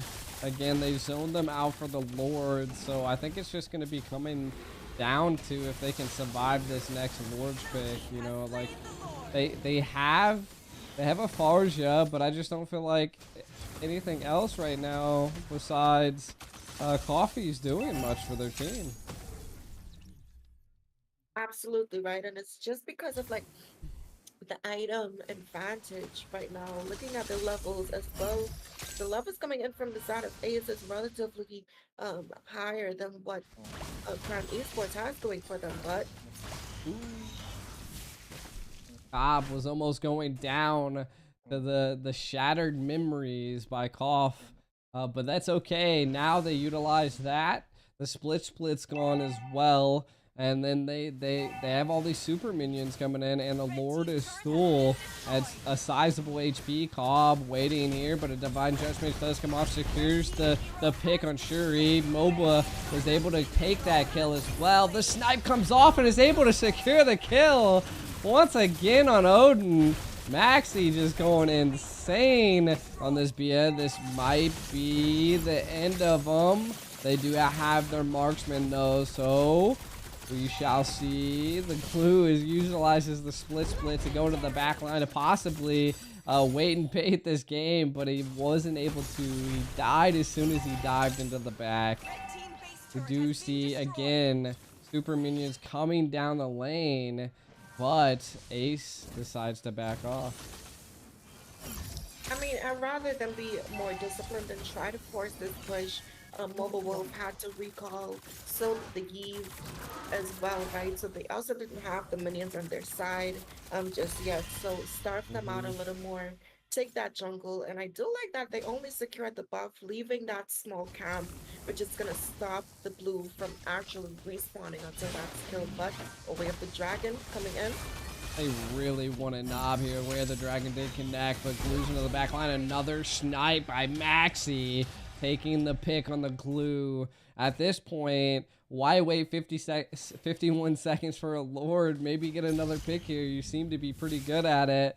You still have the Divine Judgment. Let's make a play here and end it. Absolutely right. They're trying to get these minions synced up. I've noticed that they haven't cleared the top yet. They wanted to be in sync with this bot side, and I think that's what they're going for. Potentially trying to force an engage here. Yeah, they are trying to force an engage. As we see, the Divine Judgment does come out, but it landed on the tank. We see Xborg's ult pop. The Feathered Airstrike does come out, able to secure the kill on the Kaja. The Newmont Blast comes in. Does a flicker hit? Nope.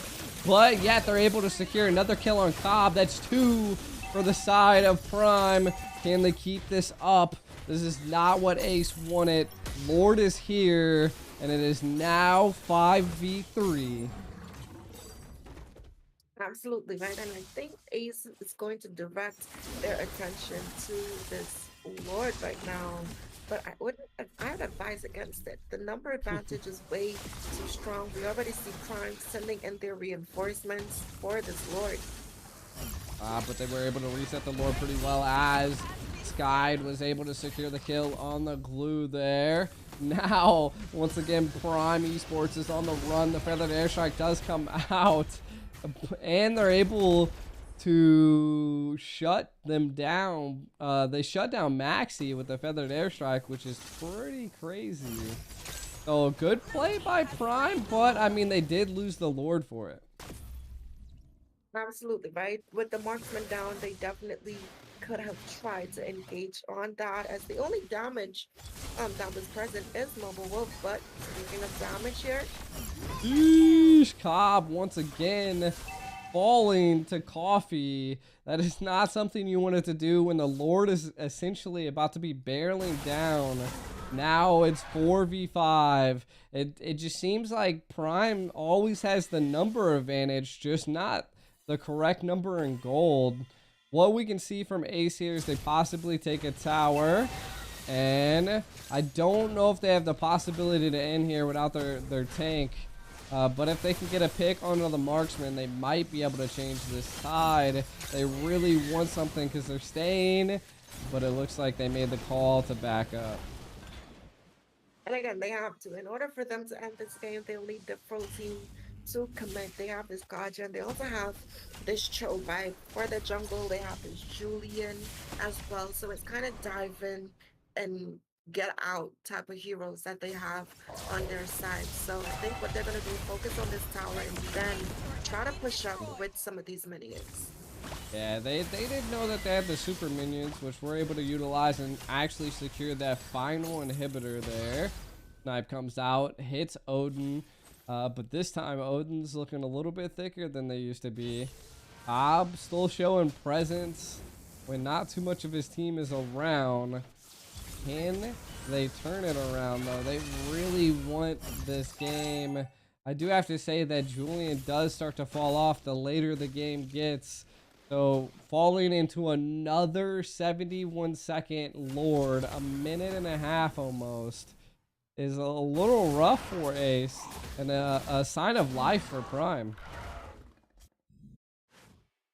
But Ace has to do, they have to get some pokes in before they fully commit to team fights, right? Looking at the side of Prime Esports, they have Lolita with the Aluminum Blast, and then you have Shuri with the flooded airstrikes as well.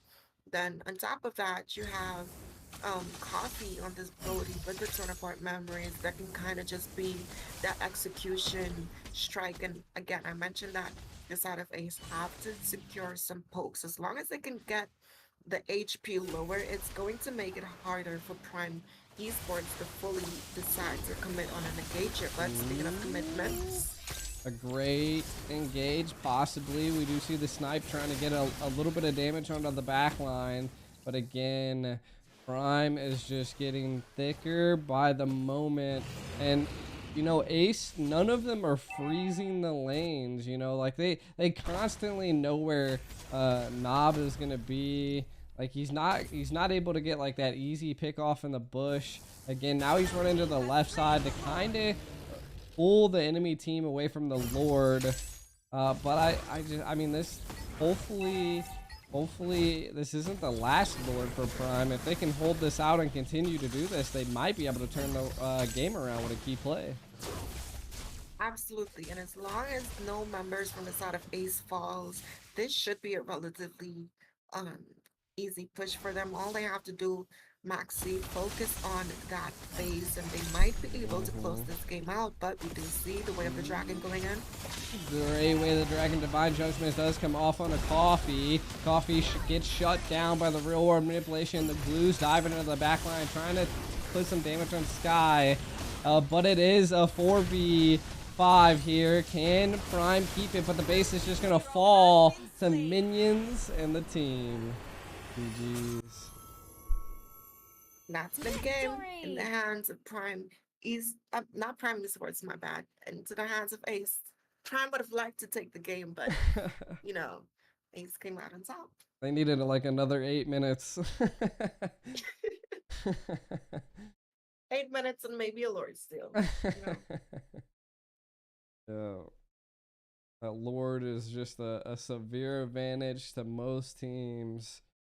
But that looks like, I think that's the end for the night, yeah? That was the last game. GG's. Yes, GG's. Thank you guys. GG's. Thank you, Rem. Thank you, Aiko. Thank you, Thank you, Faithful. Nami. Appreciate you No putting this problem. crazy tournament together, you know, showing love to a lot of the teams up and coming, you know. Much Thank you for love to everybody streaming that it. came out. No problem. Thank you for casting. See ya. All right, You guys have a chat. good night. See you tomorrow. GG's. Good night, y'all. Tomorrow's gonna be the finals, which we'll probably have a lot of heavy hitters, so definitely stay tuned. Cause we're gonna see some crazy games tomorrow, possibly Ackerman versus BTK. So we'll see.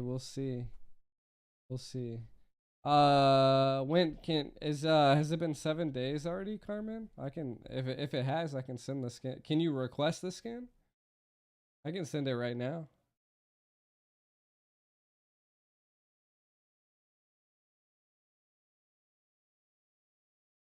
Good morning. Good morning. It's almost nighttime here, dude. It's almost nighttime.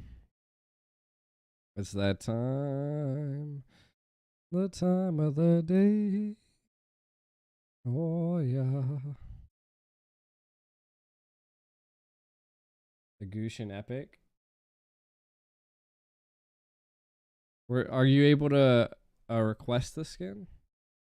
I guess I can. Do you not know how to request a skin? You're from ID? Ah, shit, yeah. It's definitely good morning. And we just went through, how long has it been? I think it tells me.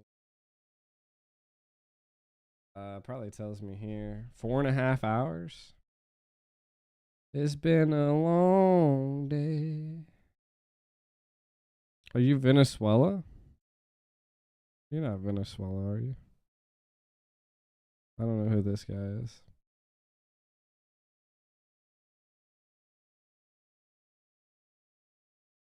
Carmen, what was your name in game?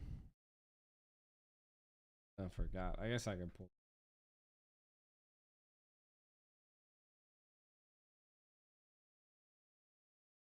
You know? You want the Gushin Epic?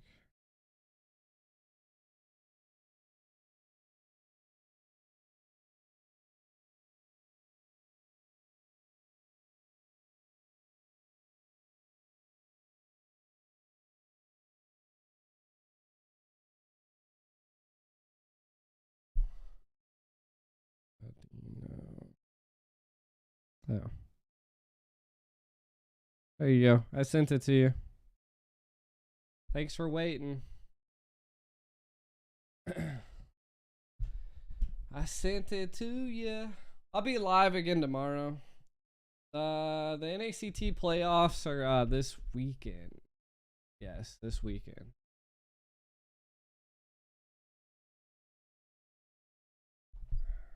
Audio stream. What does that even mean? What does that even mean? But yeah, the NACT playoffs are this weekend. We have the finals for the NABB, which is what we were just doing here. And yeah.